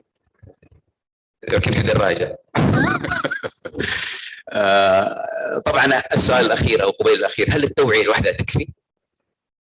سالوا جيف سبيك فقال لا اعول عليها لوحدها، بل على التوعيه المصحوبه بدعم الممارسه، مشي المدرسه مثلا، التوعيه المصحوبه باجراءات سلامه، بتغيير بيئه المشي، بتحسين البيئه، بقوه القانون. هنا يجي التغيير الحقيقي. اما تقول والله ما تمشوا. انا مره عشان بس اطول، واحد قال لي يا دكتور انت هلكت انا ماشي. بتخيلينك ماشي في شوارع تويتر ومعاك مشعاب وتقول للناس امشوا امشوا امشوا. ما ينفع، ما يكفي. لازم تكون البيئه. وهذه الثنائيه. اخر شيء اختم بي، انا من مدينه وحولها ينبع ولي اقارب في ينبع، دائما اروح ينبع واروحها كل سنه مرتين ثلاثه، واعرف الهيئه الملكيه منذ اكثر من 45 سنه منذ ان انشئت. لم يكن احد يمشي في بيئه الجبال وينبع التي هي اصلا مصممه على انها صديقه للمشاة وفيها الرامس وفيها الاشارات الضوئيه الذكيه من سنين، لكن ما كان احد يمشي. الان لما اتكلم عن مشاة ينبع، مشاة الجبال، ومجموعات المشي ومجموعات السعوديه والحراك اللي صار في ينبع، تشوف الشوارع العاديه بدات يمشي فيها العائلات. زمان والله كنت اتذكر لا ارى فيها الا الدراجه الهنديه مع الدراهم المسكين اللي غسل السيارات بس. اما سايكلست ومش عارف ايه انسى. مؤخرا تغير الموضوع، فهي خلطه ما بين شيئين، غير بيئه، امن الناس على سلامتهم على بيئتهم اللي يمشوا فيها، ثم سوي توعيه. ديك وعلى فكره واحده لحالها ما تكفي، والبيئه لحالها ما تكفي، لا التوعيه لحالها تكفي ولا انما هي الخلطه دي مطلوبه. ولنا ان نتحرك حقيقه كمجموعات كنشطاء كاصحاب قضيه، نصل المسؤولين، كيف ندرس فرص دمج المشي في الاماكن اللي ممكنه، نسوي مشاريع بسيطه جدا، نقفل الحاره كده حقت كيلو في كيلو ونخليها ووكابل، بنجيب الديزاينرز اللي يساعدونا ونجرب نشوف هذه بايلوت اهو، محاره اسمها حاره المشائين وشوفوا قديش الناس هتمشي، وقيسوا فيها الضغط والسكر والكوليسترول والسمنه وتعال نتفاهم. في نقاش طويل ممكن نسوي سمول بايلوت يثبت انه هذه الافكار فعلا تعمل فرق. وهذه بعض الحلول المؤقته، مزيد من مضامير المشي، تشجيع البيئه، المشي في الطبيعه والهايكينج. في بوغوتا في عاد عندهم حاجه اسمها سيكلوفيا في بوغوتا، في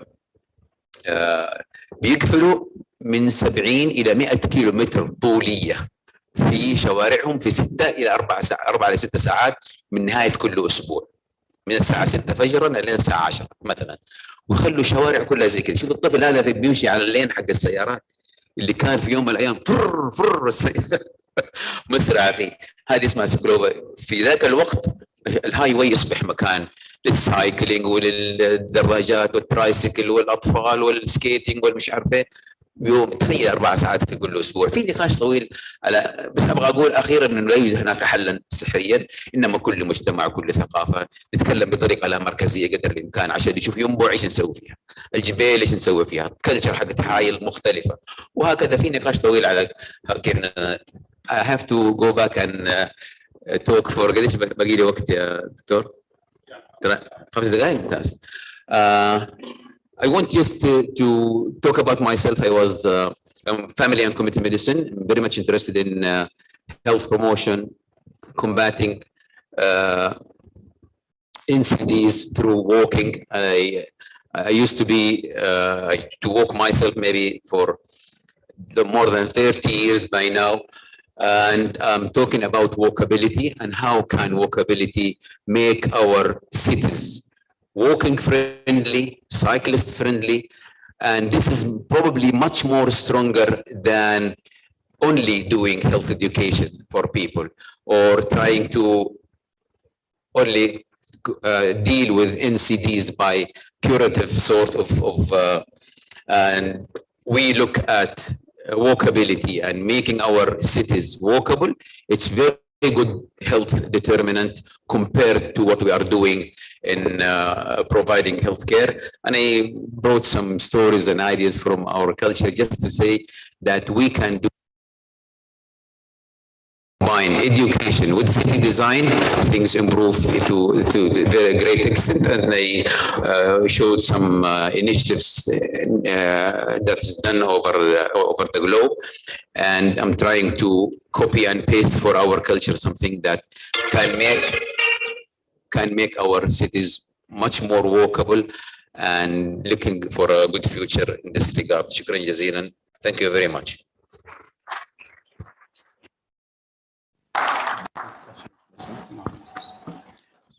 شكرا دكتور صالح. كل الشكر والتقدير. أنا أقول خليكم مع مؤتمر حائل الدولي طب نمط الحياة.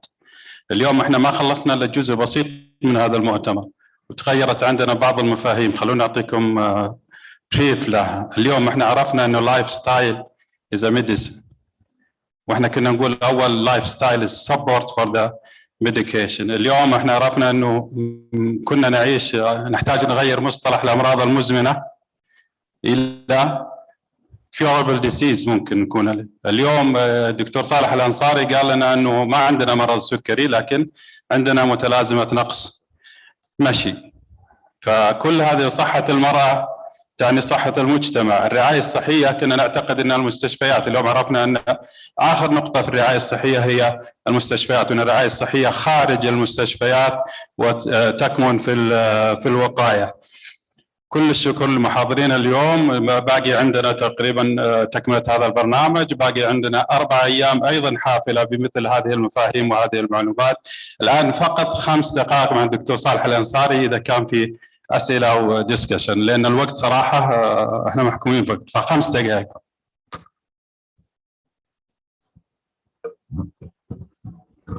السلام عليكم. السلام. هلا دكتور، كيف حالك؟ يعطيك العافية. يا مرحبا الله. هشام التميمي، مدير إدارة المشاركة المجتمعية ومساعد الصحة العامة سابقا، وقد التقينا في الوزارة. طبعا أسسنا فريق مشاة حائل 2017. أصحابي. نعم، وكنت لك الدور الأكبر في استشارتك في كيف نبدأ في مشاة حائل، وما قصرت، أعطيتنا الأساسيات، وأنت بذرت البذرة الأساسية في فريق مشاة حائل.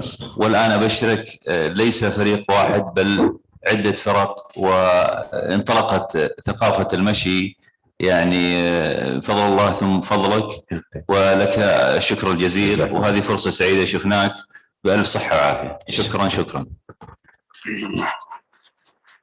شكرا.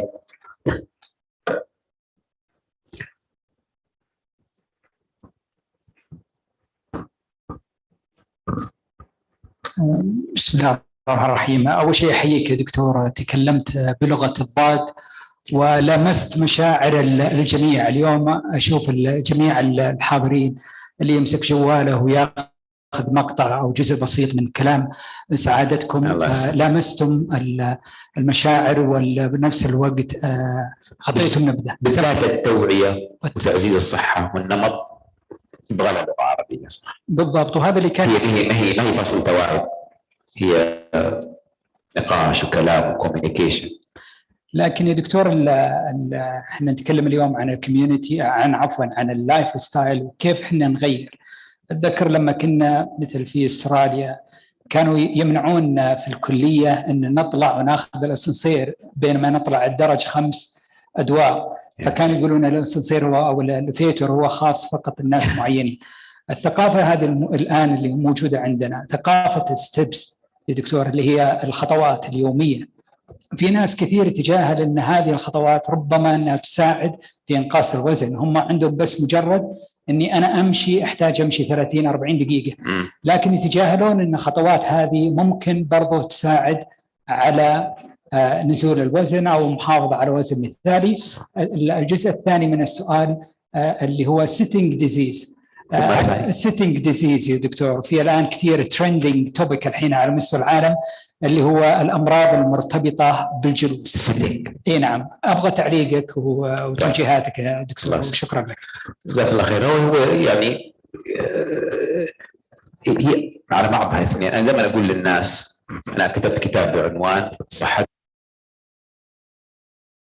لقيتني ذكرت حوالي 44 مشكلة صحية تتحسن كثيرا أو تنتفي أو تختفي بالمشي. واحد منها هو إنقاص الوزن. فيجي واحد يقول أنا مشيت وما نقص وزني. أنا أقول أنت مشيت وتحسن نومك وهضمك ونفسيتك ومزاجك وطريقة تواصلك مع المجتمع، تحسنت أشياء كثيرة. فلا تركزوا كثير على نقص الوزن. اللي يبغى ينقص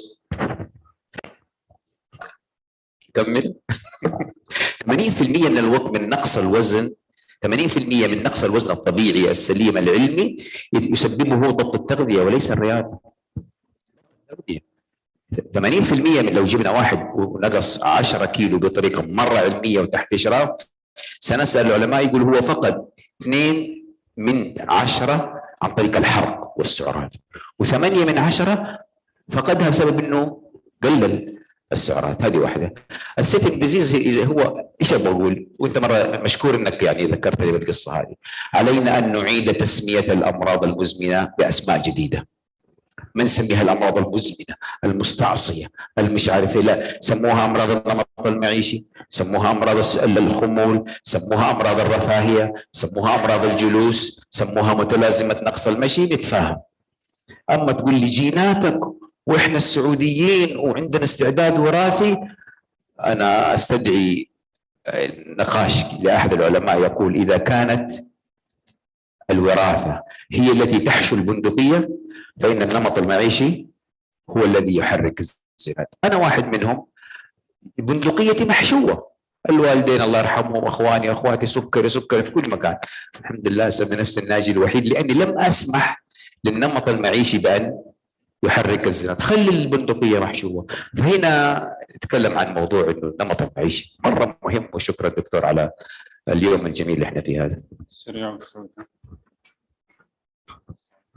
السلام عليكم دكتور نايف التيم الشؤون الصحيه، يعطيك العافيه دكتور صالح. احنا كثيرا سمعنا وحضرنا وشفنا محاضرات بالشكل هذا، التحدي الكبير اللي نشوفه الان ويعني والمفروض انه يسلط الضوء عليه هي الاستمراريه. ما هي الاشياء التي يفعلها الانسان ليستمر؟ يعني الكل متحمس الان، تقريبا ممكن يطلعوا الان يمشون، لكن بعد باسبوع بشهر متوقفين ولعده اسباب. فنسلط الضوء على الاسباب التي تجعل الانسان يستمر في اي برنامج يبدا فيه. والله اذا قلت لي على سبب واحد اقول لك البيئه الاجتماعيه. خلي اصدقائك من هذا النوع، وانا دائما حقيقه اظنني وفقت في قصه اني اختار الابروتش في نشر ثقافه المشي عن طريق مجموعات المشي. انا اليوم اقدر اتحدث عن 150 مجموعه، مشاة الرياض، مشاة ينبع، مشاة القطيف، كل مكان. وحقيقة وجودك في بيئة تحفزك على المشي، ليس فقط بيئة أخوانك والبلاء، الآن الواتساب صار بيئة، السوشيال ميديا صارت بيئة، الجروبات اللي بتتحدث عن النمط المعيشي بيئة. تيجي المدن بعدين عشان تصاميم، بس حتى ذلك الحين أنا يسألوني يقولوا لي يا دكتور فين نمشي؟ أقول لهم علينا أن تتحسن بيئة المشي، بس حتى ذلك الحين أنجو سعد فقد هلك سعيد، لا تنتظر كل شيء يتحسن عشان تكون.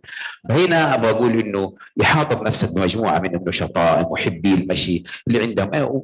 تعالي في تويتر انا اوصلك لعشرات المجموعات في كل مكان. والان سريعا معلش دكتور، يعني انا الان يجينا ضيف من القصيم على مشاة الرياض، نمشي معها 10 كيلو ونضيف 10 كيلو، بدل 10 كيلو لحم ونذبح له خروف.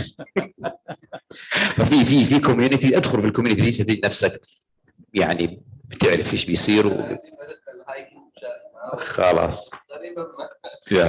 شكرا دكتور صالح الانصاري. probably the leading pioneer، يعني القائد ما شاء الله تبارك الله للمشي في السعوديه.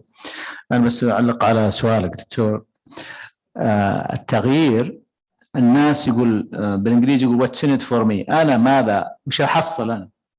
طبعا احنا في طب نمط الحياه اللي تحصله اذا كان عندك ضغط يتحسن، اذا كان عندك سكر يتحسن. لكن الناس لما نجيب مثال النخله، انا اول ما جيت من امريكا رحت اشتريت لي كذا قطعه ارض بالقصيم، حطينا فيها نخل، ما اعرف انا لاني فلاح ولا مزارع ولا. اقول عمي متى تطلع تمر؟ قال ما باقي 6 سنين. الله. فالعافيه يبغى لها زراعه، وبذرتها تمشي مع الوقت. لكنه اذا عرف المريض ان سكره يتحسن، مزاجه يتحسن، النوم يتحسن، الوزن يتحسن، علاقته الاجتماعيه بوالديه، زوجته، اولاده تتحسن. العجيب انه كلك تتحسن. فهذه من اهم المحفزات. حتى الكلام اللي قال الدكتور على الغذاء الصحي، يعني احنا احيانا ويبوش، يعني ندفع اتجاه معين محدد، لا، هي مجموعه عناصر كل ما اجتمعت مع بعض كان النتيجه افضل باذن الله. جزاكم الله خير. بس اعلق على انه قصه what is in it for me. انا اخترت المشي، واظنه من ناحيه معينه هو اكثر رياضه يمكن ان ينتظم الناس فيها.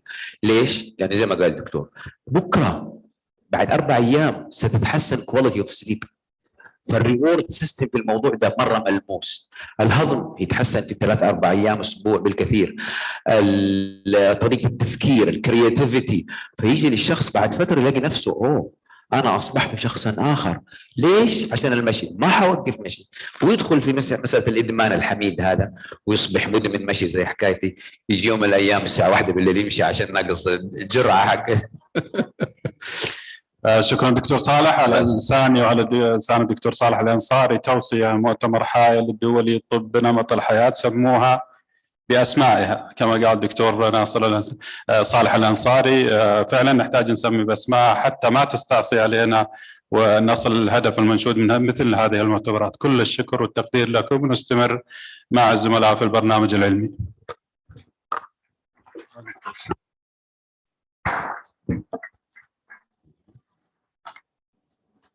يعطيكم العافية. Our next speaker, Dr. عاصم الشنبري, is a consultant of geriatric medicine. Dr.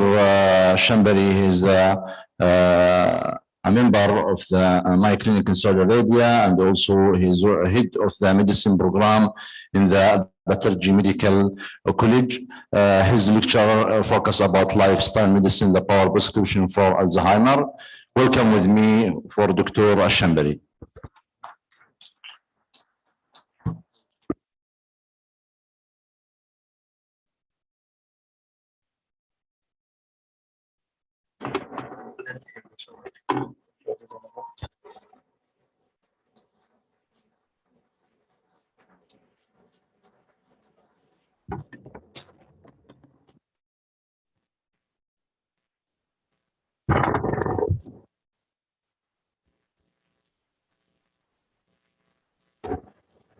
You pointed at it.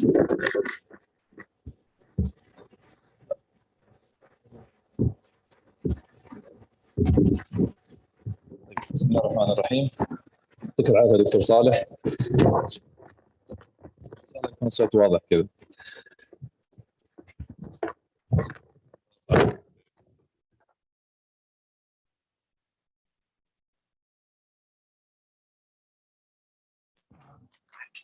غير بطارية.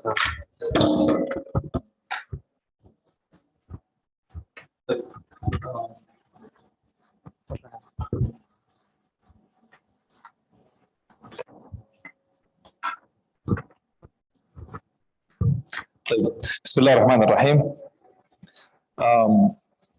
Today I'm going to talk about a topic which is a big topic, Alzheimer. Basically, talking about Alzheimer, it needs more time.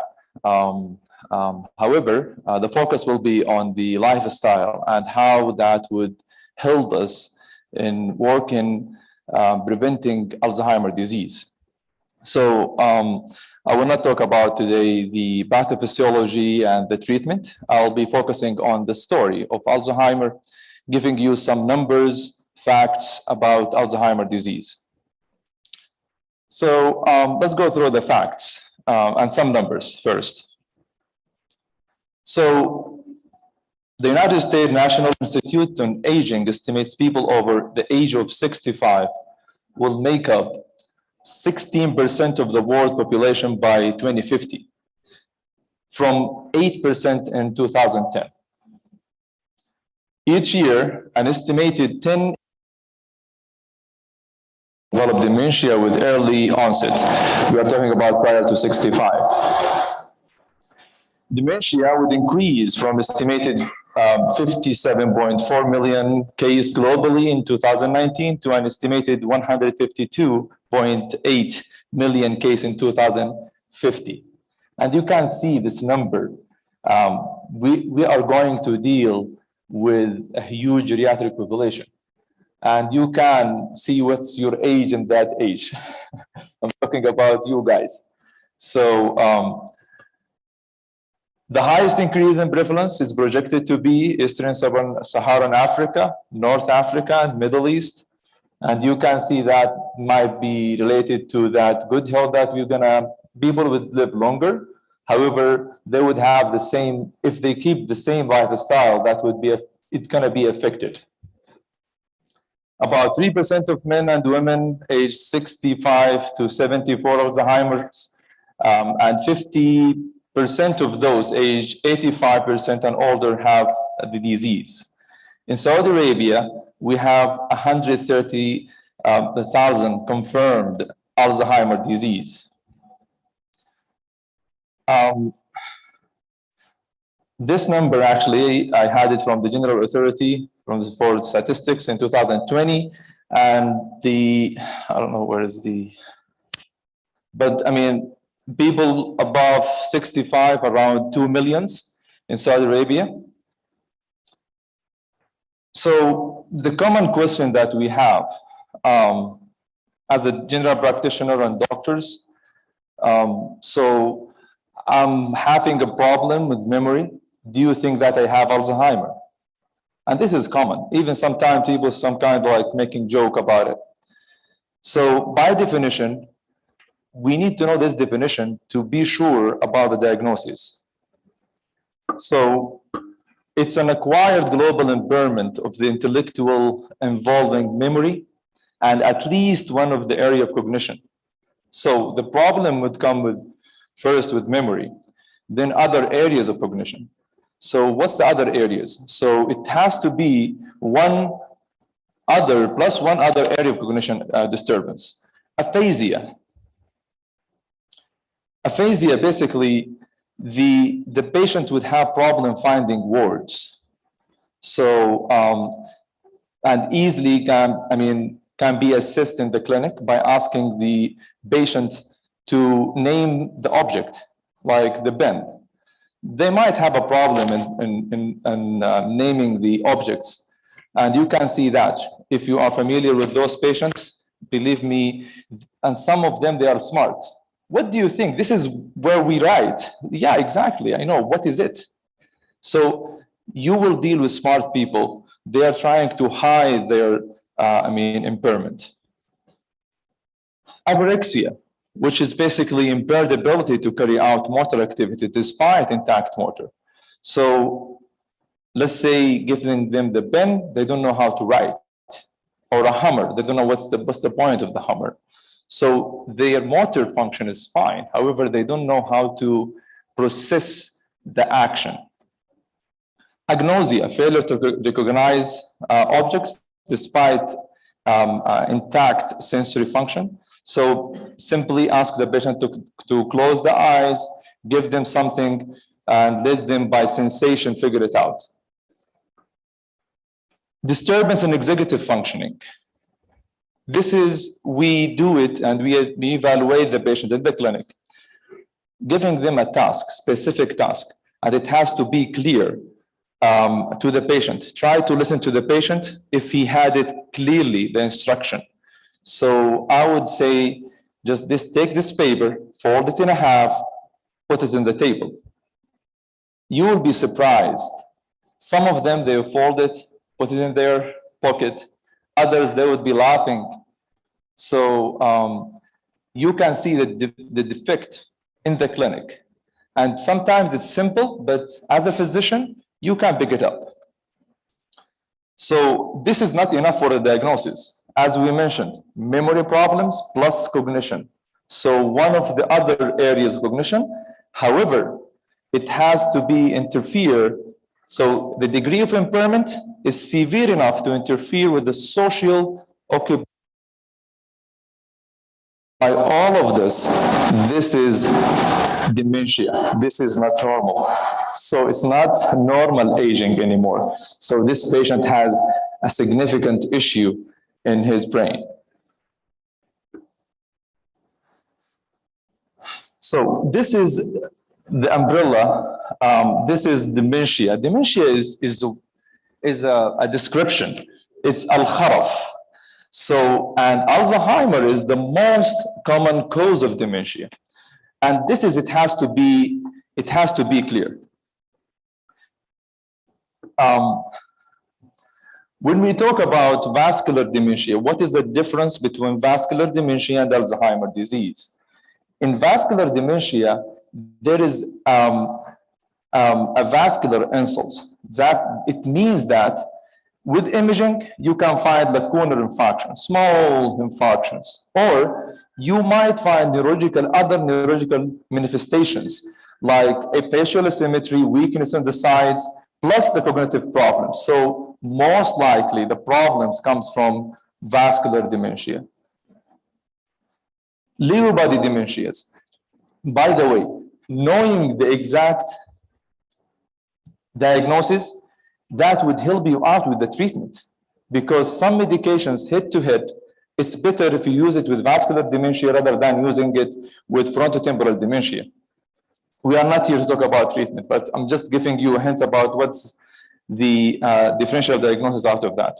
Lewy body dementias, this type of dementia, it comes with visual hallucination more and plus Parkinsonism. And sometimes it's kind of like mistaken with Parkinson's disease. However, to differentiate between both with Lewy body dementia, with history, you would figure that the dementia comes first, then the motor problems come later on.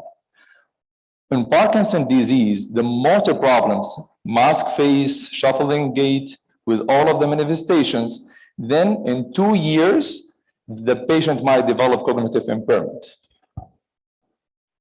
Frontotemporal dementia, Beck's disease. The problem here with the disinhibition.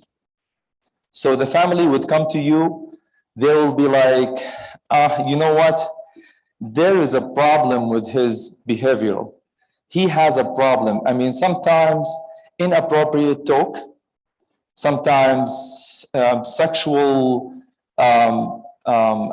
aggressiveness, or sometimes sexual joke, inappropriate. So they'll be embarrassed. And you have to dig more to know this, because this is the most important thing that would figure this is, frontotemporal dementia. On imaging, you can see there is atrophy in the temporal lobe. Unfortunately, maybe it's good for the patient. The life expectation for those patients is not that long. I've seen, I wouldn't say a lot of patients, but they died in 3 to 5 years. What about the other? We have something we call it normal pressure hydrocephalus. It comes with dementia. However, the patient might come with problem with balance and incontinence. So urinary incontinence. So basically the treatment is the shunt. What's the other things that might happen? We have reversible causes of dementia, like a problem with the thyroid gland, vitamin B12 deficiency, depression as well might lead to dementia. But as you see, dementia, al-kharaf, when we talk about something, it's general, but talking about Alzheimer is the most common one. And how we would reach to the definite diagnosis, it's all about the finding under the microscope to do the autopsy, then we find what type of mutated proteins that would lead us to the accurate diagnosis. This is the story about the origin of Alzheimer. Dr. Alois Alzheimer, he's a psychiatrist, German psychiatrist. In 1906, he figured that there is something wrong with his patients. Some patients in late 60s, started to have mental disorder. Then their brain, and it sounds that their mental illness due to something. This is the first patient he diagnosed. Her name is Auguste Ditter. After she died, did the autopsy, find out that there is a protein and total destruction to the synapses and loss of neurons around the brain. After that, the disease named after his name, Alzheimer. This is how the normal brain looks like. Full, it's 2% out of the body weight. It consumes 20% of the energy and all of the blood supply. This is the brain. However, you can see there a patient with dementia that with this kind of atrophy all over, more with the hippocampus area, which is related to the memory. And you can see the wideness of the ventricles. This is how the symptoms started with Alzheimer. And it's really important to know that. That would help you talking with the family as well. I mean, describing what's going on with their loved one. So it started with a preclinical phase. In this phase, some studies showed that it might last 20 years before the diagnosis. And only by the biomarkers that we would figure. There is PET scan for the brain and analysis of the CSF to see the beta amyloid.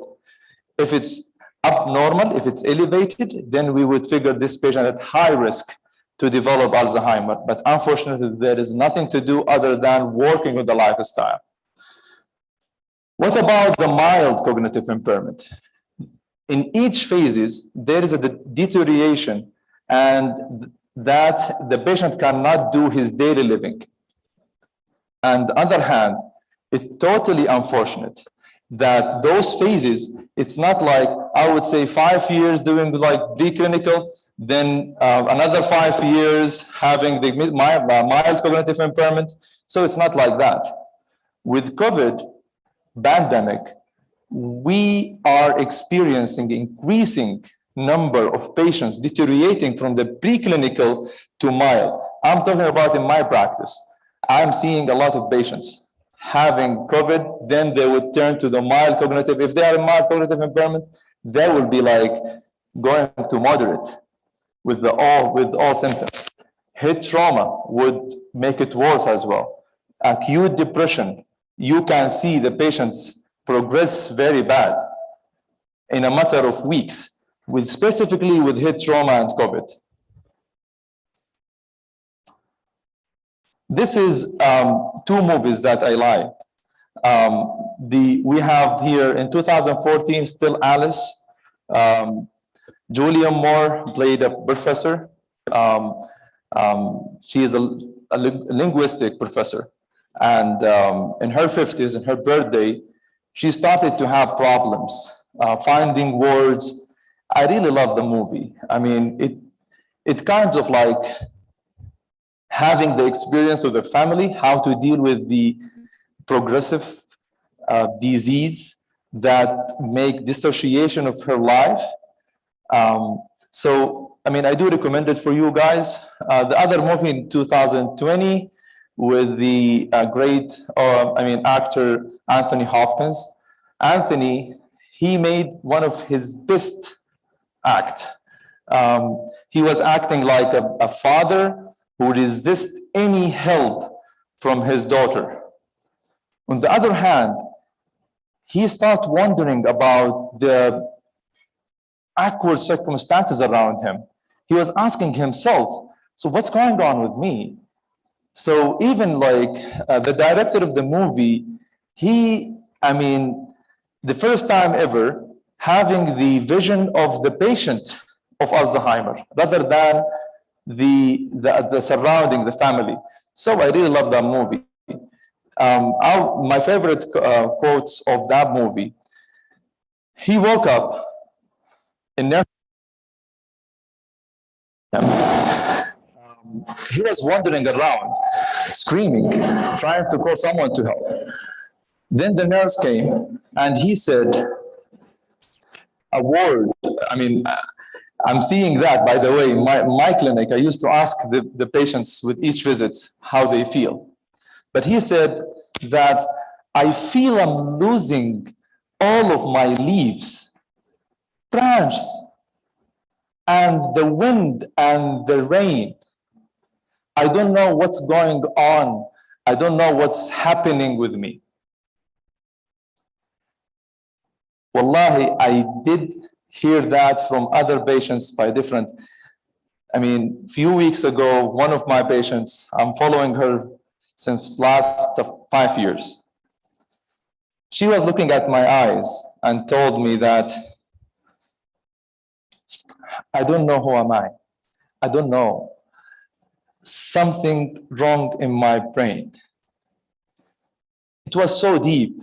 She was looking at my eyes. Then if you ask her, she will be like, her cognitive function fluctuating. However, sometimes he will be focusing and telling you exactly what she feels. This is really painful. Alzheimer is a monster affecting the brain, shutting down the brain.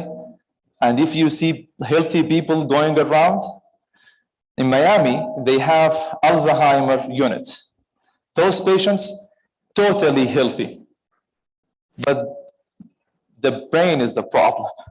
So they are totally independent in their instrumental daily living, activity of living. So they are active, they are going around. However, they are not capable of living by themselves. They will be like killing themselves, burning the house. It's really bad. So I will go through one of the studies released into 2020.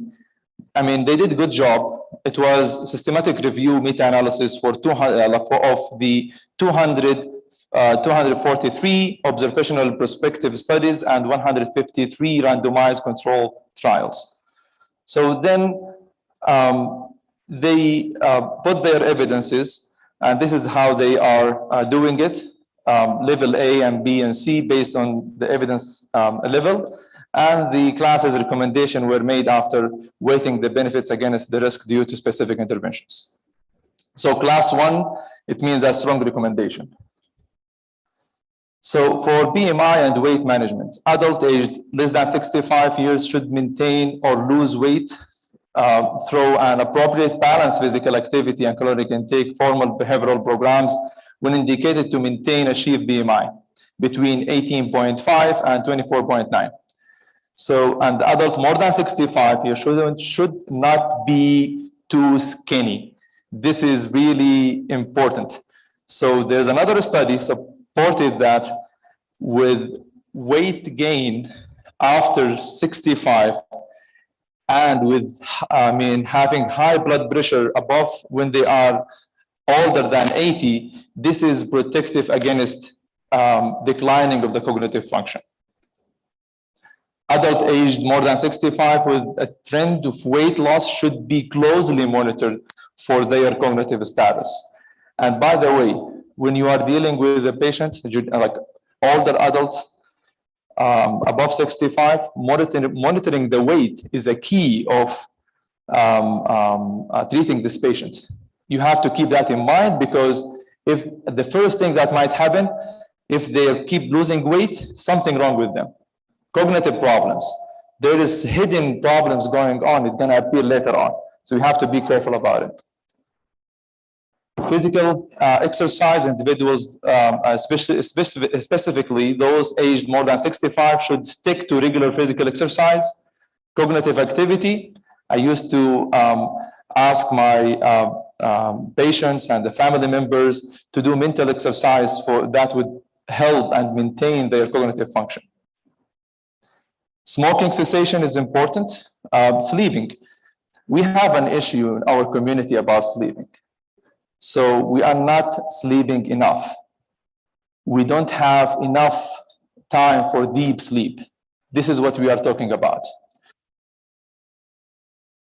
If you don't want to see yourself struggling with dementia, you have to have enough deep sleep at night. Keep this in mind. This is my advice. I'm doing it wallahi personally. I'm trying to change my lifestyle to have a deep sleep. It is a serious issue. Diabetes, strokes. So trying to keep your patient away, applying all of the guidelines. Don't hesitate to start a patient a secondary prevention for aspirin, giving them treating cholesterol with a strict diet. Head trauma, this is a very serious. Ask your patient if they are applying the, how many minutes? Out? 2 minutes. The home safety for elderly is important. Falls is not about like only breaking the bones, it's also about the problem to their cognitive function. Frailty is a big topic. Blood pressure, depression. Blood pressure, controlling the blood. Once we get older, the blood pressure readings, it will jump. So it won't be like when we are younger. So by the American Geriatric Society, the recommendation 150/90, 85 to 90. But consider if the patient has diabetes or chronic kidney disease, that might move to 135/80s. So anyway, having blood pressure, controlling the blood pressure is important. Depression. We have to ask ourselves first. We have to treat ourselves and just be honest with your patient. If they need medications, please treat them. Depression is a serious problem in our community. After retirement, it's 100%. So the other hand, when you treat a patient with depression for elderly, try to avoid the SSRIs that would affect the level of sodium. So go with mirtazapine, go with amitriptyline. Don't make it worse by playing on the sodium level. Atrial fibrillation, stress. هذا أصعب شيء. Education. So people who had more years in education, they are least likely to have dementia. Even if they have dementia, it's going to be, better than others. On the other hand, hyperhomocystinemia, vitamin C, this is not, please avoid that. Estrogen replacement therapy and acetylcholinesterase inhibitors. This is really serious because like donepezil, this is a treatment of dementia. I've seen some doctors starting that as preventive measures for dementia. This is, all the guidelines against that. This is to summarize the how the protective factors and the risk factors. This is what we are saying about having more educations. We are calling it brain reserve and cognitive reserves. Whenever you have new skills, new language, doing something new in your life, even when you get old, that would making more neurons network and synapses. Thank you so much for your time. اعتذر على الإطالة.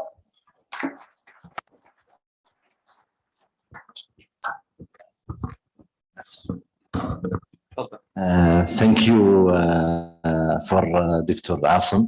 أنا أستميحكم عذرا فقط، إحنا بس مرتبطين في بروجرام تقريبا قبل الساعة 3:30، فإذا عذرا أنكم بس تعملوا هولدنج بس الكومنت والكويستشن لحد ما نخلص السيشن، فأستميحكم الله عذرا. ولا أنا أعلم أنه كثير من الأسئلة والاستفسارات الموجودة، فشكرا لكم الله يعافيك.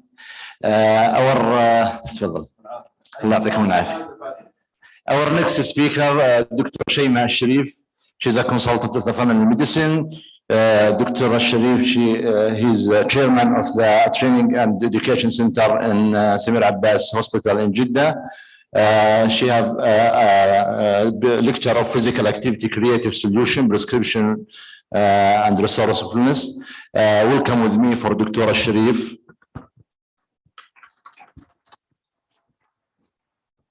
Assalamu alaikum. It's amazing that my lecture and right after the lunch. So basically now you have ideas to do. One of the questions that I get from some of my patients, especially those who don't exercise at all, is basically, why should we exercise? Our grandfathers and grandfathers didn't exercise, or that's what some patients might say. So what was it like in the Stone Age, في العصر الحجري?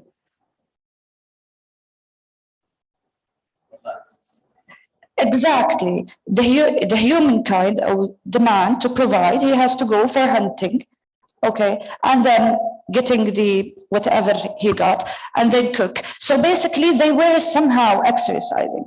But exercise is not new, actually.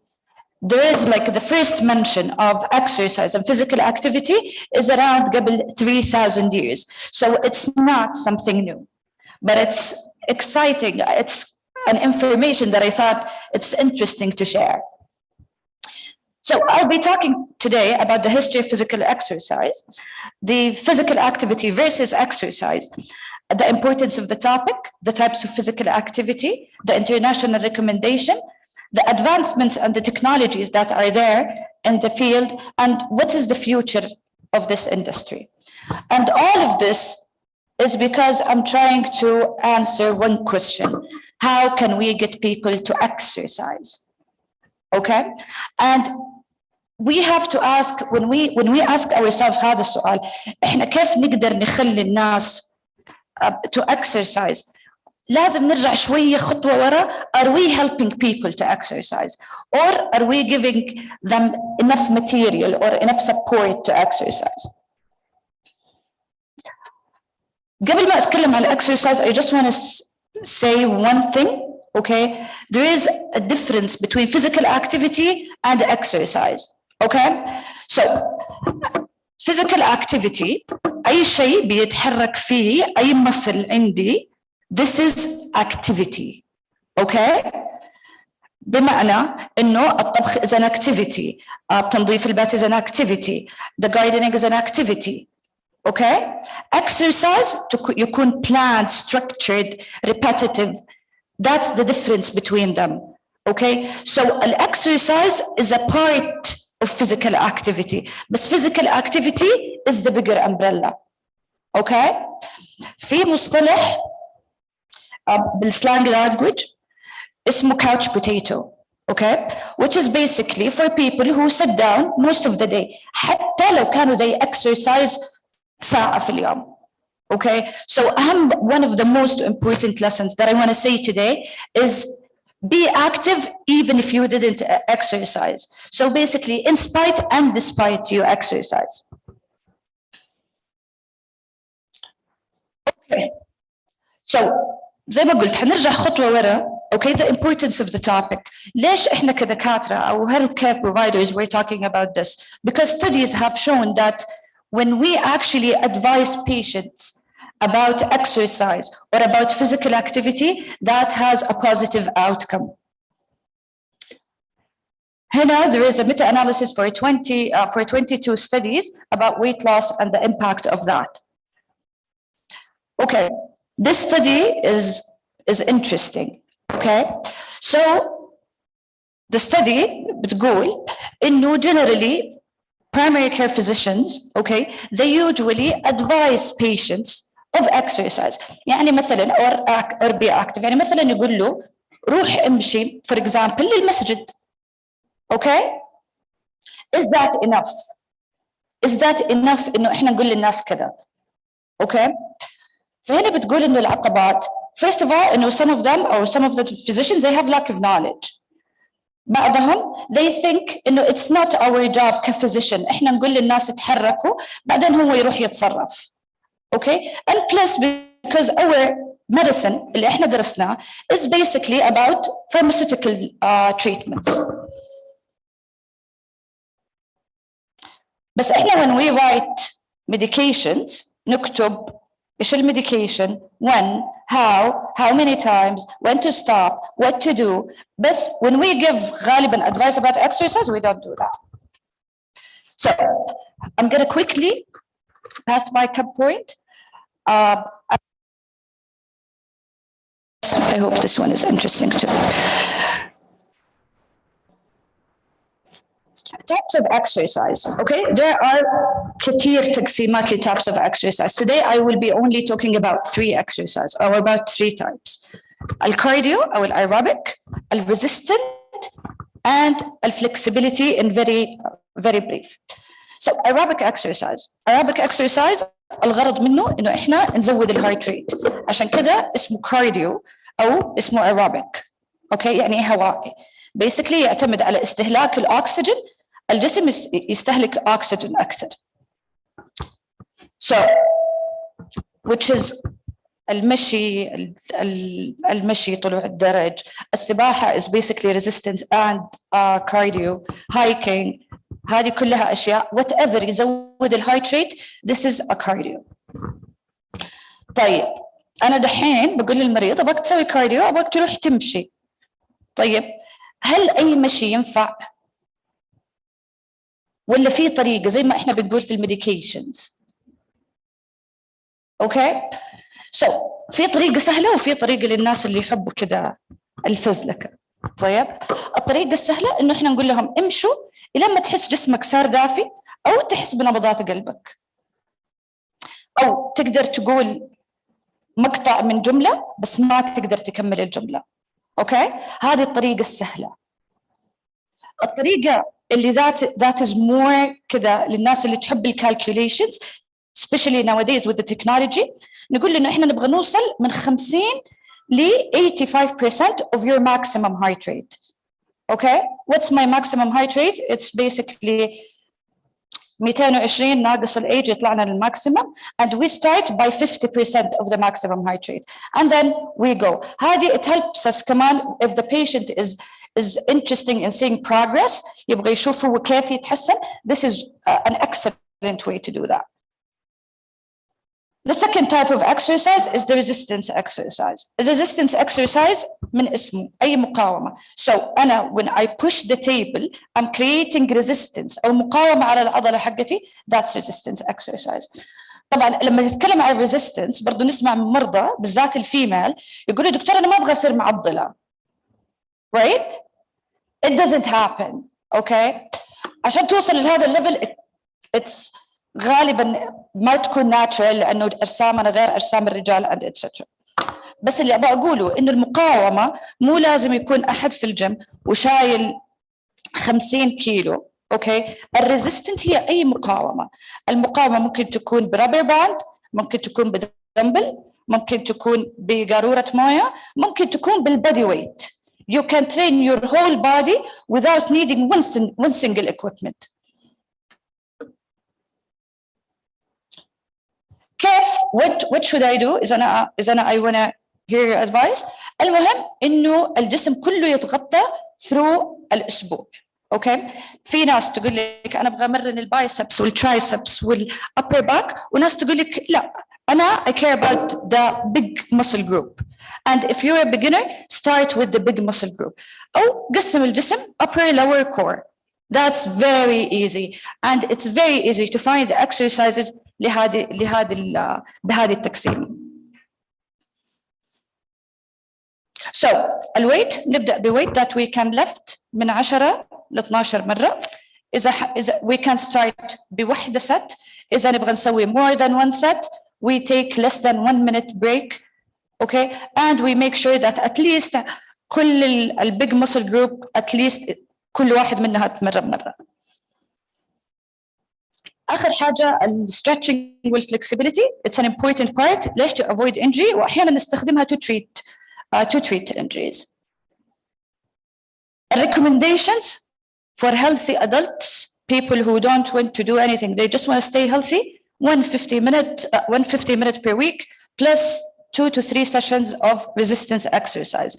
ما حأدخل في هذه كثير because it's known for everyone. طبعا if you for obese people it becomes up to 300 minutes per week plus the resistance.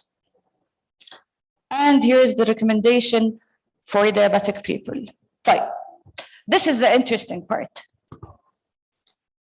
كثير ناس تقول لك I don't like to exercise.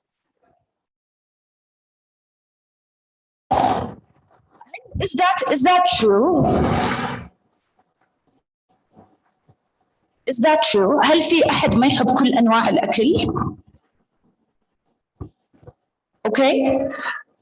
People are different. في ناس يحبوا certain type of food and they hate other type of food. So people are different. So when you choose exercise, أو لما تكون you want to empower your patient to start exercise, acknowledge that people are different. Some of them they're indoors people. Some of them they are outdoors. Some people they're morning people.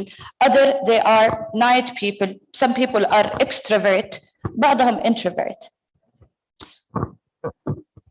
There is another interesting question that I had in my mind is how many types of sports موجودة في العالم? Like if I want to make a list and they want to try كل السبورتس في العالم، كم عدد السبورتس اللي في العالم تتوقعوا؟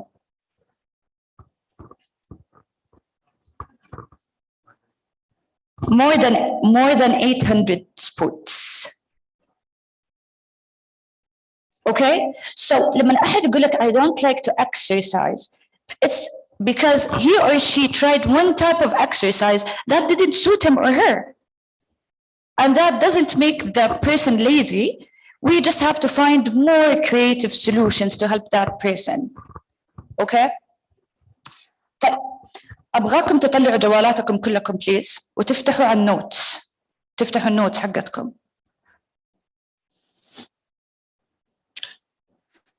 This is one of the tools عشان تعرف what kind of person you are when it comes to sport. Okay? هذه التول أخذتها من American Institution of Cancer Research. وموجودة على WebMD for anyone who wants to try. طيب it's gonna حتكون 6 questions. Okay? كل سؤال في A, B and C. A is إنه جاوبت ب A, ف A is 1 point. B is 2 points. C is 3 points. Okay? Okay? We're good? Okay. When I think about physical activity, I, A, cannot wait to put on my walking shoes. B, really want to exercise but need a push. C, dread the idea of moving a muscle, but I'm happy once I get moving. Okay? Answer it honestly مع نفسكم. أنا ما حأسأل عن النتائج.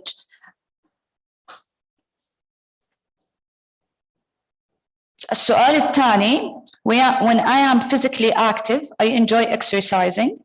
A, by myself at my own pace. B, be a team or with a team or a group. C, with 1 or 2 bodies. السؤال الثالث, I exercise because I want to stay in shape. I want to see my friends. The weather is nice, or I just feel like it. جاوبت على أول 3 أسئلة؟ خلاص ولا لسه؟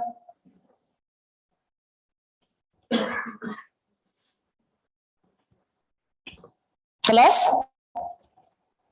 خلاص you're good. طيب 3 أسئلة الباقية. When I take part in a physical activity, I usually plan the event ahead of time. I participate when someone else set up the activity, put it together quickly, and do something active when the mood strikes. Others see me as a leader, as a team player, as someone who goes along with good ideas. I enjoy physical activities that are set by my own routine, set by professional teacher or group, or spontaneous. Okay? جمعوا بعد ما تحلوا 6 أسئلة، جمعوا النقاط اللي أخذتوها.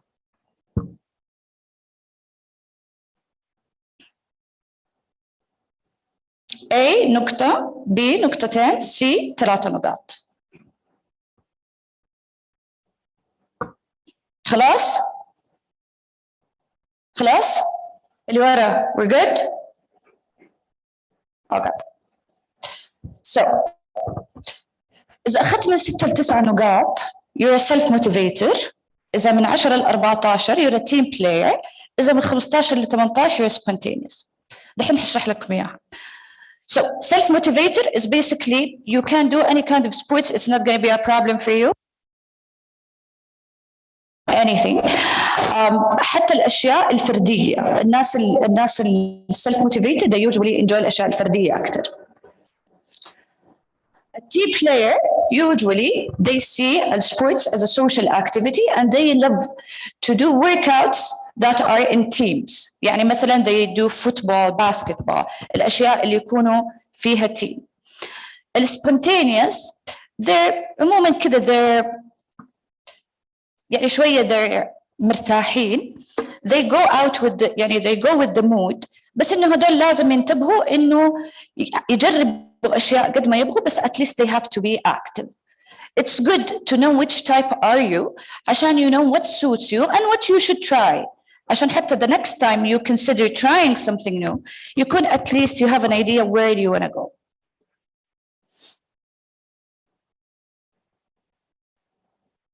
Okay. Technology. When we talk about fitness or sports, we have to talk about technology, especially nowadays. قبل كوفيد already كان the awareness of the fitness and the physical exercise عموما in the world is booming. Okay, سواء من ناحية products وبدأت البرودكتس بالwearables. الwearables they're becoming very common. في study سووها the insider إنه 80% of people they're willing to wear wearables اللي هي sport watches. وحتى بدأوا the giant in the market زي Amazon, Facebook, Google to get into that market. كمان the socialization بدأوا يصيروا people they get connected through sports وصاروا they motivate each other, and the communities كل ما لها it's becoming a stronger and stronger motive, حتى لدرجة إنه الشركات nowadays عشان مثلا to push a product they go to the communities to push that product, because communities they're becoming the largest أو أكبر marketing platform بالنسبة للناس. Applications, there are a million applications literally for this. This is an example for the machine and equipment. It's only an example, but I thought this one is interesting لأنه it's not common here in this area of the world. Basically يعتمد على virtual reality. It's like a mirror تكون موجودة على الجدار, and basically you just do whatever they do. It's one example of that. في the in-person experience إنه the classes okay اللي صارت في الجيمز they're not boring anymore. هذا example, this is soul cycling. I tried it when I was in LA. It's crazy. It's like huge energy pushed into it. You finish it, you feel like you're part of something bigger. And the soul cycling is creating communities all over the world. COVID. واحدة من الاندستريز اللي actually استفادت من COVID is the fitness industry. Only in March 2020, the rise of people Googling home exercising ارتفعت 500%. Personal experience, it's a small experience. I did it in 2018. افتكرتها when I was preparing the presentation about technology. Is something that I read and I like, اللي هي 10,000 steps. 10,000 steps هي مبادرة طلعتها وزارة الصحة اليابانية, and then got adopted by the American Heart Association and صارت recommended. Okay, and I was trying to do that as part of being active or getting myself to be active more. So صرت أمشي كل يوم 10,000 خطوة, and I post في تويتر hashtag 10,000 steps. In less than 10 days, we got around more than 5 million steps. And it wasn't even like a real thing. It was just sharing. But that's the power of communities. So even if you are from مكان that مثلا you love some sport, but you can't find anyone who like that sport, it's fine. Online communities, زي ما قال دكتور صالح, online communities, they are في online community literally for anything. So just go and watch and ask people and try something new. What's going to happen next?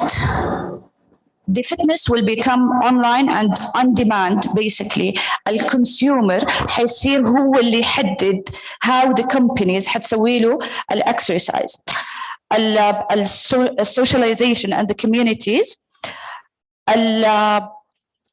Virtual reality والartificial intelligence, they're just starting, and بعد فترة حيكون there's basically a specific exercise for everyone, and that's not in the far future. And it's an opportunity for everyone to share and to build partnerships. زي اللي بيصير اليوم هنا في المؤتمر. It's always a good idea to partner with other people to get what you want to get. أنا دخلت في هذا كله بس عشان أقول إنه you know what, when we talk about exercise, it's not a boring topic. بالعكس, it's very exciting, and there is always something new to try and something new to learn. And we have to remember, even when we deal with ourselves or patients, building a habit is not a one-step process. It's a process, and sometimes you go forward and sometimes you go back, and that's fine.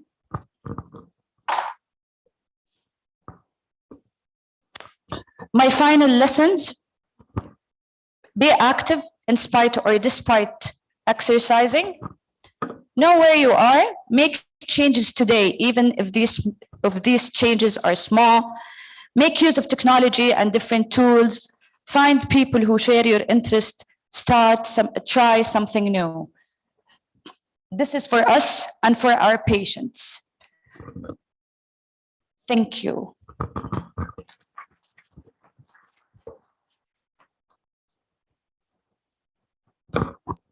Thank you, Dr. Shaima.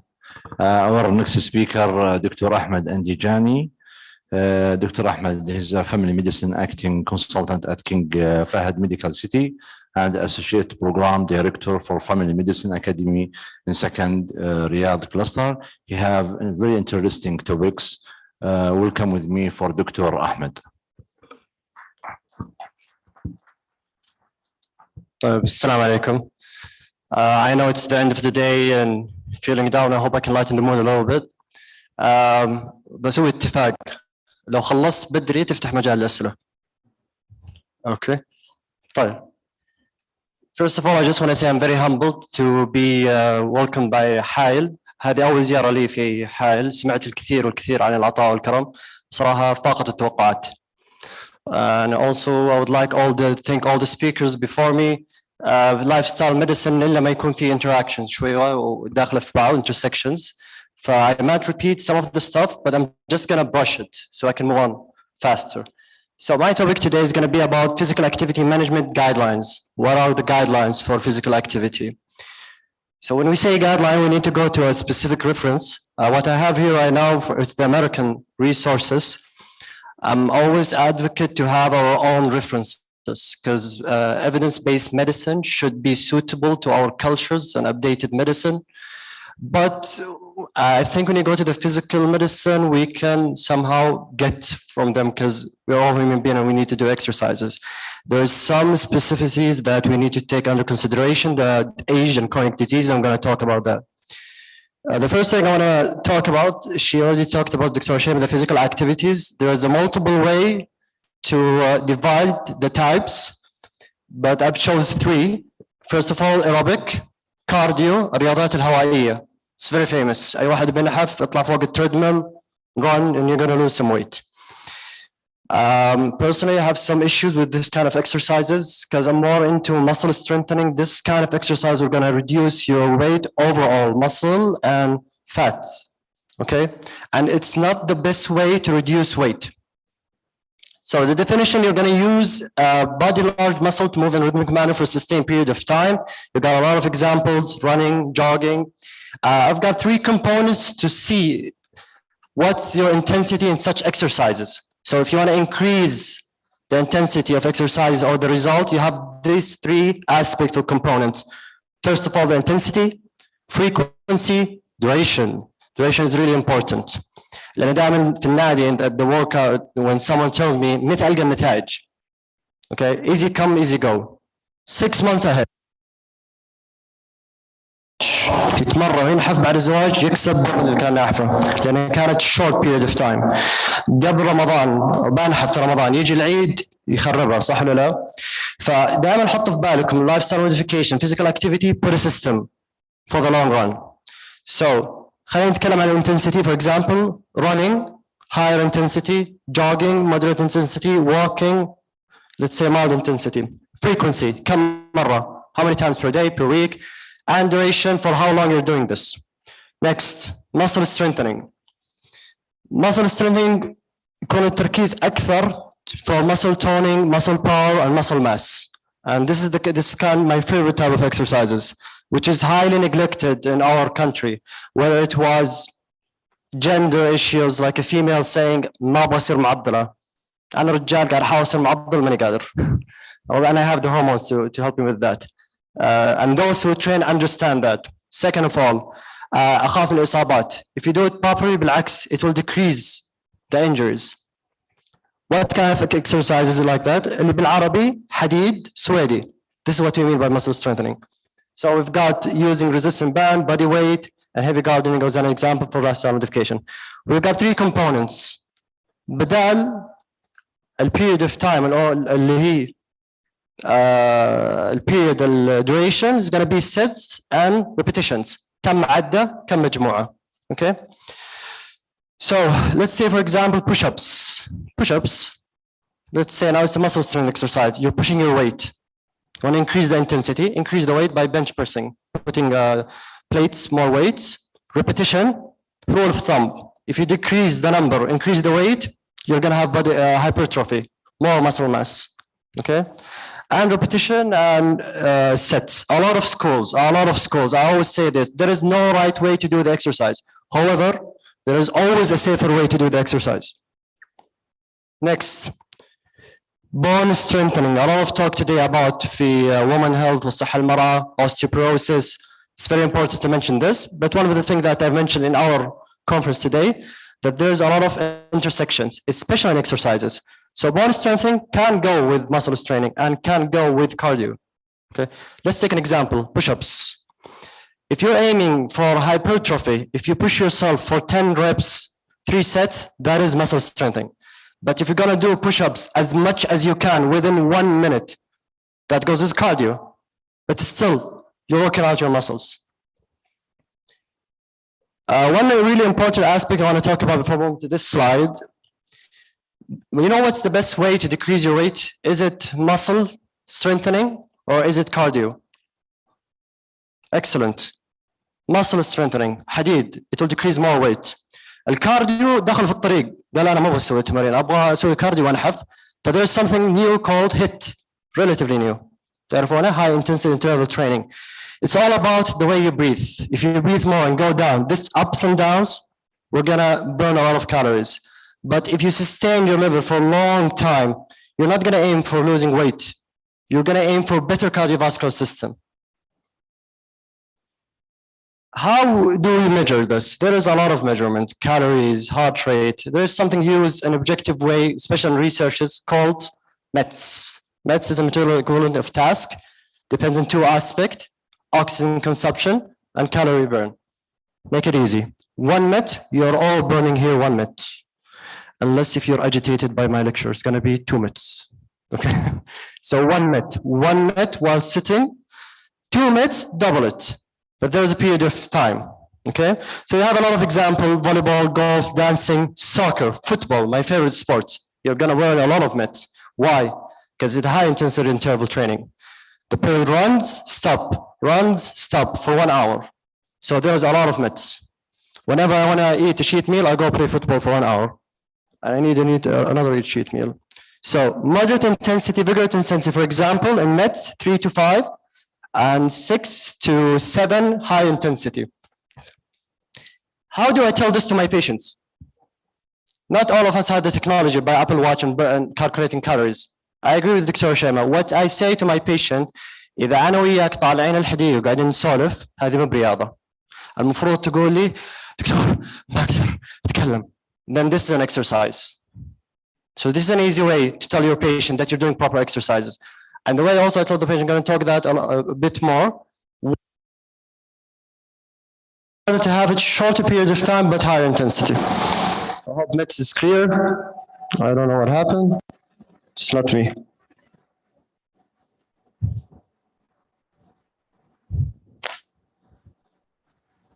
Is it? Okay, the next slide speaks about the more you sit, the risk you're gonna get or you're gonna die from comorbidities. Okay, I would like to ask you, please, to all stand up and sit again. We are lifestyle conference, right? نتكلم ما نسوي يعني. Okay, next. خلاص leave it, I'll do it. Okay, not all of us has the luxury of Apple Watches. If you're sitting in a cinema in the movie, remember this, every 1 hour, you need to go to the bathroom. That's nature calling that you need to go, stand up and sit again, okay? So look at this. Daily sitting time will increase all mortality. Mortality means death. that you're gonna higher the risk that you're gonna die from comorbid diseases. And the more vigorous exercises, the more intensity exercises. That means shorter the period of time, more intensity. That's way better for you. By the way, you can sit if you want. Okay. Okay. Any activity counts. But you can see here, it's really nice. Again, it's mortality. Higher the mortality, more intensity exercises, higher intensity exercises decrease the mortality. Tell the patient higher the respiratory rate and cardiovascular heart rate. Okay, I don't want to take a long time of benefit, but I just want to put this slide over there. نقعد لين بكره نتكلم عن the benefit of exercise. I just want to show. I hate crowded slides, but we can add even more. All of the diseases they speak about today, the cause of it is lifestyle. There are some benefit in the physical activity of youth, and I'm going to talk a little bit of a story that I have in my clinic, especially with the bone health, weight status, cardiorespiratory. رفع الحديد للأطفال ما يقصر. I just put it there, okay? On the contrary, they're going to be taller. They're going to have higher testosterone, higher growth hormone. There's new health benefits, relatively. We all listen to Dr. Asim. Psychologically, Alzheimer, Parkinson's, osteoporosis, all of that. Exercise, exercise, exercise, whether it was mentally or physically. Okay, let's talk about the guidelines. I just want to sum up in the beginning, then go in details. The guidelines, 150 minutes per week. 105 دقيقة بالأسبوع. Divided. فصل أكثر. ADA, American Diabetes Association, they say they prefer ما يكون في 2 breaks, 2 days break. لأن جاني أحد من البيشنت قال لي خلاص بقفلها كلها في يوم واحد. حتى في هذه بيختصر. No, it's better to have it that way, but ما في شيء أسوأ من لا شيء. I always tell this to the resident. Don't tell the patient أنا أمشي في اليوم نص ساعة. لا غلط. المفروض أكثر. Tell them that's really good, but if you step it up a little bit, it will be better. من الأفضل وليس لا غلط. 150 دقيقة في الأسبوع. All population. All. If they can do it. حلو. Moderate to high intensity. Moderate to high intensity. طيب خلينا نروح للسبيسيفيكيشن. Preschool age children, very important, 1 hour. في قانون pediatric family always give it 5210. 5 حصص من الفواكه والخضروات. 2 hours or less screen time. 1 exercise, 1 hour, high intensity exercise, 0 sugars. 0 sugars. أعرف ما هو عملي, but try our best, okay? So this is regarding children. There's something new happen. في واحد من معلميني قال لي المعلومة هذه كانت جميلة جدا. قال إنه الدايابيتس تأتي مع الحضارات. يعني لو ترجع في التاريخ لما ما يكون في حرب ما في بيكون في دايابيتس. لما يجي الحرب يجي المشاكل الناس تتحرك ما في. فعلى حسب الكرش اللي احنا عايشين فيه. I was very upset in my clinic. A mother came for her child عمره 7 سنوات. She was complaining that the child cannot move his neck لأنه عنده shoulder pain. Shoulder pain و neck pain يجي عادة مع السكرتارية اللي قاعدين بالكمبيوتر فترة طويلة. What happened the last 2 years? Virtual, COVID. يعني مستحيل نشوف هذه قبل. لأنه الطفل لازم يحب يتأخر by nature بيجري ويأخذ. فلازم احنا نعتمد على حسب الظروف الحالية اللي عايشين فيها. So children again 60 minutes like I mentioned. Then we have adults. Adults we have 150 minutes or can be up to 300 if they can do it. Older adults, again, same rules apply. However, if the elderly cannot do this kind of exercise, don't tell them that you have to do this. واحدة من الأشياء البر اللي موجود عندنا إذا الوالد الله يحفظه يعني يبي ياخذ شيء فوق الطاولة وش نسوي احنا؟ نروح نجيب له إياه. ترى من البر أفضل إنه هو يروح يجيبه بنفسه. يعتمد على نفسه. تمام؟ على المدى البعيد طبعا نتكلم. أيضا يروح يصلي بنفسه، يمشي، يسوي الأمور هذه كلها. صعبة شوي في البداية عشان ثقافتنا لكن هو الأفضل. اوكي انا يجيني في العياده اذا مسك الكين اقول له ليش جاي الكين وجاهه ولا في متعور يقول لي لا وجاهه اقول خلي وجاهه على جنب اهم شيء صحتك don't use anything use your body okay so this is about disabilities always patient centered Then we've got women during pregnancy. I'm not going to brush it. I'm just going to say one information. Exercise is safe during pregnancy. Rule of thumb. If a pregnant woman كانت تشيل وزن حديد, so deadlift, squat prior to pregnancy, she can do it during pregnancy. أهم شيء مو بشيء زايد بعد pregnancy. Okay, so not something more vigorous, same intensity is acceptable. Okay, the other thing is there is a lot of talk about the heart rate and also laying on the back. There's some exceptions, but overall, if she can do the exercise prior to the pregnancy, she can do it after. Okay, most likely, yes. So the last thing I just want to talk about, one last message I always tell to my resident, please don't stop the patient from exercising, period, okay? Osteoarthritis. If a patient has osteoarthritis, can I tell him please not run, do not run? What do you think? Osteoarthritis, خشونة في المفاصل. أقول له لا تجري? Okay. What?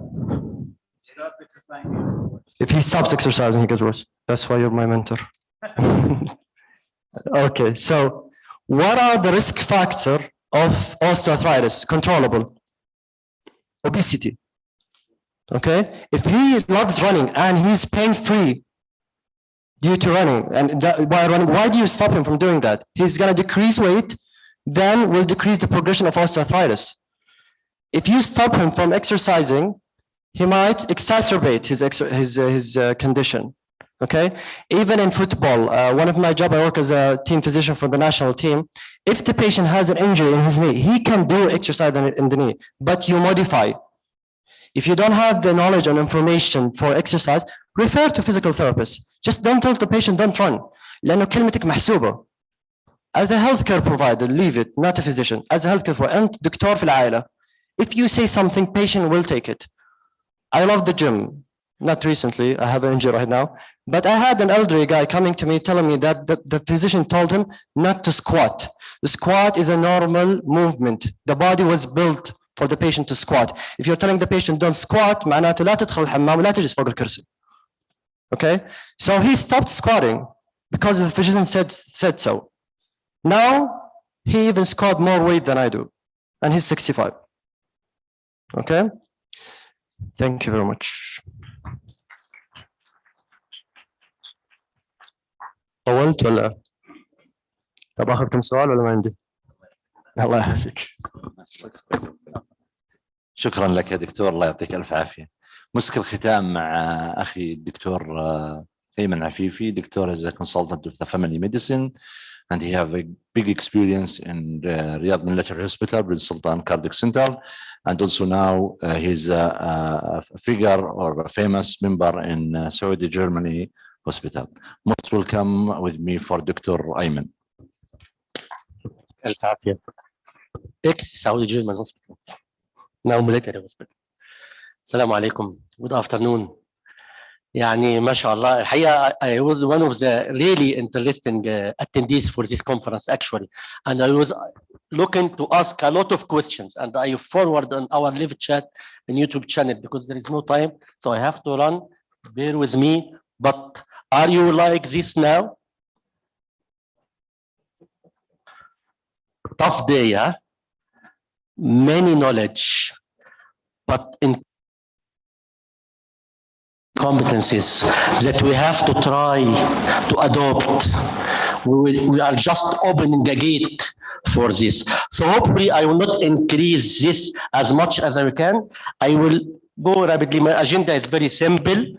I will give a touch about history, how they develop the lifestyle medicine competencies, not like the big history which has been elaborated by Dr. Saleh, and then go to the 15 main core of practicing lifestyle medicine and the skills and tools that may help us to go for this.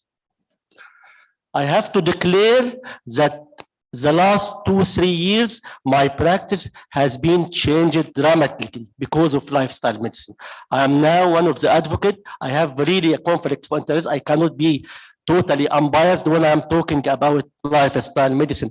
And tomorrow, inshallah, I will elaborate more about our experience in lifestyle medicine clinic.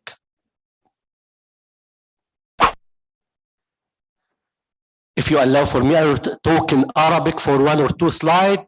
Actually, since I come to حائل, I want to thank every and each body. دكتور فرحان، المجموعة كلها المسؤولة المنظمة، اللجنة العلمية واللجنة المنظمة. الصراحة يعني مؤتمر ناجح من أول لحظة. ترحاب هايل، كرم. هذه ما أول مرة أجي حائل، بس كانت يوم واحد. اليوم أكدت الخبرة والتجربة. واسمحوا لي أعرض هذه من اللي شفناه أمس وعلى مدار الأسبوعين اللي فاتوا. يعني منظمات المجتمع الحقيقة أنا I was looking to share those people والله. يعني I want to thank every and each body. أنا كنت عايز أجمع كل الصور الموجودة، سيدات، رجال، أطفال، بنات، حاجة محترمة جدا فعلا. قد نأمل إن حائل، أرجع لك السلايد من الأول بس تعطيني وقت. إيه رأيك؟ قد نأمل إن حائل إن شاء الله تبقى هي عاصمة المملكة في promoting lifestyle. I think it deserves إن شاء الله. لما برجع بالتاريخ كده، تاريخ اللايف ستايل ميديسن في المملكة، حقيقة you are very lucky by Vision 2030. حقيقة actually شوفوا يعني حتى if you can read the quote اللايف ستايل ميديسن موفمنت في السعودية عربية مش بس السنتين 3 الأخيرة. وهذه الصورة اللي جمعنا فيها دكتور صالح له الفضل الكبير لو يتذكر الصورة، لا زالت مجموعة صغيرة اللي تحدث عنها في 2019 في أول كورس لللايف ستايل ميديسن. أنا أعتقد الحركة في السعودية من قبل كده، وأعتقد إن السعودية إن شاء الله، وده أمل وأنا أي فورورد على اليوتيوب شانل، والليد الأرب كانتريز والجلف كانتريز إن شاء الله. أعتقد بروف زهير السبيعي مثل لينا كلنا، اللي يعرف حضراتكم بروف زهير يحكى عنه انه كان في الكليه كان ياتي بالسنيكرز بعد ما يخلص محاضرته، يلبس سنيكر ويروح على السايكل او ووكينج. دكتور زهير السبيعي الله يزود صحته وعمره يا رب، لا زال موديل في البراكتس. دكتور صالح الانصاري، الدكتور محمد ابو سعده، مش عايز انسى حد الصراحه. لكن انا بتكلم على اخر 2 3 لما حضرنا السموك موفينج، ولأول مرة يذكر اسم السعودية كسنتر approved for lifestyle medicine course for 4 days, and by the end of the course you sit for exam like us. Got really difficult experience. You can see me here, Dr. Adani, I think, Dr. Saleh, and many other colleagues, 4 hours to get the certificate. Alhamdulillah, we are working now in our Saudi Society Committee for Lifestyle Medicine. Inshallah, hopefully by this conference we will make great movement towards this. And Alhamdulillah, approved finally, and 1 program for the Lifestyle Medicine Fellowship. طيب. يعني from all the amalgamation what we have been taught today, I think we agreed that lifestyle medicine is an evidence-based practice. We are not just traditional selling something coming from marketing, complementary, alternative. Please concentrate with us. We are talking about high level. And I can give you a lot of studies, systematic reviews, top level 1 evidence about lifestyle medicine approaches. So it's lifestyle medicine practice helping individual and their family sustain healthy behaviors that affect health and quality of life. Lifestyle medicine is a value-based. When we're talking about the values of lifestyle medicine practice, I think the first word mentioned today morning by Dr. Muhammad, I think, we are talking about a change. And the change is not easy. If you remember, تغيير. We are talking about establishing a relationship between physicians and families and customer and patient, and maintaining support of the community resources, team building. All these issues are really very difficult. We cannot manage in one talk, one day. My talk will be limited to the physician competences, but think broad about environment as elaborated by Dr. Saleh, team, resources, supportive families. If I go to why and evidence, I can speak a lot. This is just one slide from CDC. You can see the shift of the causes of this in the last 30, 40 years, from infectious, gastrointestinal, totally to NCDs. You can see out of top 10, 8 related to lifestyle practices. And see here the swab from this was 6, will be 1, and like this. Here, only one systematic review I will elaborate that if you adopt only one health lifestyle practice, you will save mortality by this shift. This is what we call in systematic review meta-analysis the summative endpoint, the pooled estimate. If shifted toward left, so it is saving mortality. If you adopt 2 healthy practices, it will shift more to left. 3 healthy practices, shift more.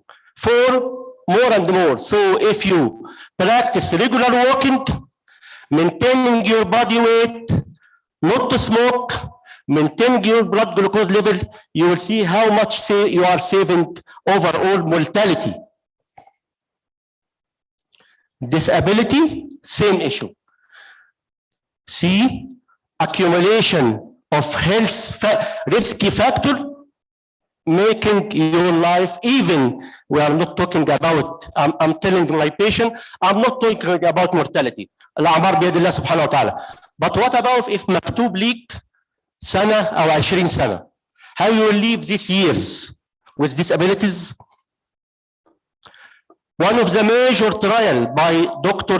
Ornish, and he has his center for the last 20 years, saving cardiovascular mortalities. He compared in intensive lifestyle protocol. I will, inshallah, talk in the 5th day about intensive lifestyle. It has been mentioned by Dr. Saleh. See here, comparing intensive lifestyle protocol versus taking statin. And you can see how much for 1 year and after 5 years, measured by the IVAS, what you call it in intravenous ultrasound for coronary arteries. How much is the plaque and the mortality by just adopting intensive lifestyle protocol and even not taking the statin. As I told you, please, when we are talking about lifestyle medicine, don't mix it with, for example, complementary alternative medicine, with mind-body medicine, with functional medicine. Maybe we are looking for the evidence-based approaches related to, because I see a lot of propaganda now on YouTube channels, and many advocates are talking about this. Physicians and not physicians. Yani it's a big issue, we can talk it later, but I'm calling for integrative medicine. Taking حسنة من كل شيء.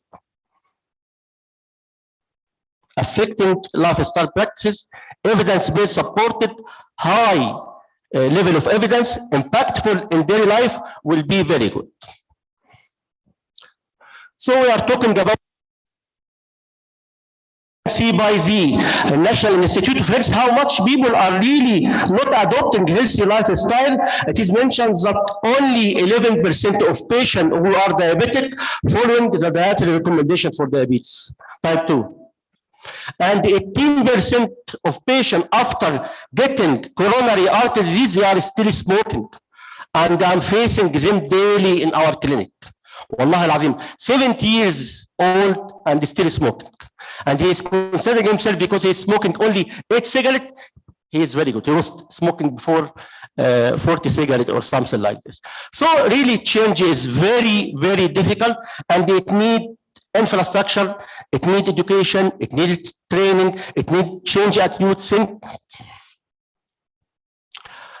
how many guidelines we have, national, international. How many % of application of this guideline we can search and look through. Physicians in the issue of lifestyle medicine, which is mentioned by every and each guideline for chronic disease, diabetes, hypertension, coronary heart disease, obesity, whatever. First line, first recommendation is lifestyle medicine practice, even before the call of lifestyle medicine specialist, just lifestyle recommendation. Physicians are saying we are lacking confidence, we are lacking knowledge, we are lacking time to talk with our patient about this recommendation. People are saying it as unhealthy medicine practice. This is in Washington Post, 2006. Many technologies, many advances, many new branches, new medicine, but how much application, how much compliance, how much adherence, how much impact in daily life? Maybe there is something wrong actually, we have to think about it. And in this very famous article, they mention how to change the life of the people as much as you can. So we are looking for providing the quality, impactful lifestyle medicine services. All the recommendation of lifestyle practices and even more advanced. This is one of the virtual advices that I got while running during COVID time. Dr. Saleh Al-Ansari, by the way, got one of the top 20. If you remember this running, I was like 100 or something like this. Dr. Saleh talked to us about the infrastructure and the environmental and how to make the environmental really friendly for the practicing walking and other lifestyle practices. So we have a role in even universe, in this globe, to maintain as much as we can, make it as much as we can friendly for lifestyle practices. The vision of American College of Lifestyle Medicine that all physicians, I'm family physician, but I'm believing that every specialty and not only physicians have to have a role in this field. So this is by the American College of Lifestyle Medicine that all physicians and allied should be trained and certified in evidence-based, again, we recurring it, evidence-based lifestyle medicine, integrating in our daily practices as much as we can. How to adopt this recommendation for everyone, not only physician, while change is very difficult. Let us talk about our personal perspective only. So, yes, change is difficult, but it has been proved in JAMA, very famous, I lifted this article for you, JAMA 2010, Competencies of Lifestyle Medicine Physician, that if you have a specific lifestyle program and you follow through, the percent of application will be affected by 5 times for those not having the program. And you have one example for here, Dr. Saleh Al-Ansari and his program for walking, very simple. If you see the groups of Dr. Saleh and those continue with him, I think 4 years they are with him. So just a program, simple program, practical program, people to follow through, and the recurrent visit, the recurrent calling for your patient, I think the change will happen time by time. I remember, this is maybe the first time I took it to Dr. Saleh. While I was, it was my first time to hear about lifestyle medicine, 2019. I didn't know. Tell you.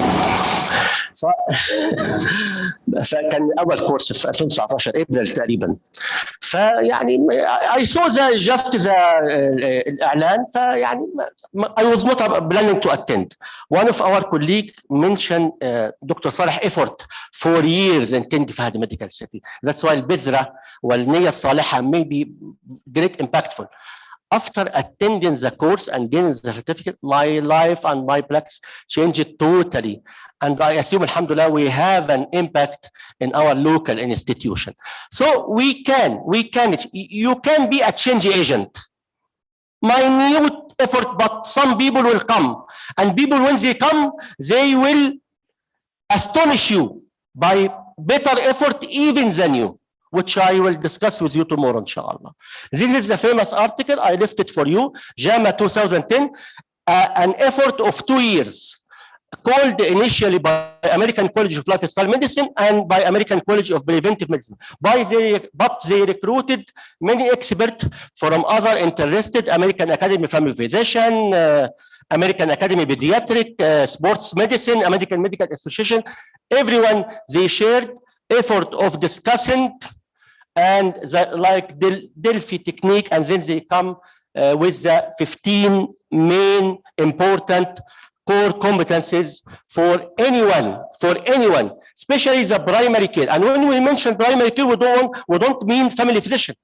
We mean general internist, general pediatric, general gynecology, dentist, nurses, pharmacists, everyone. So they are talking about 2 competencies in leadership to promote, to know how to change, how to talk with people, and to be a model in yourself. So walk, you are walking. Nutrition, you know, while I was sitting in that, I was putting my Pepsi beside. You have to be a real model for this. Knowledge, demonstrate knowledge that lifestyle can affect people by all the knowledge while we are attending like a conference like today. And you have the knowledge about a change. We hear in the morning also that if you perceive the seriousness, if you perceive the liability that you will get, you have a strong hereditary factor for diabetes, hypertension, ischemic like this, maybe you will change. Assessment by psychosocial, assessment readiness to change, very important, we have to talk about, and perform a complete physical history, physical examination, and the appropriate investigation. Management skills, we have 4 competencies. How to use, apply, go for tools of application of every and each guideline, establish effective relation with your patient, collaborate with families, with other resources, and refer when it is necessary. And the referral is very, very important. Dr. Saleh was talking that physician alone cannot do everything. We are referring sometimes to social. We are referring to health educators. A lot. Community support, schools, الجوامع have ability to practice interdisciplinary team, intersectional collaboration, we call it. Apply office system. System is very important, and I touched it myself. Measure, you have to know how to measure your impact, either simple or very advanced by the people who are measuring quality people and so on and so forth. And use appropriate community support. Those are the main 15 core competencies of lifestyle practitioner. When I'm thinking about it, I'm thinking you have to be expert in your field, internist, pediatrician, gynecologist, family physician, but also counselor, and more. Individualized care. You are tailoring all these messages to the current patient inside your clinic now. And this is come by experience and come by practice. Do you think those people can practice lifestyle medicine? What happened to them? لسه معنا وقت يا جماعة. They can practice. ما في حد فيهم obese ولا حاطط كان بيبسي ولا بتاع. Yes, please. Okay. So see this smoker and the drunk even, I think he cannot talk to. Many patients are telling me, you physicians are smoking. It's really difficult. How about this who are selling just do prescribe? Yes, we prescribe medicine. Yes, for sure. But it will not be like this. Not everything is just tablet and pills and injection, and patient has a role, family has a role. And how about this angry doctor, full of agenda, full of whatever, just giving through few words for his patient. So we are calling for different physician, different practitioner, different attitude. Think about it. Professional. Try to feel it, try to adopt it. Believe me, You will feel the passion. You will rethink about your specialty, whatever your specialty. So it is not only knowledge. Competence is not only knowledge. Competence is the minimum accepted, the minimum required. Competence is observed capability, observable behavior. It is amalgamation of knowledge, skill, attitude, and practice. People have to see you maintaining your weight or trying as much as you can. Not to smoke or trying as much as you can, well, and so on and so forth. So since the first publication, JAMA 2010, again, the American College of Lifestyle Medicine and the American College of Preventive Medicine, they lead the way. And they think to put a curriculum for training, for fellowship, for diploma, and spreading the message all over the world. And it really happened. If you see the trend of people joining American College of Physicians before 2009 and after 2013, you will find exponential growth in the number of the members. And as the awareness grows, we have now the curriculum, and alhamdulillah, we adopt in Saudi Arabia. And now the aim is how to integrate everyone of us, how to integrate this in daily practice and maybe in medical college, as mentioned by Dr. Solami, very important. So the first edition for course for lifestyle competence, the courses for the board review since 2009, but courses for competencies and the skills for competencies 2015. And you can attend any one of them all over the world, not only American College of Physicians, we have British Society, there is Canadian, there is Filipino, there is Indian. Hopefully, inshallah, Dr. Saleh, we will have a Saudi and the Arab, maybe Middle East, whatever. But it is all over the world, and you can join, and it is open for you, attend whenever you can attend, and then exam by end of each module. The initial program was only about 5 domains, but it is elaborated now, more than 5 domains. The main 5 domains, I think all of you know now: nutrition, physical activity, sleep, appropriate sleep, stress management, and then social connectedness. Okay, those are the 5 main, but it has been elaborated more: tobacco, substance abuse, road traffic accident, many. Tools that may help us think about individual effort. I'm thinking with you, just thinking with you. I think adopting a chronic model of care will be very good for practicing lifestyle medicine, either for smoker, either for obese, either for whatever the bad habit related to healthy lifestyle, chronic disease. You adopt this. Deal with obesity as if you are dealing with diabetes. So it is patient-centered. It needs social support, it needs system, it needs audit, typical chronic care model. Remember 5A's approach, excellent. I'm using it daily with CIC clinic and with lifestyle clinic. This is excellent for gaining comprehensive history taking and physical examination, and agree with the patient what the plan we will do. Assess readiness for change, as I told you, the confidence level of the patient, the importance level as perceived by the patient. What about his stage of change? Is he pre-contemplation, contemplation, action, whatever? Because if you succeeded to allocate your patient, you will succeed how to deal or where to feel. Motivational interview, it needs 1 day. And I have one psychologist I'm always referring to him, expert in this field. Actually, if you can bring your capabilities up as much as you can in this counseling approach, this is one of the evidence-based high approach.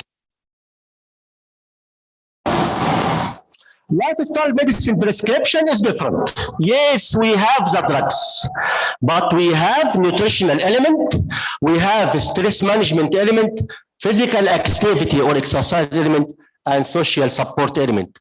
And I adopted this in my practice. I have 1 paper, 2 pages. 1 page is like this, other paper is the medicine. So think about it again when you are dealing with chronic disease related to lifestyle. I'll finish by this: mindfulness for physician, mindfulness for patients. how you make them really responsible, really concentrating with their health. He's coming to telling me, doctor, you are the doctor, tell me, no, you are the patient, 75 for you and 25 for me. Put him on the responsibility as much as you can, but it needs skills, it needs attitude, it needs more and more talking and training. This 2019, they updated the 15 core, we call it core competencies. Now they are talking about 34 competencies for people who decided to be specialized in lifestyle only. And we are talking about intensive lifestyle therapy control. This is something advanced. Maybe we can talk it later, inshallah. But again, by specialized committee, categorized in 6 categories, more updated and more advanced in 2019. What is THE, THM? The take-home message.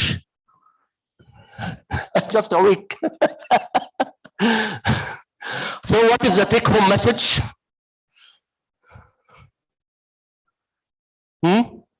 Why not, my dear?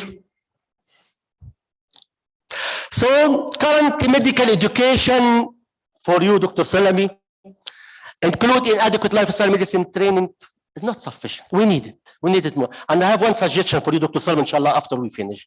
Engaging patients, family to take responsibility for their care via an effective physician-patient collaboration, relationship, sustainable relationship, I think very, very important.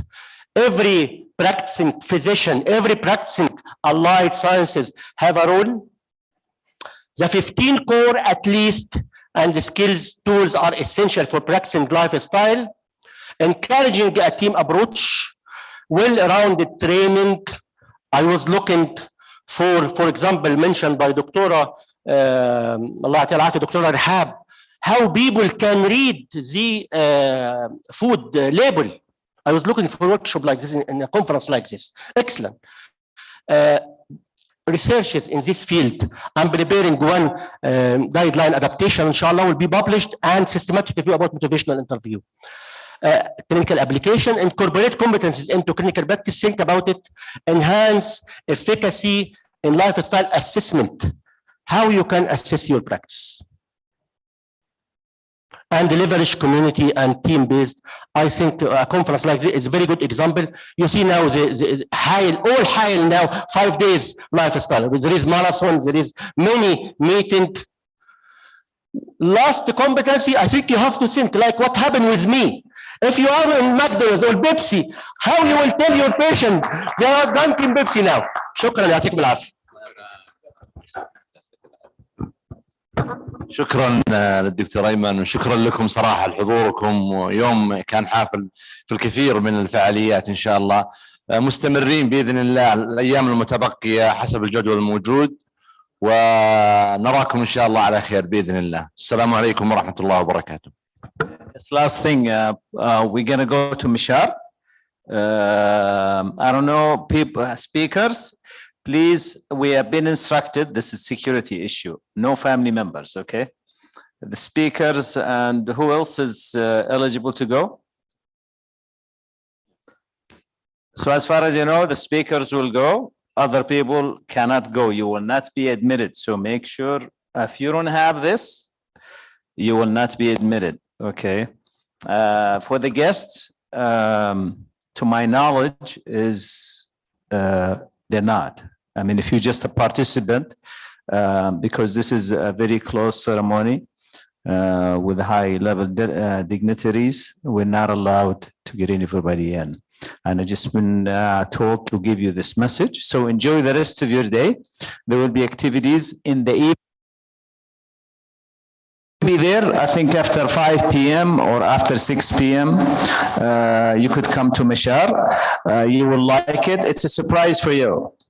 It's really good surprise. It's outdoors, so bring something because it's going to be cold. Bring a jacket, farwa, bisht, but you will enjoy it. This is a true Hail, you will see it tonight. So if it was entertainment, you know, I would do more than this, but please, between 4 o'clock, I think at 6, don't come there. After 6 p.m., come on over there. Tamam. Speakers will go now. Just go get yourself ready, make wudu, change, whatever you do, brush your teeth, and go to